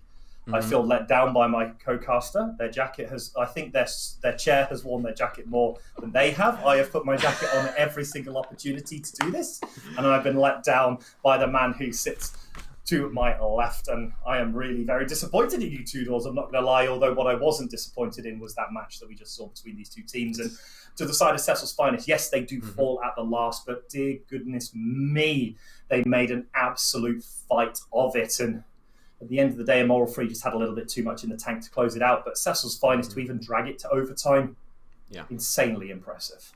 It was absolutely ridiculous. I mean, obviously, Cecil's Finest overall stamina and pace was really put to the test. As I stated numerous times throughout the broadcast, they've been basically playing Valorant absolutely non-stop. Immoral Free, they had a bit of a hiatus, and when it mattered the most, they were able to step up to the plate. They simply wanted it more. They kept themselves cool, calm, and collected, and it was my oh my. Now, we do have a couple of things that we need to get out of the way before we actually do round off the broadcast this evening. And there are 2 things that we need to announce. We are going to have an interview. We are going to have an interview with one of the players from Immoral Free to discuss exactly what the hell happened this evening. We're going to be working the graveyard shift even after the 5th map has been concluded, but rightfully so, well-deserved on the side of Immoral Free. And also, I'm going to give you the privilege of announcing our MVP of this evening, because I wouldn't have it any other way, and chat wouldn't have it any other way. No. So the poll was put out. I'm not exactly sure on who was second, third, and fourth, but for those watching, Do they home, matter? Nah, it's only the first place MVP that matters. But let's be honest. Aside Yeah. from ourselves, sitting here in the caster booth, there can only be one MVP. They are loved by the entire community at large, not just by name, but by play on their Phoenix. And the MVP of this series, surprisingly, isn't actually on the winning team, and it goes to Megalodonga. This player has won the hearts and minds of not just us in the casting booth, but everyone in the chat, everyone watching. They have been loved by everyone, and quite rightfully, they have been voted with, I think, 31.75% of the vote as the MVP for the grand finals of the Spring Null Varsity Series. So go ahead, chat. Go ahead and spam your wide array and wide selection of emotes to show your love and support to Megalodonga, or as Centricity has dubbed him, Megalopogger, because it you know, it works just right. Chef's kiss on that one, Centricity. But despite the fact that Cecil's Finest gave it their all, it was just a banging series, and I couldn't be more thankful to the fact that we had the privilege of being able to sit here this evening and just shout at people playing video games. Well, I mean, I stood here all evening and feel let down right now, but as you say, we were here all evening at least. I'm not going to ever let you live this one down, Two Doors. I love casting together with you. It's been fantastic. We formed a duo within UKV and within the Null that seems to just really work really well, and we like having fun like that. And actually, it felt like these games weren't so serious. Like, just look at the opening rounds of Split. How many times did we have 6 people dead in mid, 8 people dead in mid? It was insane how aggressive they were in the opening games. It petered out a little bit to the end. They started playing a little bit more sensibly, but those opening exchanges were like 4-man in mid. The first half of Split, it was something. It was something else. I mean, it would take a proper goblin to actually understand what the heck happened in that first half. But obviously, as soon as that first half was concluded, both of these two teams, they decided, let's put an end to the shits and giggles. Let's get a tad bit more serious. But speaking of which, we are just about to hop over to our interview, because we do have the one and only Chen Former lined up and ready to go ahead and talk to us exactly, to give us his thoughts on to what exactly has happened throughout that particular matchup. So don't worry, we'll be getting him on screen momentarily so we can pick his brain. And there he is, Chen Former. Massive congratulations about this evening. It's been a graveyard shift for not only us here behind the scenes, but also I'm sure for you guys over there behind the PCs. How does it feel to have been crowned the Spring Split champions at the Null? It feels pretty good. I think most of the people, players on our team, sort of expected to win. Sounds bad, but we thought Rootkit was the only team that could maybe beat us, and we've struggled against them. But when we beat them, I was personally quite confident about winning, the rest. Well, it definitely took you to the wire. Let's be honest. It wasn't as was it as easy as you thought it would be, or did they actually make it really hard for you to pull out those last few rounds to win? I think it should have been easier than it was. The first 2 maps, we were choking, and if you could hear our comms, there was a lot of tilt going on. It was pretty bad. But yeah, it was good. I'm glad you were able to make it through, and that's the important thing. But before Two Doors does ask you one, I have a very specific question to you as a player. Yeah. Do you actually main a specific agent, or do you just literally play whatever you feel like playing? 'Cause you played three different agents. You doubled up on the Reyna. Do you actually main anything, or you just say, you know what, team, tell me what you want me to play and I'll play it? I'll say I'm a flex. I can play. I play a lot of things, I guess. Not to toot my own trumpet, but I play on a sort of a team I scrim with. I play a lot of Sova, but for this uni team, I basically just feel what we need for the team. So yeah. Nice. Okay, now a lot of the questions that I actually have, they're not necessarily centered around gameplay, but the first thing that I have got to ask is, you already gave us a little bit of insight about what the team speak was sounded like at the very start of the series for maps 1 and 2, and you said that it was relatively tilted. Yeah. But how? I want to technically feel as if I was in the team speak alongside you guys at that very last 26th round of Split. Oh, 26th. if at the end of overtime of that map number 5, if I was right there in the team speak, what would I be hearing? We're nearing the end of the rounds. We're calling. Okay, they have to end on sites. They're pushing a site. 20 seconds. Like we kill the bomb plant, we'll win the round. And it was pretty chaotic. And we were shouting at our sage Ben, like Ben, go away, go away, go away. It's not B. And then when I popped my head up on the rope, I was like, shit. Oh, it's or like yo, it's B, and I got picked. And then basically just saying, yo, go, go, go, kill the bomb planter, and yeah. Just absolute chaos, I can only imagine. But hey, you guys, throughout all of the chaos that had ensued, you powered through. You guys managed to take it out. And personally, like, you know, as a caster, myself and JP had said this numerous times, like, for a grand final, going the full distance, all 5 maps, all the way to overtime at the very end, we wouldn't have wanted it any other way. And I can imagine that, you know, looking back now that we have hindsight to work with, I'm sure that you could agree that you guys put on an outstanding show, both squads that participated. Yeah, I think it was good that I went to like 5 maps, obviously for the viewers and like for the new. We didn't want it to get to 5 maps, but yeah, it did. But it made it interesting. We'll probably watch it back and see like what people are saying, and probably watch it. Yeah. Okay. At least, I was gonna say, at least there's plenty to watch. There's a lot of VOD coverage now from this best of 5 and 4 maps that went incredibly long way. And before Two Doors gets to jump in with his next one, I have a question for you, which is, obviously, across all of the university tournaments, we're seeing very different finals. In fact, we're seeing later in the week in the UKV, we're seeing the Mighty Stags taking on the Blue Jays ex-Rootkit team. In this one, we had yourselves versus Cecil's Finest. And it feels very much like in some tournaments, some teams have fallen by the wayside. Obviously, yourselves didn't have the greatest UKV tournament, but this one's been an absolute blast for you. Do you think that's representative of how competitive the UK university scene is, or just on the day some teams perform better than others and sometimes you just have a bad run out? I think the UK like competitive seems like it's quite competitive at like the top. I'd say like the top 4 teams, they sort of know what they're doing. They have like players on those teams who also play outside that team. Yeah. I would say that it was more down to people like choking. Like for UKV, I would say we definitely choked because we lost, and I just didn't think we would lose. Everyone was so tilted again, but yeah, it's more on the day. If you play, if people play normally, the expected team should win, but obviously that doesn't happen. Okay. Obviously, I'm not going to get all too analytical with my questions the way that my co-caster John does, but the one thing that I actually do want to ask is I want to shift gears ever so slightly and actually talk about the prize pool. Now, obviously, massive congratulations not only on getting custom hoodies as well, but the all expenses paid trip to a particular Valorant event. And I know that it's still early days and you might not necessarily have to, you know, point your finger and say, hi, I want to go to that event, but that's exactly the question that I do want to ask. From all of the specific events that are currently marked in the calendar, is there one that if you had the chance to literally pack your bag and fly out to tomorrow or whenever it may take place, which in-person LAN event have you got your eyes on? In person, it probably has to be one of the Masters finals. I'm assuming the new like sort of picks what event you go to. I'm assuming. Like, I'll be surprised if we just choose.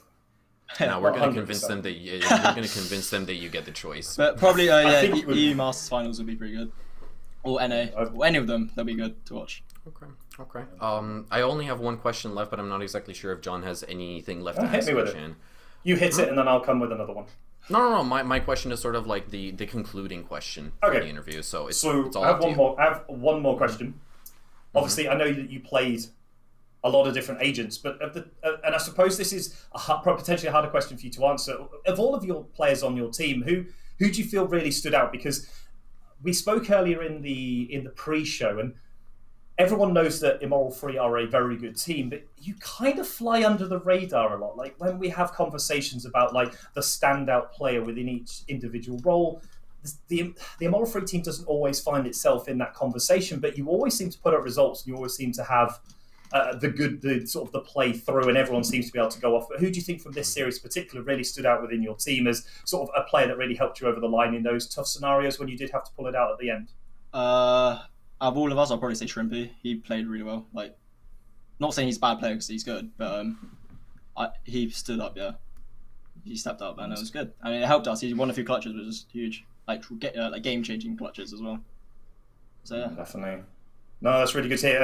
And to be fair, I think Shrimpy came second in the MVP category. So it shows that everyone was very respectful of how good they were. And like I say, they had a couple of massive clutch and decent hold positions. But Two Doors, I guess that kind of brings us to the end of my questions. And it's all down to you on the last one, Chanform, before we let you go and probably have some well-deserved sleep and recovery ahead of back to uni work tomorrow, I guess. Yeah. So the final question that I have for you, Chanformer, is there any positive vibes, any love that you'd want to spread within the community while we have you here? That's a hard one. Positive vibes. I don't know. Just anybody that you'd like to thank. Oh, anyone want to thank? Oh, anyone you want to thank. Any kind words you want to say. Now's your time. Now's your window. Okay. I'll say thanks to my teammates. Like, everyone gets tilted at each other, but everyone knows it's like an in-game thing, and like everyone respects each other, and like we all knows like what said in-game is for the in-game, something to do outside. Say sorry to my flatmates who I keep up. They must hate me right now because I was shouting. I was like, oh, that's pretty bad. But just thanks to all the like fans watching Newell, something like that. Yeah. Oh, that's good. And we have to say thank you to you for joining us on the interview, and thank you for your team and obviously the Cecil's Finest for giving us such a fantastic grand final, and definitely one to put into the record books for the Newell as one that will go down as probably one of the closest ones we've seen in a very long time. Yeah, 100%. So with that being said, Chanformer, thank you so much for joining us on the virtual caster desk. Thank you so much for letting us pick your brain about tonight's matchup. And we just want to congratulate you one last time for crowning yourselves the Spring Split champions. Hope you have an absolutely fantastic evening as well as fantastic celebrations with the boys. You guys have earned it. Thank you. Take care, and we'll catch you on the flip side. But with that being said, that brings us to the end of tonight's broadcast, the opening broadcast for the Newell Finals. Now, before we do sign off, John, any last thoughts? Well, I'm definitely not going to steal your thunder, but of course I cannot go without saying thank you to our sponsors of Twitch, Student, Logitech G, and Unite Students, who enabled us to do this. And actually, I think for me being in the first grand final, I have done a grand final previously for Valorant, but this was just an entirely different experience. 100%. It's felt so. I did the Epic LAN final, and you don't have. It's not more serious than this. Obviously, it's very important, but it just feels so much more relaxed and enjoyable. These matches and so much more free flowing. Like in that final of Wave versus Rix GG, you'd have never have seen sort of 8 people meet in the mid lane and half of them fall over within the first 10 seconds of the opening pistol round. Probably something you wouldn't necessarily see, so that was an absolute joy to watch. And I think for me, the big thing is that University Valorant is here and here to stay, and it's incredibly open. The Cecil's Finest is a team that we have not really seen putting up the big results, but they make their way to the grand final. They take down some massive teams that we have real like drive to expect to do more. The Reading Knights and Blue Jays ex Rootkit, for example, and unfortunately they weren't able to quite overcome the advantage that Immoral Free had generated with that map advantage. But 2-2, I think if you're in the side of Cecil's Finest, I would walk away from this one with my head held high and knowledge that there is a team there that does work.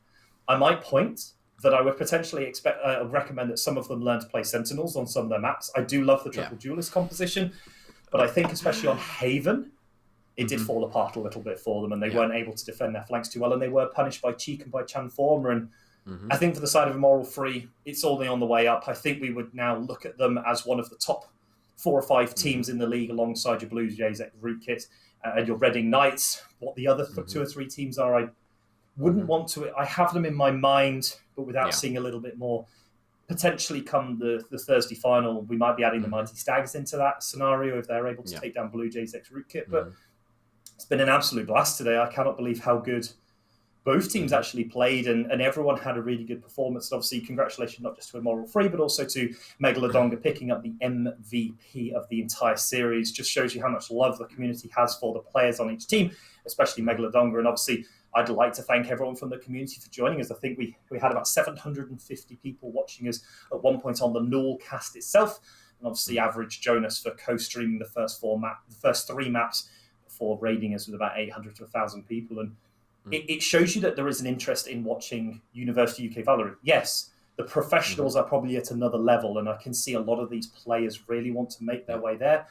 But if you ever want a stage to put yourself on to say, actually, I can play Valorant, I can get there, I can get to that professional level and get involved with these teams, well, look no further than the map we've seen today. We've seen some real standout performance, and I do quite frankly agree with Transformer. I think Shrimpy was an absolute monster and standout for performer today for the side of Immoral Free. So I can't wait for the next split. I hope beyond hope that I'm back on the casting desk, hopefully with yourself for the null when it begins in the summer. I don't know exactly when that will be, but I can't My desk isn't exactly made of wood, but I'm going to go ahead and knock on it for good luck. Touch wood. Let's do that, because the desk I've got is actually made of wood. And I can't wait, and hopefully I get to come back. Hopefully my application is accepted. I've done a good enough job this split with yourself, and hopefully we're back here again to take you all through yet more coverage as the summer split does begin. I believe we're off of Varsity and back to the full big tournament, where we have the best part of 30, 40 odd, 40 towards 50 teams. And I can't wait for that. But it's been a fantastic night tonight. Much love to the community and all the people in chat getting hyped up for the match and casters. It's been an absolute blast, and I'm so glad to have been here. And you know what, Two Doors? It's gone 11 o'clock at night here in the UK. We're past midnight for me in the Netherlands, so we're going to go ahead and end off the stream. Obviously, a massive thank you to every single one of you guys in the community. You are essentially the people that made all of this happen, for allowing us, or technically for having the hunger to compete in esports competitions through these trying times with the pandemic that is currently going around, and with us here at the Newell being able to provide a platform where we allow you guys to compete for some juicy prizes, as well as capturing as much of that action on stream. And it doesn't stop here. There's so much action to come, not only in the summer when the Valorant series does return, but throughout the rest of the Newell Finals. The action does not stop. This was just the first day of Newell Finals, and tomorrow we will be continuing this epic saga of esports action with Overwatch as well as Clash Royale. So those are some live streams that you certainly do not want to miss. But for the time being, I'd like to also extend a special thanks to all of the people at Newell who have made everything possible, the admins, the product managers, the organizers, as well as the people who have been in the trenches with us tonight. No on production, as well as Harrison on observation. They did a mega job tonight, and we can't thank you guys enough for it. But for the time being, that's it from us. I've been Two Doors, my co-caster's been John, and we'll catch you guys on the flip side.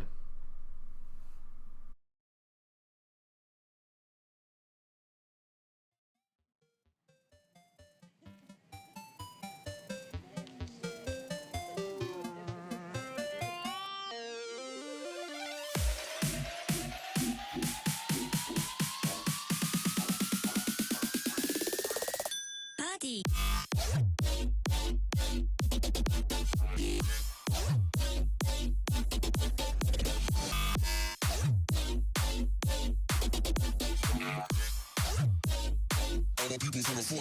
Party.